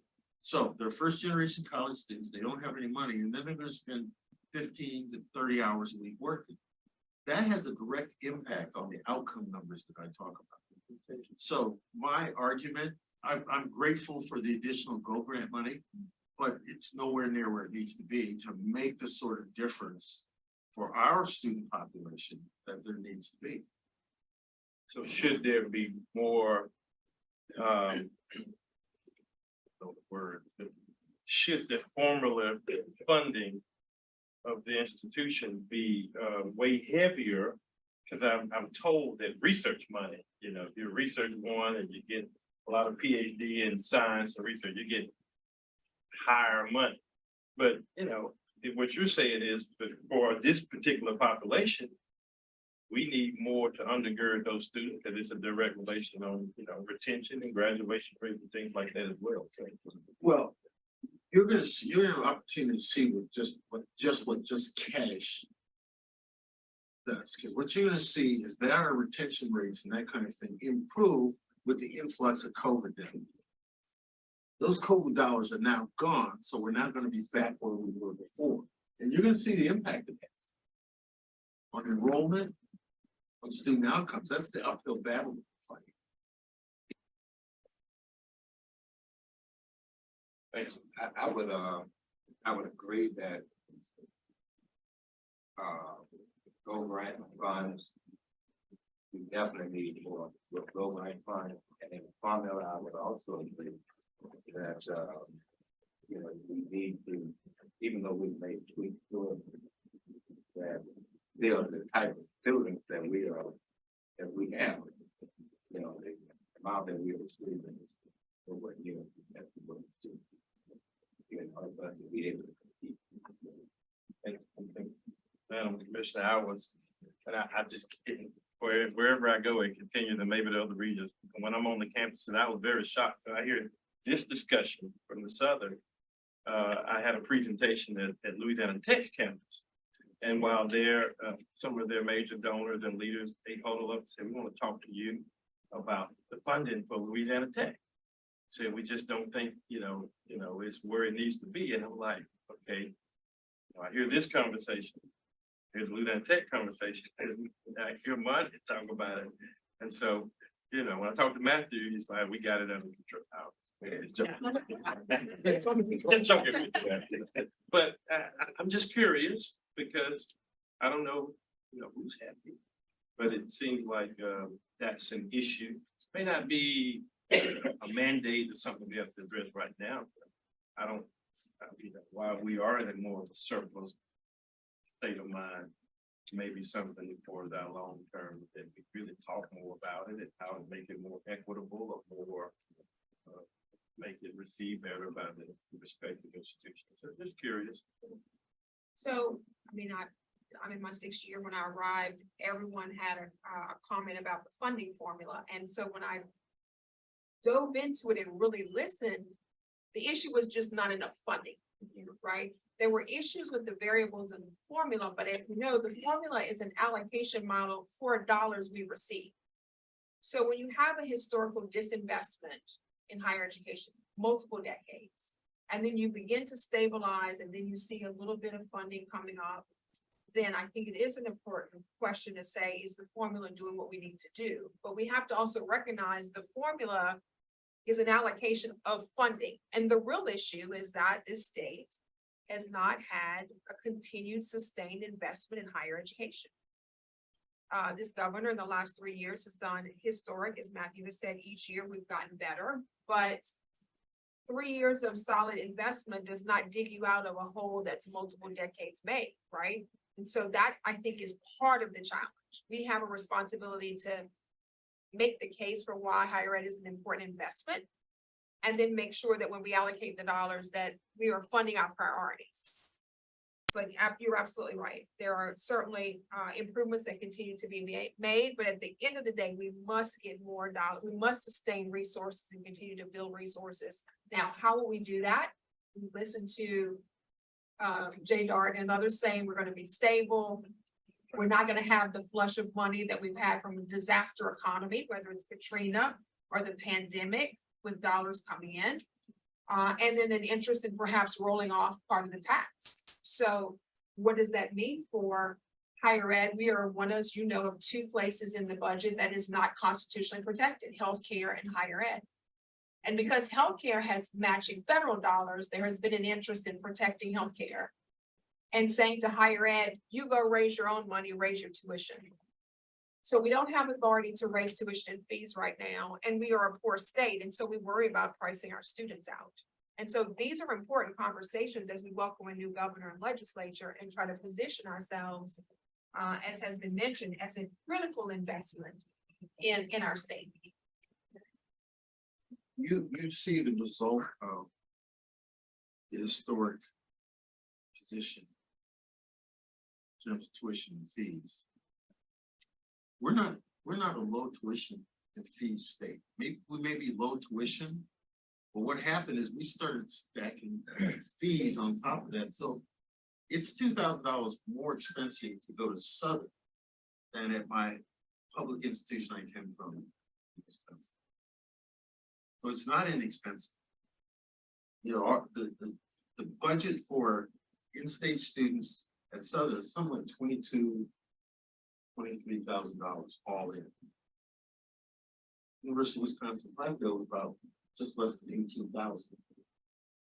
So you couple that with student population, where 67% of them are eligible, it shows you sort of how out of whack that might be. Now that's not all the states. Some of that's self-inflicted, but that shows that those investments need to be made in a number of ways. And I also believe in controlling our own destiny. That's why we're going to chase the federal dollars. That's why we're going to do a capital campaign. There are ways we can help ourselves, and I am confident. You know, who was I meeting with this morning? It's Procter & Gamble. They're right now total support for university. You know, part of it's by their sponsored by Classic. It's like $800,000 a year. Every major industry in the state has indicated an interest in being supportive of this. So there are going to be ways to do that. Now, can we get enough resources from them to replace?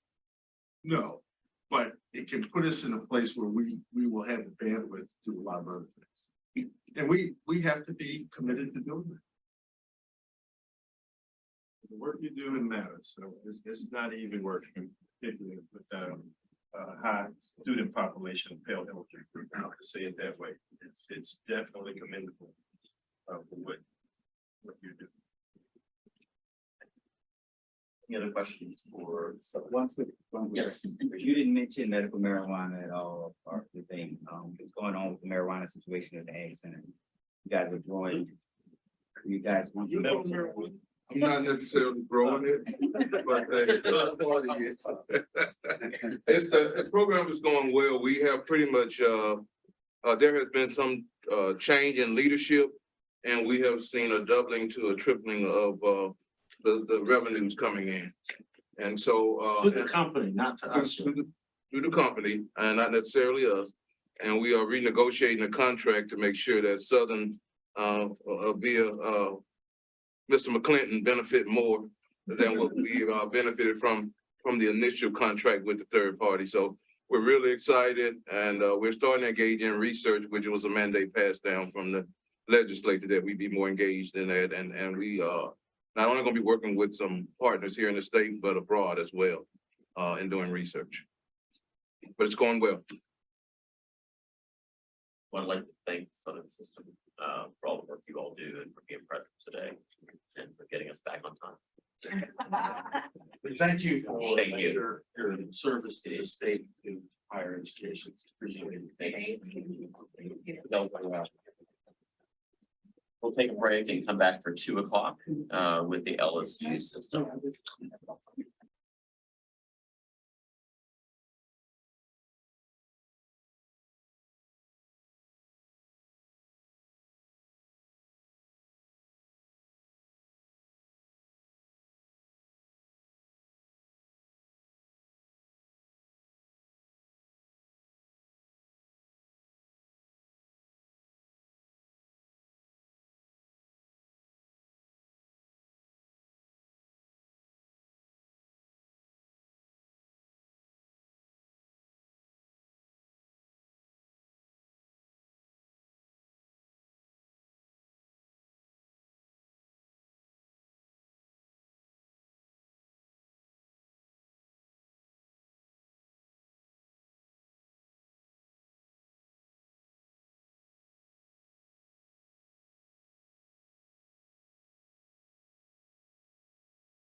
You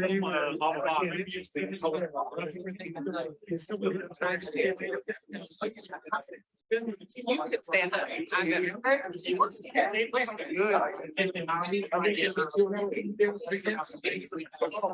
All right.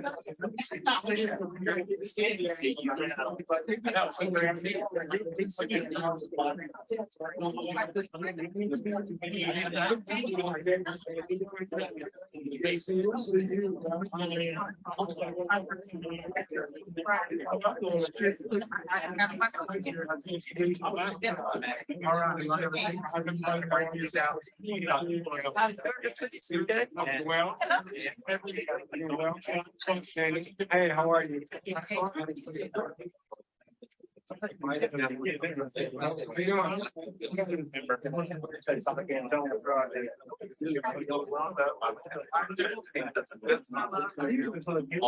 everyone.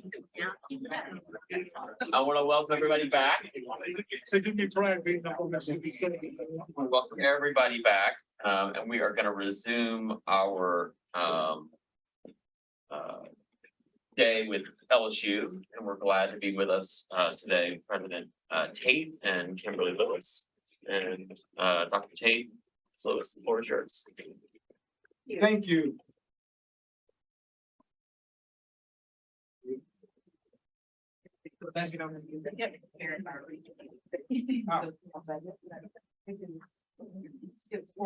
Yeah, go one more.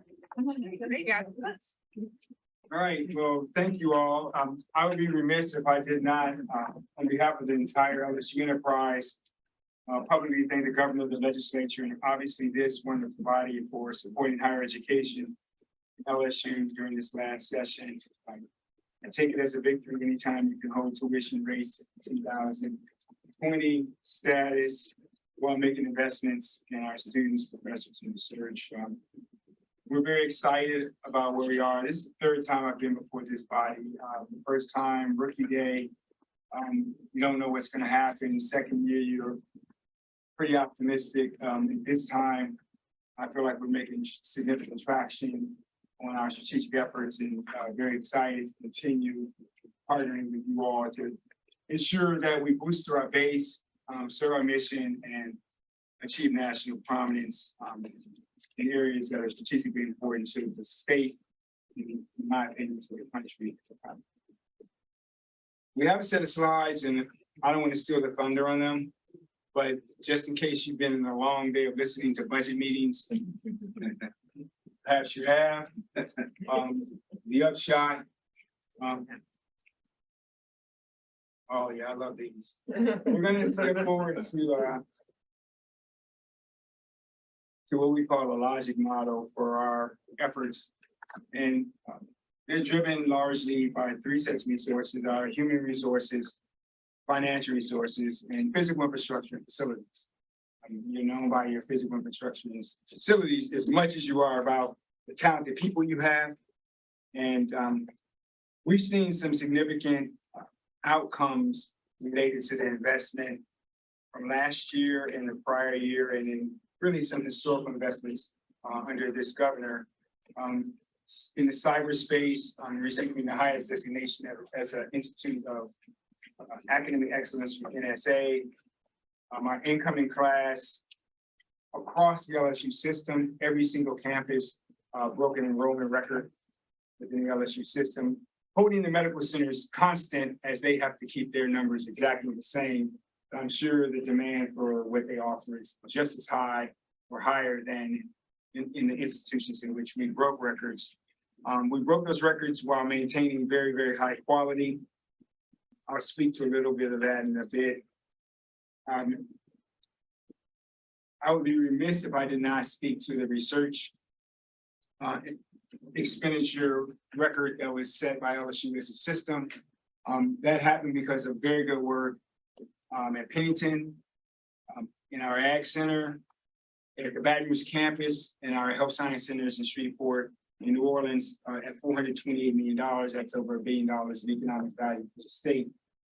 More importantly, it speaks to discovery and quality of faculty And I think that's an important point of emphasis for the LSU system. We are a place where discovery and clinical practice has to operate at a very high level in the state to flourish. And quite clearly, these numbers suggest they are. I'm gonna just say this, you don't want to play us in women's basketball. You don't want that. You don't want to play us. And I don't think you want to play us in baseball either. And by all accounts, they are national champions. And I really want to acknowledge that the hard work of those student athletes and all the student athletes in our system who have really done very well. We continue to move forward on the cancer side. I'll say more about that as we get into the conversation. And we're competing at the highest levels for the largest grants from the National Science Foundation. We recently brought together a collaboration, which I know this is very important to the regions of LSU, Xavier, the University of Louisiana Lafayette, and Louisiana Tech, to just name a few, plus our two-year college system, and had a reverse site visit with NSF, seeking to $160 million focused on the energy space. This is an example of what can happen when we work together. We are in a competition for that to work out, but we're hopeful. And it was great to work with those colleagues across systems and across institutions to try to put together a winning proposal for the people of the state of Louisiana. In the end, we hope you measure us on outcomes of our students, the discoveries that we put forward, the teaching and learning processes we make better, how we're able to apply research to the needs of society, and how we generate new resources. I will say this, if you've tracked, like I do, the Wall Street Journal, and you look at some of the evaluations they put together, one of the things that I know in their evaluation of higher ed is very outcomes-based and not as focused on inputs. And if you track LSU in that analysis over a 5 or 6 year period, you'll see us ascending and ascending. And in fact, because they track salaries, LSU was about 4th highest in the SEC, tied with Missouri. The only schools ahead of us are in the AAU. That speaks to the focus on great degree programs and outstanding faculty.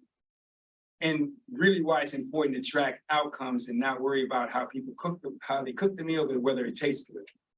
And I think that's extremely important as we think about the different ways that we get evaluated. We can keep going. So obviously, we want to enhance our academics and student success. I mentioned, I don't have my glasses on. I was like, that was like, I purposely don't put my glasses on in these deals so I can see the people in front of me. we apologize. We're going academic success, right? We're on academic success. Ms. Lewis, with my part. We're here together. Because you know I love to talk about academic success. On the academic success side, the first part of it is, do you have any students? You can't be successful if they don't come. And then the question is, what does the student body, what does it look like when you get there in terms of their quality factors? So just real quick, we've had some great successes at the A&M campus, and I know that's a point of observation for this body in light of the number of students we admit. We admitted the best academic class in LSU history on this past round. Average ACT is 26.5, average GPA about 3.8. The Honors College, over 1,000 students, 4.1, 4.2 GPA, about a 3.1, 31 on the ACT, 31.5. That speaks to the quality of the students who were admitted. We did that without really compromising in any form or fashion on any measures that people are debating about across the country. We have a wonderful class. And we also have increased our retention rates. They're up to 84%, overall in the student body from first to second year. 3rd-year retention rates up to about 74.5%. So those things are measured in 0.5 intervals in many respects. And when you think about the delta that has to happen for that, we put a lot of emphasis on making sure people can continue and graduate. The graduation rate is up over the last year cycle. And we also eclipsed the record in terms of number of graduate students at LSU, the A&M campus We have over 6,700 graduate students. And I want to thank the legislature for their investment in graduate stipends. That has made a big difference for us. We are now, our floor on stipends for PhD students and MFA students who are terminal degree students is the highest in the SEC right now. That's a big deal. That means we can compete for transformative students. The freshman class up a bit in size, and that's a good thing. Overall, we had about 39,000 students enrolled at the A&M campus. LSU Online broke a record for providing access in terms of number of students enrolled. LSU E also set an enrollment record this past year with over 3,600 students in their official census. LSU A surpassed, and I'm going to say an ambitious goal. They were supposed to hit 5,000 in about 2 years. They did it early. That's extremely strong messaging around our brand. And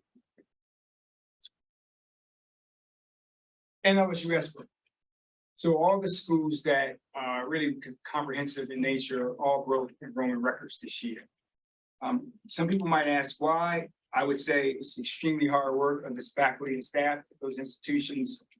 And it also speaks to the brand that LSU has. I guess I'll put it in perspective. If you just counted social media, Twitter, and Instagram, you might not think about the world this way, but think about how enrollment works. You apply, and then between the month of January and April, you have to make a decision about whether or not you want to go to a school. And if you look at LSU between January and April, with just those two social media formats, how many times do you think LSU would have popped per month on those? So that's actually a quiz for you. How many times do you think it would pop per month on average? Mr. Chairman, how many? Four what? 4,000. 4,000 per month, LSU. Are you an LSU alum? I am. 4,000 per month. Should be a lot more than that. It should be, shouldn't it? You're LSU alum. Right. Star example of the LSU tradition. 4,000 per month. Okay, any other conjectures? Say like 2 million a month. 2 million. Yeah. 2 million a The month. sports teams and all the bugs that create. Yeah, the sports That's why he teams said. and all the bugs. Think about I said in the month between January and April, 2 million a month. That's outstanding. Wouldn't that be great? That'd be great. What do you think? It's got to be really amazing, like 30 million. 30 million a month. That would be amazing, wouldn't it? It must be bigger than That would be amazing. Anybody else?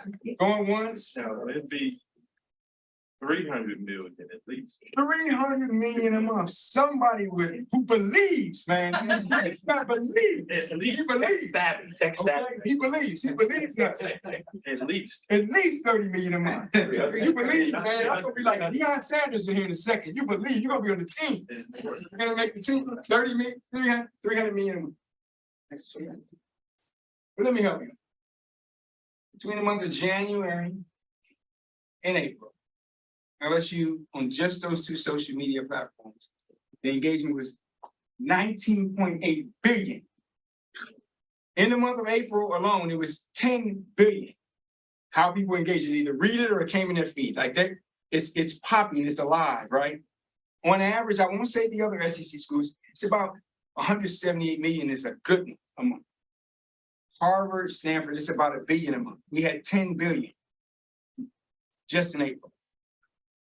So just two, Instagram and Twitter. So what I'm saying to you, that's the month when 18-year-olds are making a decision about where they want to go to school. They've already applied, and now they're on social media thinking about it, and talking to their friends and family. So the brand is extremely powerful at this point. And it's an important thing for me to note in this conversation. And I say this in the most respectful fashion, but I really deeply mean it. If you're asking what the biggest in-migration tool is for people to come to Louisiana, one of them has to be considered LSU. because the brand is that strong. It's extremely important to think about it that way because no offense to ABC and CBS and all the other news, I love them all. But with young people, social media is their new, that's their channel. And so that said, brand is going very well and I really appreciate you. You're gonna get the prize. You know, all you, we're gonna have a conversation.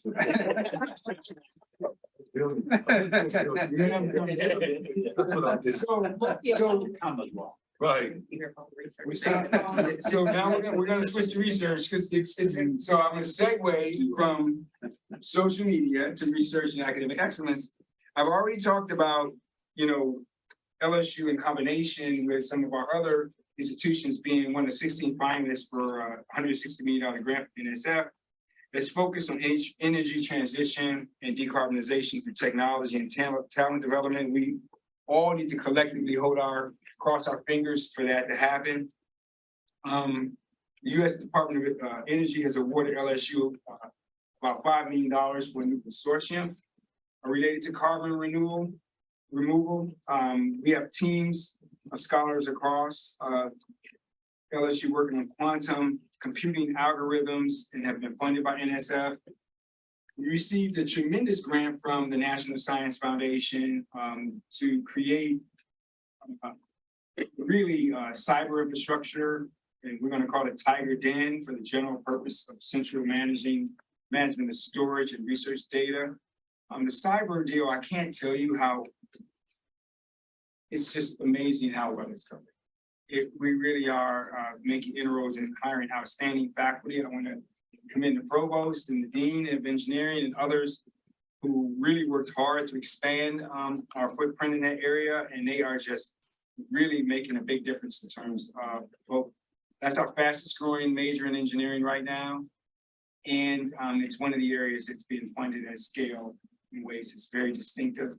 I want to brag on our researchers who received the NSF's most prestigious grant early career award. We had 6 of them at LSU this year. That's a big deal. The Ag Center, since Matt Lee has taken over, Matt, where are you? Raise your hand. Matt is one of the best hires I've ever made in my professional career, other than when he's sitting next to me. And I will say that he has got the Ag Center humming. They are going after grants in ways that historically they hadn't been as focused in the way they are, and they're winning them. And they just received a $10 million grant from the U.S. Department of Agriculture and the National Institute of Food and Agriculture, and for their rice work. And obviously the rice research they're doing is outstanding. I want to brag a little bit about all of my folks. LSU Health Shreveport and LSU have been working on brain tumors and leveraging big data and AI to care for their patients. Really outstanding work. Pennington continues its excellent run at research dollars. They have over 25 million to cure debilitating wasting diseases responsible for 30% of cancer deaths. And LSU Health Science New Orleans received the National Cancer Institute's most prestigious award for community-based cancer research. Just really, really making it work. I bragged already about cyber on the defense side. I think there's more to come in terms of announcements. On that front, I can't say too much. I'm sworn to secrecy, but I think they are going to continue to just go gangbusters. The energy front is really the grant effort. This center of academic, it's embargoed until today, Oh, it's out now? September 19th.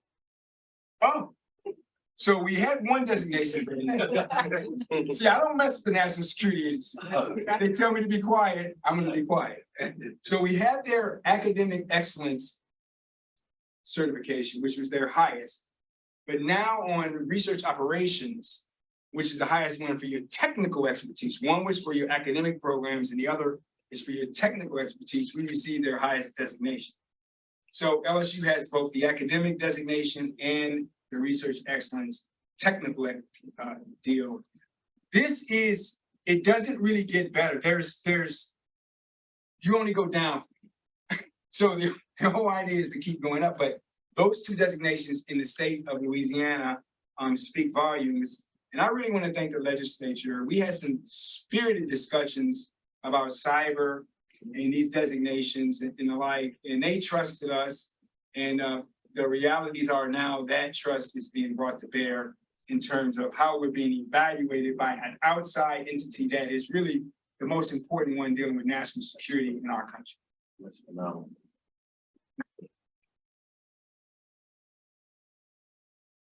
We also, well, I don't want to get ahead of myself. I'm on the right slide now. Have we gone to data? We're on data. We're on data. So we take the AI world seriously. So we created a chief data officer who's also responsible for implementation of AI and data analytics. And that's going really well. Dr. Arbuthnot is an outstanding computational scientist. And she has established a fellows program, and we're bringing people together across our campus to work in the area of AI. And we think we're going to do some things that will be very special, not only on the research front, but also on how to run institutions better using AI. So we hope we can be a national model for that over time. AI is not going away, and it does have things that can add value in terms of our decision-making. And so we hope to do that. We're using the supercomputing enhancement funding that we received to really make that happen. Obviously, the Regents have been very supportive of our student information system effort. And we can put all that together. If you think about it, if we have a person who's really going to be a point guard for us on data, science, and AI, we're building an information system in an appropriate way, and we have supercomputing, you can imagine the kinds of decisions we can make about higher education if we pull all that together as a thoughtful way of running a business. And that's where we're headed. And it's very exciting. On the cyber side, we have a Center for Academic Excellence in Cyber Operations.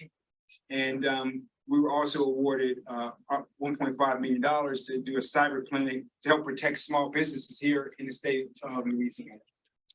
Before you leave, the Regents did partner with Lonnie at the Security Operations Center, which. And we always love partnering with the Regents. And so we partnered with you, with Lonnie, on that front. And that was part of the testimony that the commissioner made when we were promising what we would do with the money, and it has been actualized. And so it's extremely exciting. I sometimes get too pumped and I pass over these important matters. So thank you so much. Are we on cancer now? Cancer is a tough business. I always want to really acknowledge the work of our colleagues in the health science centers in Pennington, and really in all of our campuses, the basic science work that happens informs that. We have reached some milestones on the governance of what we have going on with NCI designation. Very excited.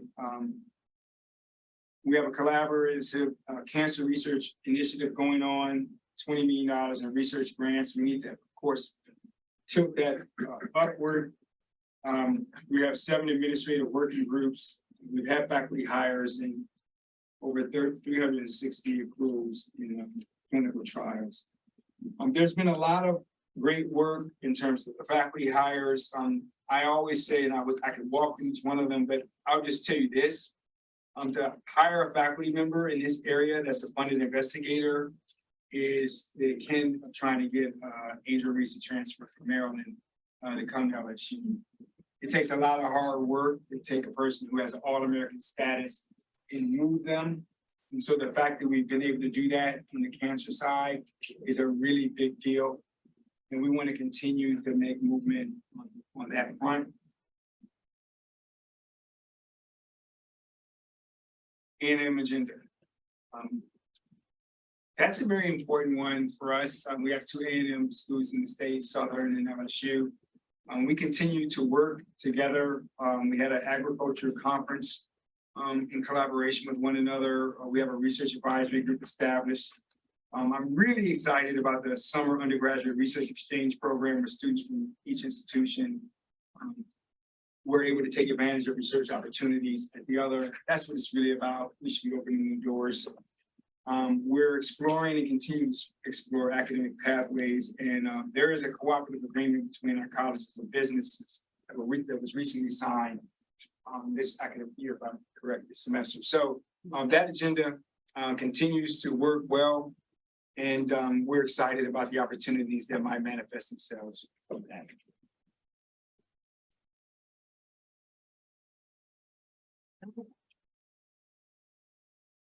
We didn't just come here to talk about winning. We're past, we obviously want to continue to grow and get better. Everything that you see here is consistent with the past. There might be one slight change. The scholarship first agenda continues. That's the Pentagon, that's the agriculture, biomedical science, coastal defense and energy concentration with student successes in the middle.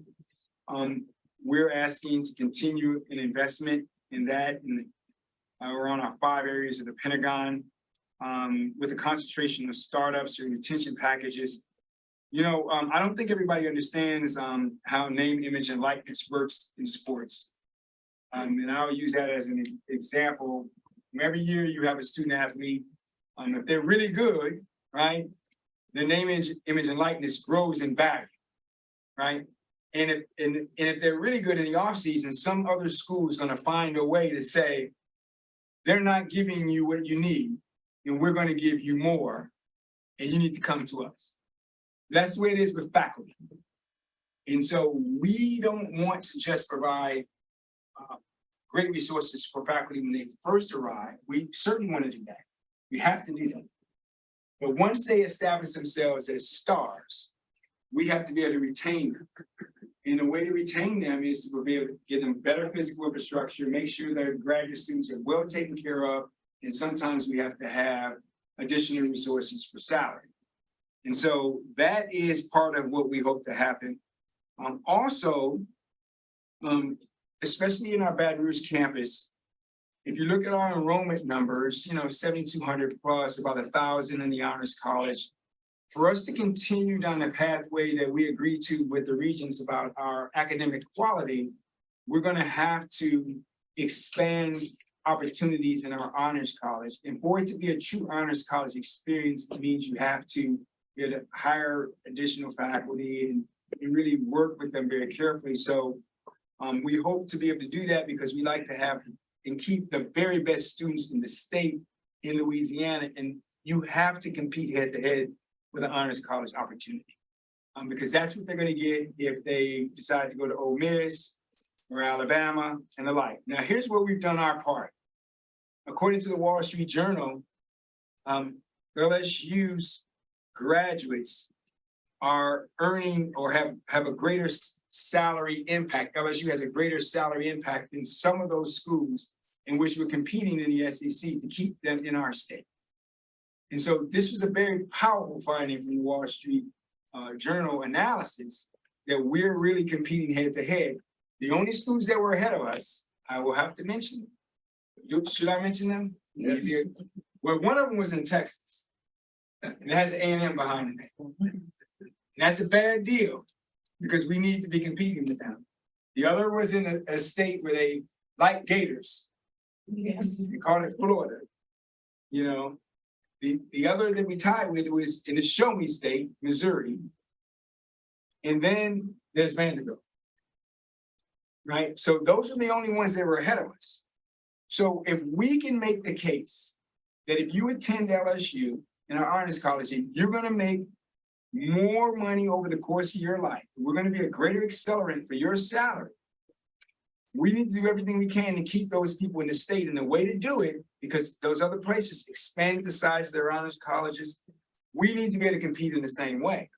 Because we already know, we can tell a Louisiana student, you will make more money than if you go to one of those other places that are below us in the journal. So we just got to make the place. So that's on the Scholarship First initiative. NCI designation is clearly on our biomedical front. We have to fight to be able to get those faculties and upgrade our staff. AI, analytics, and bioinformatics, as pulled out in this way is the first time you've seen it, but you've seen it before, and it's been in the Pentagon all along in a different kind of way. So when we talk about ag, we're talking about precision ag, AI, and informatics. When we talk about biomedical and NCI, we're still talking about biomedical informatics. We need that at Pennington, we need it at all of our health science centers, and we need a presence in the Baton Rouge campus. it's always been there. When you talk about coastal research, it's always been AI driven. It's always been big computational models. Cyber is really AI driven. Energy, AI driven. So we just have to build our infrastructure around AI. All of us need it. And it's desperately, a desperate request in many respects because we've got to really compete on that level. And then we want to continue to build our graduate education infrastructure, especially at the PhD level and terminal degree level. This is where we bring new discovery and great talent to the state. Oftentimes graduate students are in state, but many times it's out of state, and if you can keep them with business, you just boom. So that's story there. The funding priorities are they're unchanged. You still need great competitive salaries for faculty. We need to focus on student success. The most expensive education is the one you don't complete. And so we've got to make sure we put money in student success as part of our Pentagon efforts. You know, campus security will always be a priority for us. And we want to continue, of course, to invest in Title IX programming wise and making sure we align with the Regents policies. So those are our big priorities there for us that are unchanged. We continue with mandated costs. As you know, it's just, we've got to deal with that. Staffing solutions. We've got to combat the system-wide shortages we have. So any resources we can provide to deal with our shortages is going to matter. You know, we fight the good fight on facilities. The current deferred maintenance backlog is over $1 billion. I consider that a safety issue. If we can make the case that deferred maintenance is a safety issue, maybe we might get more traction. But if the roof is falling in or there are really bad things happening with the physical infrastructure, that's literally a safety issue. And so we've got to work on that. And then, of course, information technology, we need to upgrade our information technology system. COBOL programmers will only live so long. You know, the realities are a lot of those folks have aged out. We can't bubblegum these systems together. We need to have really comprehensive new systems for the information mode that has to be managed to provide a good student success experience. And that slide gives us a picture of our deferred maintenance. I'm a GIS guy, so here's a picture of the level of deferred maintenance needed. I'll start in the southern part of the state. LSU Health Science Center in New Orleans has almost $250 million in deferred maintenance. And if you visit there, which I encourage you to do, the people are very outstanding, the food is great, and the medical care is wonderful.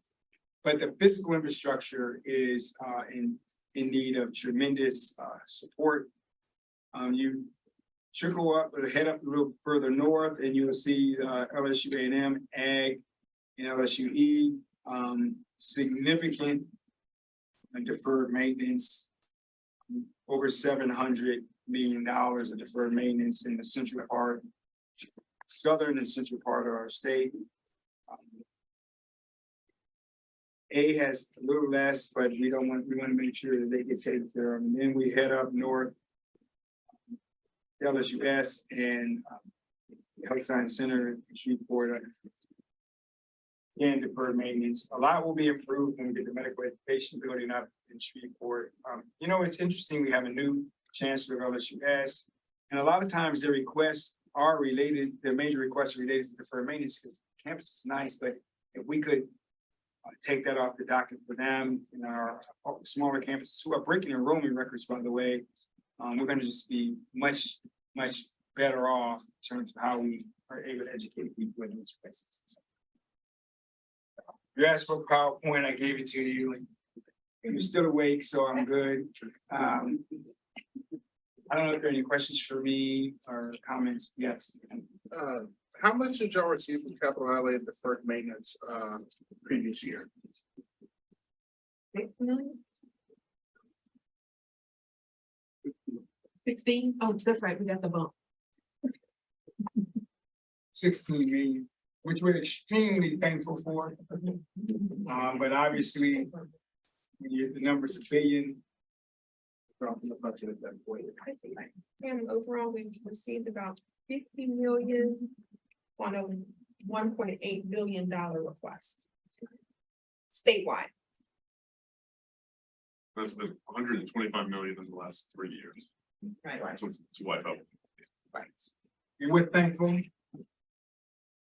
But Just a little short. still have to say a little bit of a safe promise. Yes. And we try to triage it, but clearly we need more help. For that, it's a good presentation, certainly comprehensive. I have two questions. One, I'm sure you've been around a few years. Do you have any thoughts as it pertains to how this Board of Regents has a formula funding? And any thoughts on how LSU is there an improvement opportunity, or you feel good about it? Heard from a couple other systems earlier today, and they both shared it. In your presentation, you definitely brought up the formula funding. So, and then my second question is more geography wise. With the two new campus heads at Shreveport and on the campuses up there, a few months ago, you had a presentation and you talked about the opportunity being collaborative of how the two could really work on programming, particularly around medical education, things like that, and create more synergy between those two schools. And how is that conversation with you and those two campus leaders, materialize? So it would take a memo to talk about the formula, and you all didn't ask me to do that for this wonderful meeting. But we're happy to provide that if you think that would be useful for your consideration. Absolutely. There are obvious opportunities as the flagship of system of Louisiana that we believe that,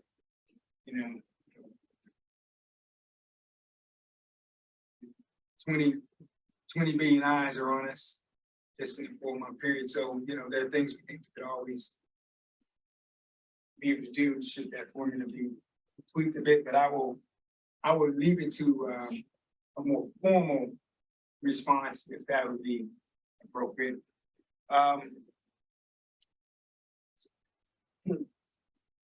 That's painful. Well, let me leave it to, so if I give you the Cliff Notes version, we have $428 million of research expenditures, which is a record. And since I've been here, we broke the record every year. The number's gone up. So that speaks to the quality of the faculty. However, that's not how we think about distributing money. And so let's talk about NCI designation. We need that, right? I mean, we need national cancer designation in the state, given the cancer disparities of the state, not only within and across demographic groups, poverty and racial groups, but also just overall the disparity between what happens to the life of a person born in Louisiana versus another state. It's a significant disparity. Well, that's a research question. That's an evidence-based question. How do you resolve a cancer problem in the state? It's an empirical question. The NCI designation is associated. That means you increase your research dollars. However, we do that without necessarily being rewarded in any formula scenario. We do it because we want to save lives. But should the formula take in consideration the question of whether or not we're making discoveries that actually are saving lives? Strikes me that there could be a case made. There could also be a case made related to, whether or not you're admitting students and they're retaining and they're earning degrees and adding value to the economy, per the Wall Street Journal. I think those are two biggies. That's the Cliff Note version, which we could add numbers to and give you a better sense of. As to your question on Shreveport, those two chancellors are working well together. We hired LSUS a mathematician who an applied mathematician on purpose because they tend to work well with others. And and he is keenly engaged already with Dr. Busick. And as I already noted, they're working on AI questions around neurological problems. And we envision that they will continue to do so. It would be my sincere hope, and I don't put pressure on our chancellors, but I do give advice that we continue to build the medical footprint at LSUS and figure out ways to bridge with the Health Science Center so that it will become a complementary environment in the northern sector of the state, which I think would add tremendous value and could be a model for other urban areas. And so I'm always looking to be a model for other people. And I think this is the place, and I think we have the two teams in place that can make that happen. President Tate, not to ask you to expand on the clip notes, because I'll look forward to the memo, but doesn't the model already incent research and doesn't Ellis? What are you saying differently about research needing further incentive in the model, I guess, more specifically, or the funding formula? This is why I was hesitant to get into this conversation, but so.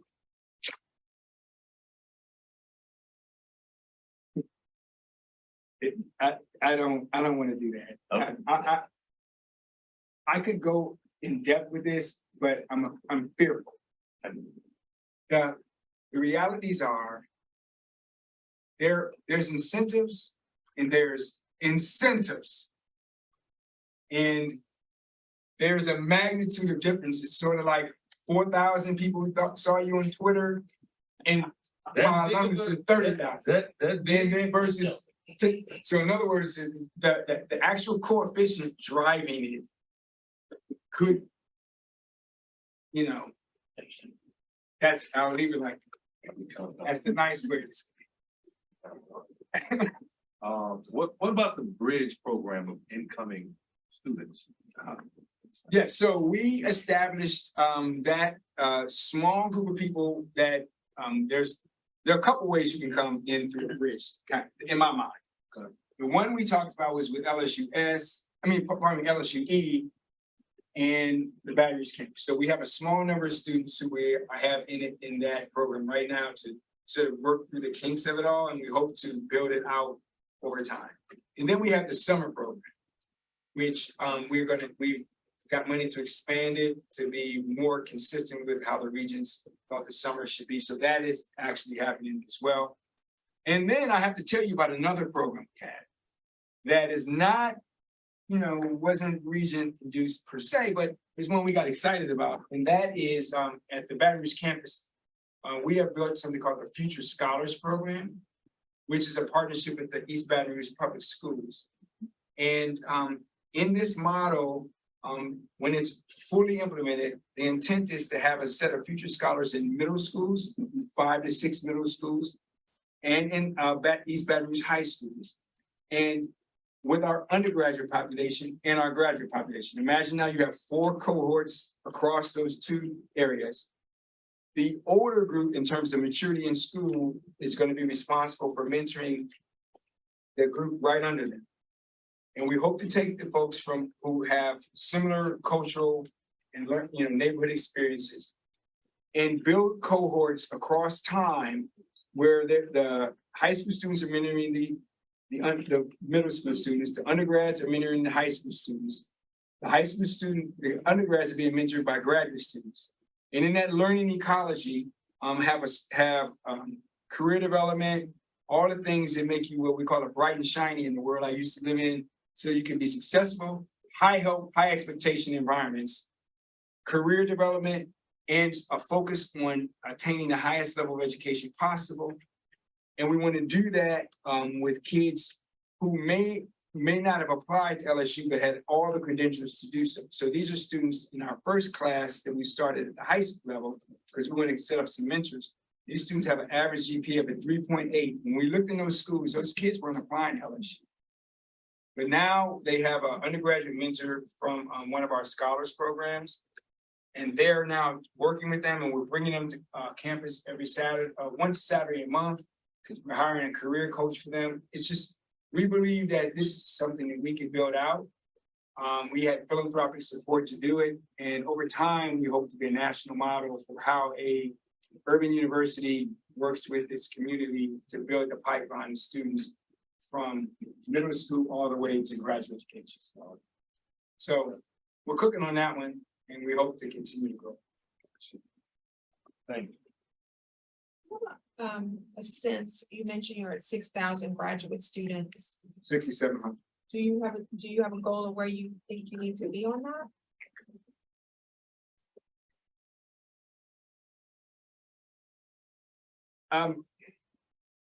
I don't have a goal on what I think the total number. I have a goal on what it would look like if we're successful in terms of each one of them having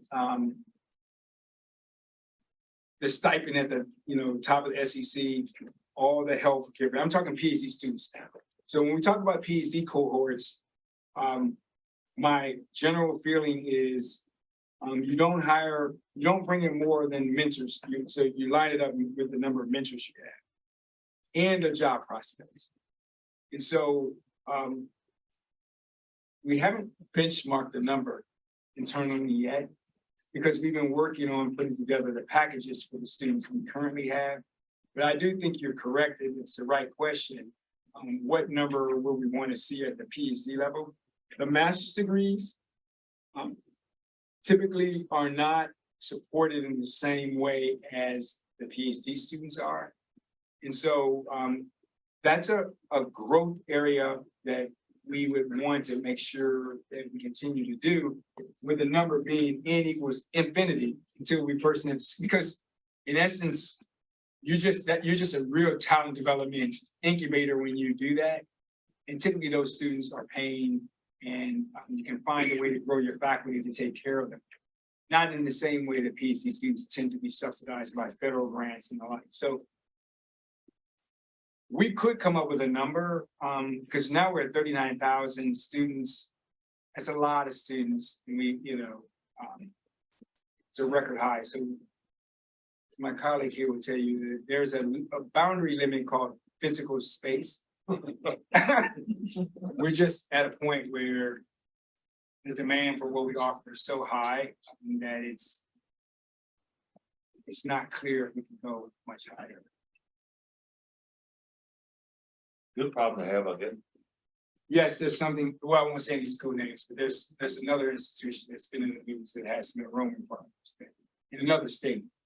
You don't want to do that. It's not good. What's y'all's current across the system, completion and graduation rate? Oh, across the system? Or you want to separate it out? They're very different. We could send you that by school. I think that's a better assessment, because they come in very different.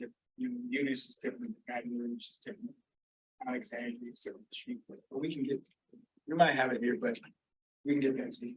With the incoming class at the flagship having a 3.8 average GPA, I guess the average, right? Yes. And a 26.5 ACT. I mean, is there some expectation that completion rate in 4 years and 5 years is going to dramatically increase? Those are some pretty lofty grades for kids coming in. Dramatic and retention is a function of money. And so in the end, yes, you would expect to see incremental increases, not purely because they have better quality metrics on the front end, but it really requires us to build systems of student success that take the students early in the process, generally even before they get on campus, and begin working with them in very, very careful ways across and through at least their junior year. And so the extent to which we have resources for student success, we should see some uptick. Now, we saw some last year, it's about 0.5 increase. We work in a world of 0.5 and 1%. I mean, that's the incremental gains you tend to see, because it's not like your demography changes much. What has to change is what you do with them. And whether or not, a lot of times when we look at the data on why they left, it's they just didn't have the money. A lot of times the kids just don't have the financial resources to make it, and they won't come and they may not come and tell you. They may just say, I'm out, I'm leaving, I don't have any money. I got a note from the bursar's office that said I owe and I can't pay. So the extent to which we can really address the financial shortcomings, and get you working on how we reallocate internally at the initial point of admission, and then how we raise money for scholarships. Best in class scholarships, but also really working with scholarship money for students who are traditionally under-resourced. Are y'all basically full for your incoming class? I mean, you have these record, like, are you still open to take more people? Or No. you're We don't, there probably will not be I don't know what will happen next year. The demand will remain high, we hope. But we have to change out our dorm structure. There's a lot of things that have to happen. And I don't think the trajectory right now with our faculty size is actually sustainable. So we will probably try to sit pat. You won't probably hear me next year say we broke an enrollment record. That's just like 10 or 15. And it won't. We're not trying to grow it anymore. We don't have, she's not gonna be very happy with me to get, how many dorms? 2? These 2 and 3 come. Yeah, 3 have to come down and 2 go up. And then it's the faculty size, the provost will be very happy with me if we don't increase that number, because you just can't continue to grow like that without infrastructure changes. As it relates to that enrollment piece, looks like over the last few years, y'all been hovering around 6 to 8% dual enrollment numbers. In terms of percentage of dual enrollment participation, particularly at the Baton Rouge campus versus your overall enrollment. Is that part of the critical pathway as well for improving that success rate, similar to that middle school? Is that dual enrollment a part of the plan as well, like LSU units? I mean, all of that helps those getting your hands on them, getting them acclimated to college. Yeah, anytime you can increase the cognitive demand of the K-12 experience, it's a big boost for your possible succession, the retention rates once they get into the environment full time. And so we have to continue to do that. I believe we were able to get some small increases on the tuition allowance for dual enrollment for some of the campuses so that they can actually staff those programs out. That's extremely important. So in the admissions process, seeing people be successful in college courses is a good way of deciding whether or not you think they can make it at your place. So we are 100% in with supporting that as a strategy for the state. We think it works well for us. It's very important for our commission and this board that dual enrollment, as we our master plan aims to get 60% with those credentials of value and with a board degree. So I think it's really helpful. We're 100% in with the Regents pathway. Thank you. Any updates on medical marijuana or marijuana program? You asked questions. one track mind. We can have provide you with an answer. Does the Ag Center want to talk about anything related to medical marijuana? This is Matt Lee coming before you. Good afternoon, I'm Matt Lee, I'm the Vice President for the Ag Center. So we're still have our partner with the medical marijuana business, and they're continuing to do their production. And then we have a partnership with the Louisiana Department of Agriculture and Forestry, where they engage in the scientific testing to ensure the ongoing quality of the product, and the market continues to grow, basically. Dr. Tate, with the success of your enrollment, but constraints giving like infrastructure, do y'all plan on potentially tightening y'all admissions process? Or is it still gonna remain the same? I don't know what tightening the admission process. Well, how do I mean, what are y'all current process? I feel like our memory was holistic, like you'll shift it to holistic? Or what was it? Correct me if I'm wrong. That is a trade secret. I can only tell you the outcomes. Okay, it's econometrically driven. Seriously. So there's modeling that happens. And it's beautiful because it's working. And so when it doesn't work, they call you. I'm trying not to say the university's name. Don't say it because we're being honest. They call you X university that's in trouble. So it is seriously econometrically driven. It is a very mathematical model prediction function. So, but the realities are what we're doing is work. I mean, we're getting better and better classes, and we anticipate that trend should go forward. What I've said to the enrollment management people is find us the best students in the state. And what I say to my philanthropic friends is, I need you to give me, we need your support for scholarships for the best students in the state. And for those who might not have gone to a high school that doesn't have all the bells and whistles, but that students have great potential and they've demonstrated it, grade point wise. What we say is some will come in the summer and others will be admissible on the front end, but we provide them great student success infrastructure and counseling. And we believe they can be successful. And, we've agreed to some changes already for this upcoming class in terms of our standards of admission. We think that it will have negligible effect because we had a record number of people apply to LSU, 40,000 plus students, and we will continue to have a huge denominator of people to pick from. And if we do that, we should be good. So I'll follow up to Sam's question, Dr. Tate, because I know that we have been in these conversations about LSU's flagship admission standards and how it impacts the rest of the institution. So I appreciate Sam's question as a SGA president at a regional institution.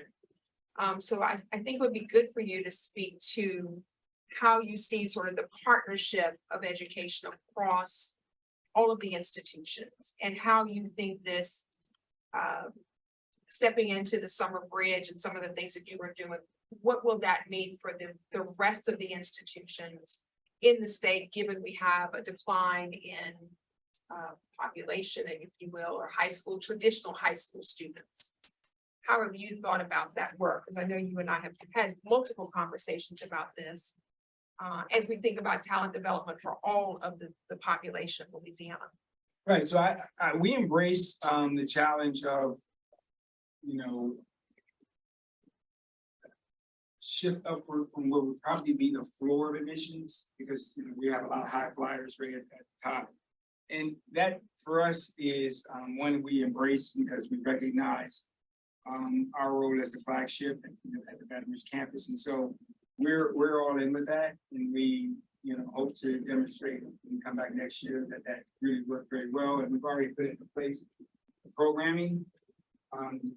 But I'm not politically correct, so I'm going to say one thing that I hope doesn't offend. When in the SEC states that are contiguous to Louisiana, and the presidents that I work with in those environments look at Louisiana and they say, okay, we're going to go off and pick off some set of students over there. They might beat LSU for a small number, but where they're going to really get you and get us in the state is for some set of students who want a flagship experience who no longer will be eligible to go to LSU. But they will be able to go to Ole Miss or Alabama or Mississippi State, and they will probably give them money to come there. It is where our friends in other systems are going to have to step up in terms of really fighting to keep those people in the state of Louisiana, because they won't be accessible, LSU won't be accessible anymore. And so there is this delta of, if you will, literally, of students who I think will be admissible in the SEC.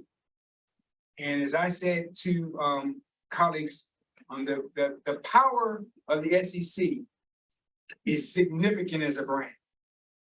And it is one in which if you are competing against one of them, against their Greek life, against their athletic traditions, against their comprehensive education, and a scholarship that basically could potentially offset what it costs to go to a regional school, you are in for a battle because we live it every day.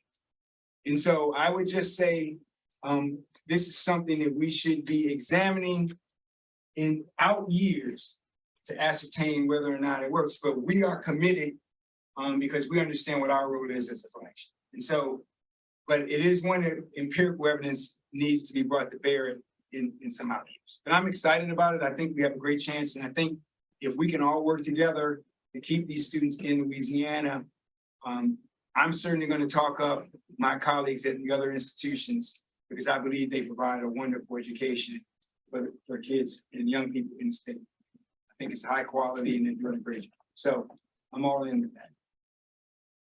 Plus, I don't want them at Ole Miss. And then there's that. There's that. That's the space. Well, I want to be mindful of time and thank Kimberly and Dr. Tate for joining us for all your good work. Thank you all. Appreciate the time and thank you all for all your work in this board. It makes a big difference for all the rest of us in the state. And appreciate you. Thank you. Right, and last and final, I think we're gonna roll right through. We're not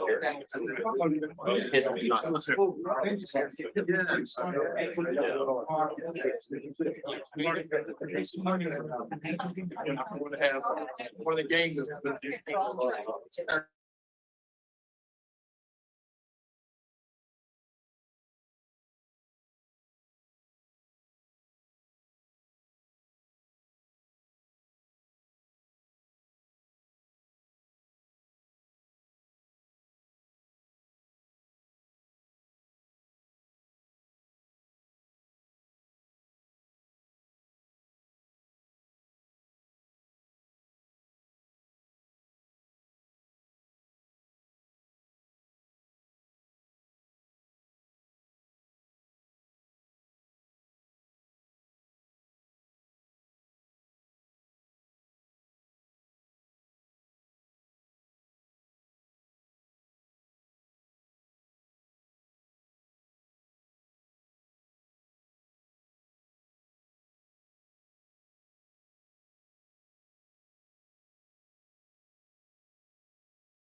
Maybe you should send an office. All right. All right, folks, this is our last and final of the day. Including our system reports, we're grateful to have with us the UL system, Tammy Geisman and Eddie Mesh, who are stepping in for President Henderson in his absence. We are glad you all are here and looking forward to your presentation. Thank you so much. I hope y'all are, it's been a long day. I've been watching upstairs, one floor up. Commissioner Reed, Mr. Solomon, Regents, thanks so much for having us. I'm Tammy Geisman. I serve as Vice President of External Affairs and Chief of Staff for the system. Dr. Henderson is, since his regrets, he is chairing the Marine Corps University Board meeting today in California. So we can all rest easy tonight because we are safe. America's strongest forces are under the care of Dr. Henderson. Our CFO, Eddie Mesh, is with me today. We worked alongside Dr. Henderson to prepare today's remarks. If there's anything you don't like or that you disagree with, he wrote it. So please see him. Please see him. So get started. So as a reminder, in 2017, the Universities of Louisiana released a strategic framework to guide our work. And we've been working under that framework for 7 years now. So in that framework, there are 6 aspirations under 3 focus areas. The first is academic success, student success, and educational attainment. We are committed to producing the most educated generation in Louisiana's history. It's a big aspiration, but we're also committed to increasing participation and success among all populations. In the area of economic development, research, and innovation, we're committed to expanding public-private partnerships that enhance economic prosperity and leveraging our collective research capacity to improve quality of life and stimulate economic growth. And then when you care about deeply financial stewardship and accountability, we're committed to maximizing administrative efficiencies and recruiting, retaining, and developing the highest quality faculty with a focus on excellence in teaching, research, and innovation. And so now just to give you an idea of how we've kind of put that framework to work the past few years, our economic impact, the system has an $11.8 billion economic impact on the state, which represents an increase of nearly $1 billion over the past 5 years. And in those 5 years, research spending has increased by 70 million to $200.6 million. One of the programs we're most proud of is Compete LA. Compete LA is a program to meet the needs of the 653,000 Louisianians who started college but didn't complete. We've had more than 6,000 applications to this program. We have current enrollments at 500 and we have 350 graduates. So that's 350 in the past 3 years who've come back, met that goal, finished their degree, and that degree is now working for them. So we're really proud of that. We have coaches at the system level, 5 part-time coaches who work non-traditional hours to meet the needs of those non-traditional students. We tear down the barriers of at our institutional level that is largely built for 18 to 22-year-olds and have had a lot of success, and we're very proud of that program. Core competencies, our system has identified the 5 essential skills that every graduate from a UL system institution develops, no matter the degree program, whether it is an arts program, whether it is engineering. And defining these skills enables our graduates to better communicate their value to future employers, but it also improves employer recognition of the readiness of our system graduates and helps us educate our leaders about the true value of a bachelor's degree. And so a group of faculty presidents worked on this for 2 years to identify and define these 5 essential competencies. And those are communication competence, cultural competence, critical and creative problem solving, adaptable resilience, and self-reflective awareness. I actually brought some pamphlets that I'm gonna pass around a little or later at the end. But we, in addition to this being something that a student can understand, it also we think will help in build a language around the value of a bachelor's degree and help dispel some of the national public mistrust that we see in higher education. Another big highlight for us is our Reginald F. Lewis Scholars. System data revealed that in the aggregate, Black males were underperforming in our institutions. So we introduced the Reginald F. Lewis Scholars. It's a curated educational experience to address that gap. So academic, social, and workplace experiences ensures that scholars control their own individual economic mobility and upon graduation. So we just introduced the third cohort in June. They're an incredible group of gentlemen. The first cohort studied abroad in France in April, and then the second cohort will travel abroad next summer in France. And additionally, we expect a big announcement from the NSF this week about $1 million grant that's going to support summer research and STEM internships for our scholars. So we're really excited about that. And I know Dr. Reed asked specifically about Black male enrollment in our system this week. So when we were looking at our enrollment mix, since 2017, we've seen a slight shift with male enrollment going from 40% of total enrollment to 39, so 1 percentage point down. Of the males enrolled, we've actually seen an increase in Black males, another 1% jump up. So we've gone from 20% of our males to 21% being Black males. And it's also worth noting, like I mentioned in our strategic framework in 2017, we made a resolute commitment to fostering self-empowerment opportunities for all individuals. Our dedication to this mission is shared by our board, our faculty, our staff, and our community partners, all of whom recognize the importance of ensuring that every student has the opportunity to actively pursue and realize their goals. And that work is led by Dr. Claire Norris in our office, who does an incredible job making sure our scholars and all of our programs under the Reginald F. Lewis Educational Opportunities Initiative are thriving. So something on the horizon is our Maritime Academy. During the 2023 regular session, the legislature voted to create a state maritime academy under the University of Louisiana system. We're still very early in the stages of development, and y'all will hear more about that as things unfold, but with the support of y'all, the state, and hopefully future federal distinction, we hope to meet the real needs of the maritime industry, which has been so vital to Louisiana's economy for a very long time. This question, Yes. how does that work?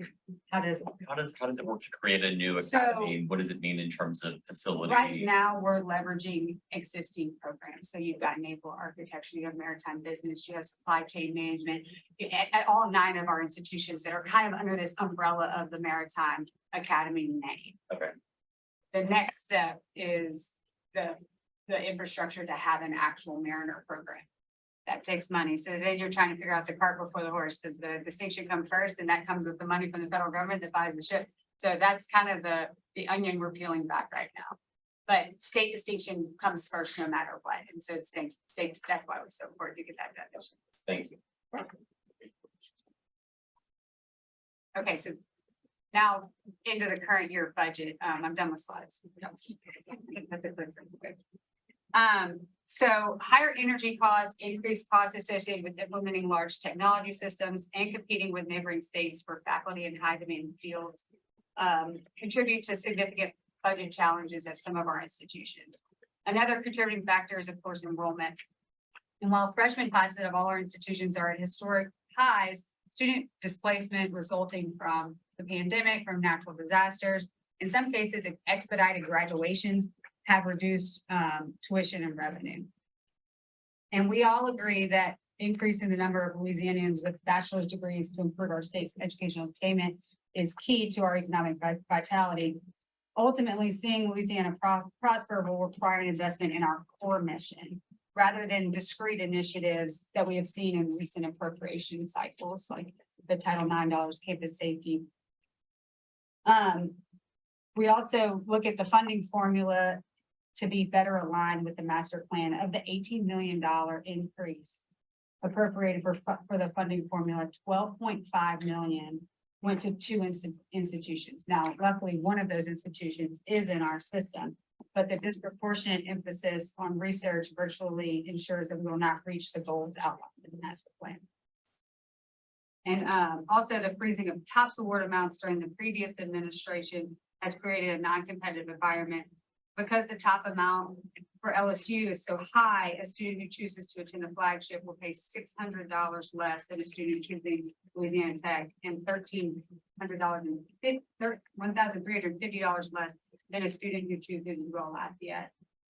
And when you couple that with the multi-disregard for admission standards, it creates an untenable competitive advantage for what should be our most selected institution. And I'm going to go ahead and attribute that to Dr. Dardenne, because you know I didn't write that. So direct those questions and back to how I started. And when we think about next year and what we can do, in order to improve the financial position of our member institutions, we need to explore realignment of the funding formula to ensure our regional institutions who historically serve the most vulnerable populations are funded as such. Similarly, creating a more competitive environment around TOPS will benefit students at our statewide institutions. Our institutions being more reliant on self-generated revenue than ever before, paired with recent state investments being tied to initiatives, has left the most financially vulnerable institutions without the unrestricted dollars necessary for operations. So the most important ask we have today is that increased investment will be distributed to fund the real core of the institutions. And then finally, technology is a big challenge or opportunity. It continues to advance the modern, as it continues to advance, the modern student is demanding to be more connected to the college experience first. And of course, cybersecurity remains of utmost importance, and we've experienced some challenges this year, many that were exacerbated by some antiquated systems. So if we could find a flexible technology fund awarded to systems based on FTE would go a long way to modernize our institutions, both in large systems for students, and then of course, shoring up our cybersecurity. So really, that is what I have today. I really appreciate your time. I know it's been a really long day for you. I'm happy to answer questions, specific questions about anything I've mentioned or anything, and Eddie has plenty of backup materials too. But we're so thankful that you're interested in our system and making sure that we can serve the needs of our students from our regional institutions to our research funds. Yes. A question. I'm concerned about the complete LA program. I remember from earlier meeting last year when we looked at this, our '4 on master plan, that the estimate of Louisiana residents who had some college, but who had dropped out because life had gotten in the way, was something like 30,000. Maybe I'm wrong in that recollection, but that's what I recall. The number we have 600. Okay. Yeah. That was as bad an estimate. Chairman. The concern I have though is that the 350 graduates that you've been able to reach out and touch and bring through the system is just such a small percentage of that number out there. And so the question I ask is, what role have you assigned your 9 institutions to supply you with a database of former students, people who started and enrolled, obtained some credits, and then disappeared? You have no other way of establishing who those people are or reaching out to them if the institutions that they were enrolled in don't supply that data. So how are you doing that? And do you think it could be done better? So they do supply the data, and they also have massive outreach efforts, these folks too. A lot of them, you know, they either feel that they failed themselves, they feel like the institution has failed them, and a lot of them aren't open yet to talking. But we use digital marketing, and what can we do better? Have more money for that digital marketing to attract them. Obviously, there's students in this state who there's a market here. We wouldn't hear Grand Canyon and Arizona State and those advertising here if there wasn't a market. And so we do get rich data from our institutions at those recent stop outs. We look about 2 years out. What we're finding, the barriers are the ones you would expect. It's time and money, right? And so just making more opportunities. You see students who, used to be Pell eligible no longer are, so that's a barrier. We actually received a grant from NASH, the National Association of System Heads, where we created just kind of a micro scholarship. It was a $275 scholarship, which is what we charge per credit hour to compete LA students.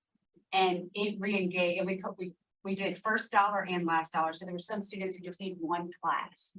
And so we're like, well, let us pay for the first hour. And we had some people who that money was the barrier for them getting started. Let us pay for the first hour. And that got them to make the decision to enroll.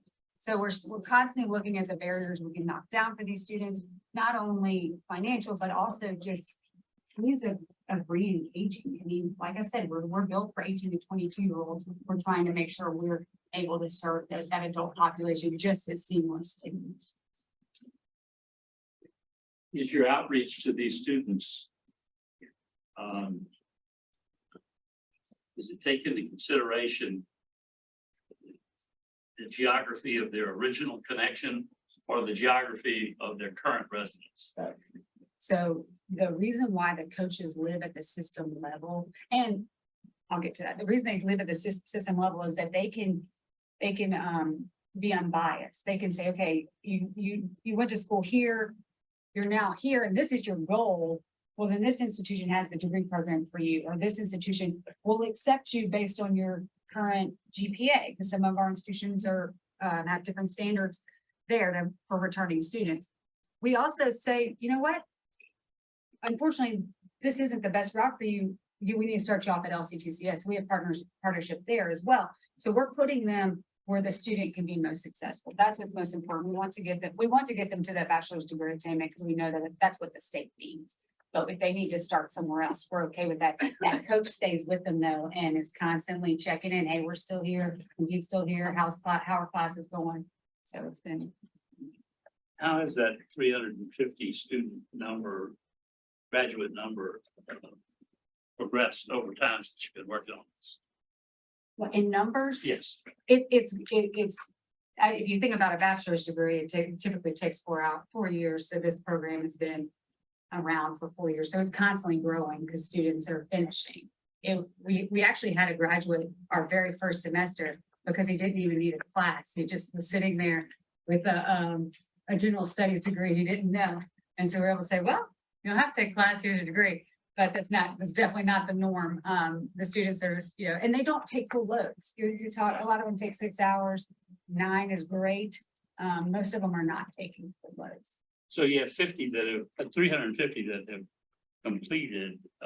Would you be able to estimate how many are engaged in the process somewhere along the way, but not yet complete? Yeah, so we've got over 500 who are actively enrolled in class. That doesn't give, they're going to step out a lot. That's another thing we've done. If they've stepped out once, it's easy to step out again. And so of the 500 who are actively enrolled, we have another couple hundred who may have stepped out again. Sure. Thank you for that. Kimmy, let's talk about the formula a little bit. I'm not going to steal your question, Regent Opry, because I know what yours is, and if you've been listening all day, like you said, you know what his question is too. But I do know that having sat in the finance chair seat for a couple of years, UL system is certainly one of the more unique of how there are the quote winners and losers through the formula, right? And someone like ULL, I think, is the top runner of incremental funding through the formula in the past 2 years, where one could say it's working on behalf of ULL. Then you look at someone like UNO, which is in my backyard, and they're often challenged. And I know that there's a role the system plays sometimes in smoothing that out, which is not necessarily the intent of how the formula is working, but it is certainly y'all's prerogative to do so. I'd love to kind of hear a little bit about your thoughts about how some of those consistently underperforming institutions through the formula are remedying the core issues around enrollment or cost or whatever those are that are driving those outcomes on those calculations. I don't feel fully prepared to talk about that, and can step in when I finish, I guess. But ULAC has done an incredible job because of research. And so the weight on research, I think, is to the detriment of our regional institutions. And whereas University of New Orleans should be keeping up with that research mission, they're also serving a student, a lot of Pell eligible students, a different student base than our urban research is attracting different student base than UL Lafayette is. So UL Lafayette may be pulling from every area of the formula, whereas UNO isn't. Eddie? Also enrollment has an effect. Like we said, the types of students that are matriculating through the system has an effect. But from looking at the number, by far and away, it's research that's really skewing the formula to at ULM. It's great for them, they're doing a great job. Are in that. But is that really at the detriment of some of our regional institutions that are focused on teaching? And the result of it is over 3 years, some institutions might have gained several $100,000 over a 3-year period, whereas the research institution increased by over 10. So it's that much of a difference. In some cases, like UNO, for several reasons, has actually declined. And so it's having more and more effect on their operating budgets more difficult for them. So it seems like maybe there's a little bit too much weight on research, and I think that's, I understand, will be reviewed this coming fall, and we will have that discussion. Thank you. Well, on the enrollment piece, because your system has obviously the campuses that have the most challenging enrollment. I know Cammy and Jim were working really hard this session to try to get one-time money for many campuses. Were not successful, but where do you see sort of the light at the end of the tunnel for these many regionals that have significant enrollment challenges? Yeah, we put a lot of emphasis on to our presidents on growth. I mean, it's the only way we're going to survive with the way we're funded now, right? Self-generated funding is essential to our survival. And so you'll see this this year, all of our institutions have a very large freshman class. And the two institutions that serve the most non-traditional students, that's University of New Orleans and Northwestern State, have the most significant enrollment challenges. And then McNeese, of course, still has challenges remaining from the displacement, and Nichols from the displacement of their community. Those freshman classes that came in after the storms were smaller, and that's who you have for the next few years. And so, yeah, we're hoping to shore up some of their budgets with some of those one-time dollars that Commissioner Dardenne talked about this morning, but we weren't able to. So, yeah, they're working hard on growth. They're doing everything they can to grow that, and that's where reaching those adult students is important, and being able to serve those adult students. You'll see it disparities among our institutions of who can serve adult students better, just because some have been in the game longer. And Northwestern's a great example. They do a very good job serving these adults. But when challenging times come, whether it be COVID, whether it be a storm, economic downturn, whatever it is, those non-traditional students are the first ones that. Some institutions were definitely affected by natural disasters. Hurricanes have really set them back. Most of those in South Louisiana, these Southeastern, Nichols, UNO. It has an effect on the entire region. It has an effect on their and they're battling. They're trying to come back. The COVID, some of our schools are still have not recovered from COVID, pre-COVID. And those HERF dollars rolling off. That's a good point. In many cases, HERF dollars ran out last year, so they won't have those dollars this year. So there'll be challenges. Challenge for them to keep their budgets going. They're working hard to do it. Appreciate it. So I was going through the budget, and obviously every time you talk about fees, you know, the hair on the back of my neck perks up because I passed 2 fees last year, and I realized how difficult it is for student government associations. These seem to be pretty significant, to the tune of about 225 for Law Tech on the low end. Nichols State, I think I pegged it at 243, and Southeastern was up 400. So I want to know what's the thinking behind these fee increases? Because I have a very strong opposition to them, given that I do realize where our institutions are with their budgets, and I know it's tough. But also, wages have not increased for our students. And essentially passing the bill on to them, I have to make that, you know, for, I guess, official record purposes too. Make that comment because it's so difficult for our students right now. And I called all three of these student body presidents, and they had no idea this was even coming down the pipeline. So I'd like to know kind of what specific benefit are these fees going to have for these institutions? And what does it hope to do for their budgets in general? So what period are those increases taking place? It says, yes. Maybe is it the proposed utility fee? Yes, I think so. Academic enhancement, energy. Well, in some cases, some institutions have not assessed the full amount that they were authorized. And, some have. So the ones that you're seeing are catching up. To some extent. Northwestern didn't charge anything, but they're finding they have no choice. Utility costs have gone up so much over the last several years, natural gas and utilities, that is putting a strain on their budget. They don't have any revenue to pay that excess rates. So there's been no other than that and some student self-assessed fees, there have been no increases for several years. Can you go back to, you had some comments you said attributed to President Henderson. There was something about TOPS, the TOPS allocation. So when because of when TOPS froze. Yes. And the fees and tuition increases that happened after that, if you're talking about a student making a decision to go to an institution based on where their TOPS gives them the most money, there are a couple of our institutions that are kind of losers in that, and that's if you Louisiana Tech, you pay $600 more with your TOPS award than if you went to LSU, and UL Lafayette, it's $1,350. And so there could be some policy tweaks that make it a little more fair for our statewide.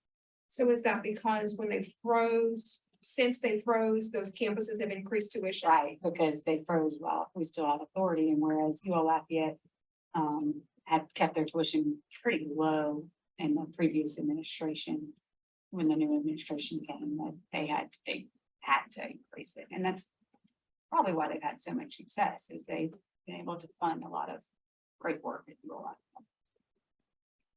Thanks. Any other questions? What's y'all's current graduation rate? That's my favorite question. So it obviously ranges. We have system-wide. different. So I don't have a system number, but everyone's increased since 2015. Tech is our highest at 60%. Grambling and UNO are just below 40. We've got 5 institutions hovering right around 50, and then McNeese is at 46. So, but they've all had significant improvements since 2015. Thank you. And I can give you this printout. Yeah, looking at those preliminary enrollment, I guess maybe actual by now, but it looks like there's going to be some challenges in the system, especially you mentioned that the funding formula, when it may be skewed to southern support. One of the institutions that's doing reporting a lot more research. 4 of your 9 campuses showing a decline in overall enrollment, with some of the others, the rest of the others except one, basically pretty flat. 1%, 2% increase. I think it was one difference may have shown like a 5% increase year over year. But my point is inflation. And you also include in that number dual enrollment, which we know that they're not paying the same tuition. So when you have those numbers, you back out, there's some of them that got 800 students in dual enrollment, you back out some of those from a budgetary standpoint. You have some challenges. So just wondering what are the conversations around from a fiscal perspective, as a system as a whole. Yeah. How we're gonna be addressing those. We went on a bit of a budget road show in the spring. We went to all 9 campuses and really dug deep into the budget and talked about these things. And that's why I said we've been extremely focused on growth starting this summer on. I mean, obviously, we're always focused on growth, but it's vital to our survival. And so we talk a lot about growth. We talk about, of course, reaching those populations that we haven't been. But when you think about who regional institutions serve, those are the students who don't feel like they can afford to come to college right now. And so we're trying to do everything we can to make the case and for affordability for them, but also help them understand that there are other options. And so it's major boots on the ground time to get our institutions, and enrollment has always been something this system has kind of not put their hands in. We talk about it, but it's not our role. We've gotten a little more hands-on in that conversation.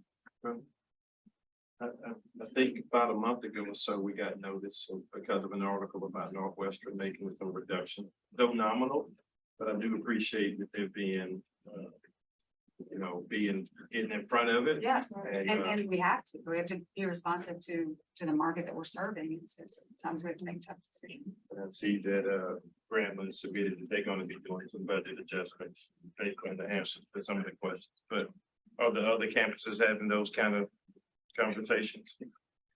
Most, if not all, having discussions about right sizing the budgets. So if enrollment goes down and inflation goes up, costs go up, you have to balance it. By law, you have to balance it out. So yes, they'll be working on that throughout the year. And they take some ways to increase some shelter-generated revenue. They take some expenditure reductions. They may require some balances, tie them along until they're able to right size your budgets over time. That's the general approach to some more. Northwestern's, they've already started. Other schools have to. Are there any conversation, Commissioner, as in terms of any campuses? I guess whether it's UL or others really looking at eliminate programs as a budgetary option? No, we haven't had any, I see if Tristan's in the room, but I haven't had any questions asked of me about that. At this point, the only thing I've seen from any campuses is a review of freezing positions, travel, just sort of the traditional first layer of holding the line on cost. But I haven't heard of anything about programmatic changes. So those low completed programs and things of that nature, or eliminate programs that could not be a method to help ease some of those costs? Well, you will see that tomorrow. So Tristan's gonna bring, terminate campuses that have asked for 28 groups. 28 programs to be eliminated. So we did send out the information to the campuses and they have self-identified programs that they want to reduce. So that is ongoing work. So that'll be before the board tomorrow to approve. Hopefully there's some conversation about what the financial impact that would be and could be to those respective systems. If over time, if they can't repurpose the faculty and certainly the staff or what would go along with those programs.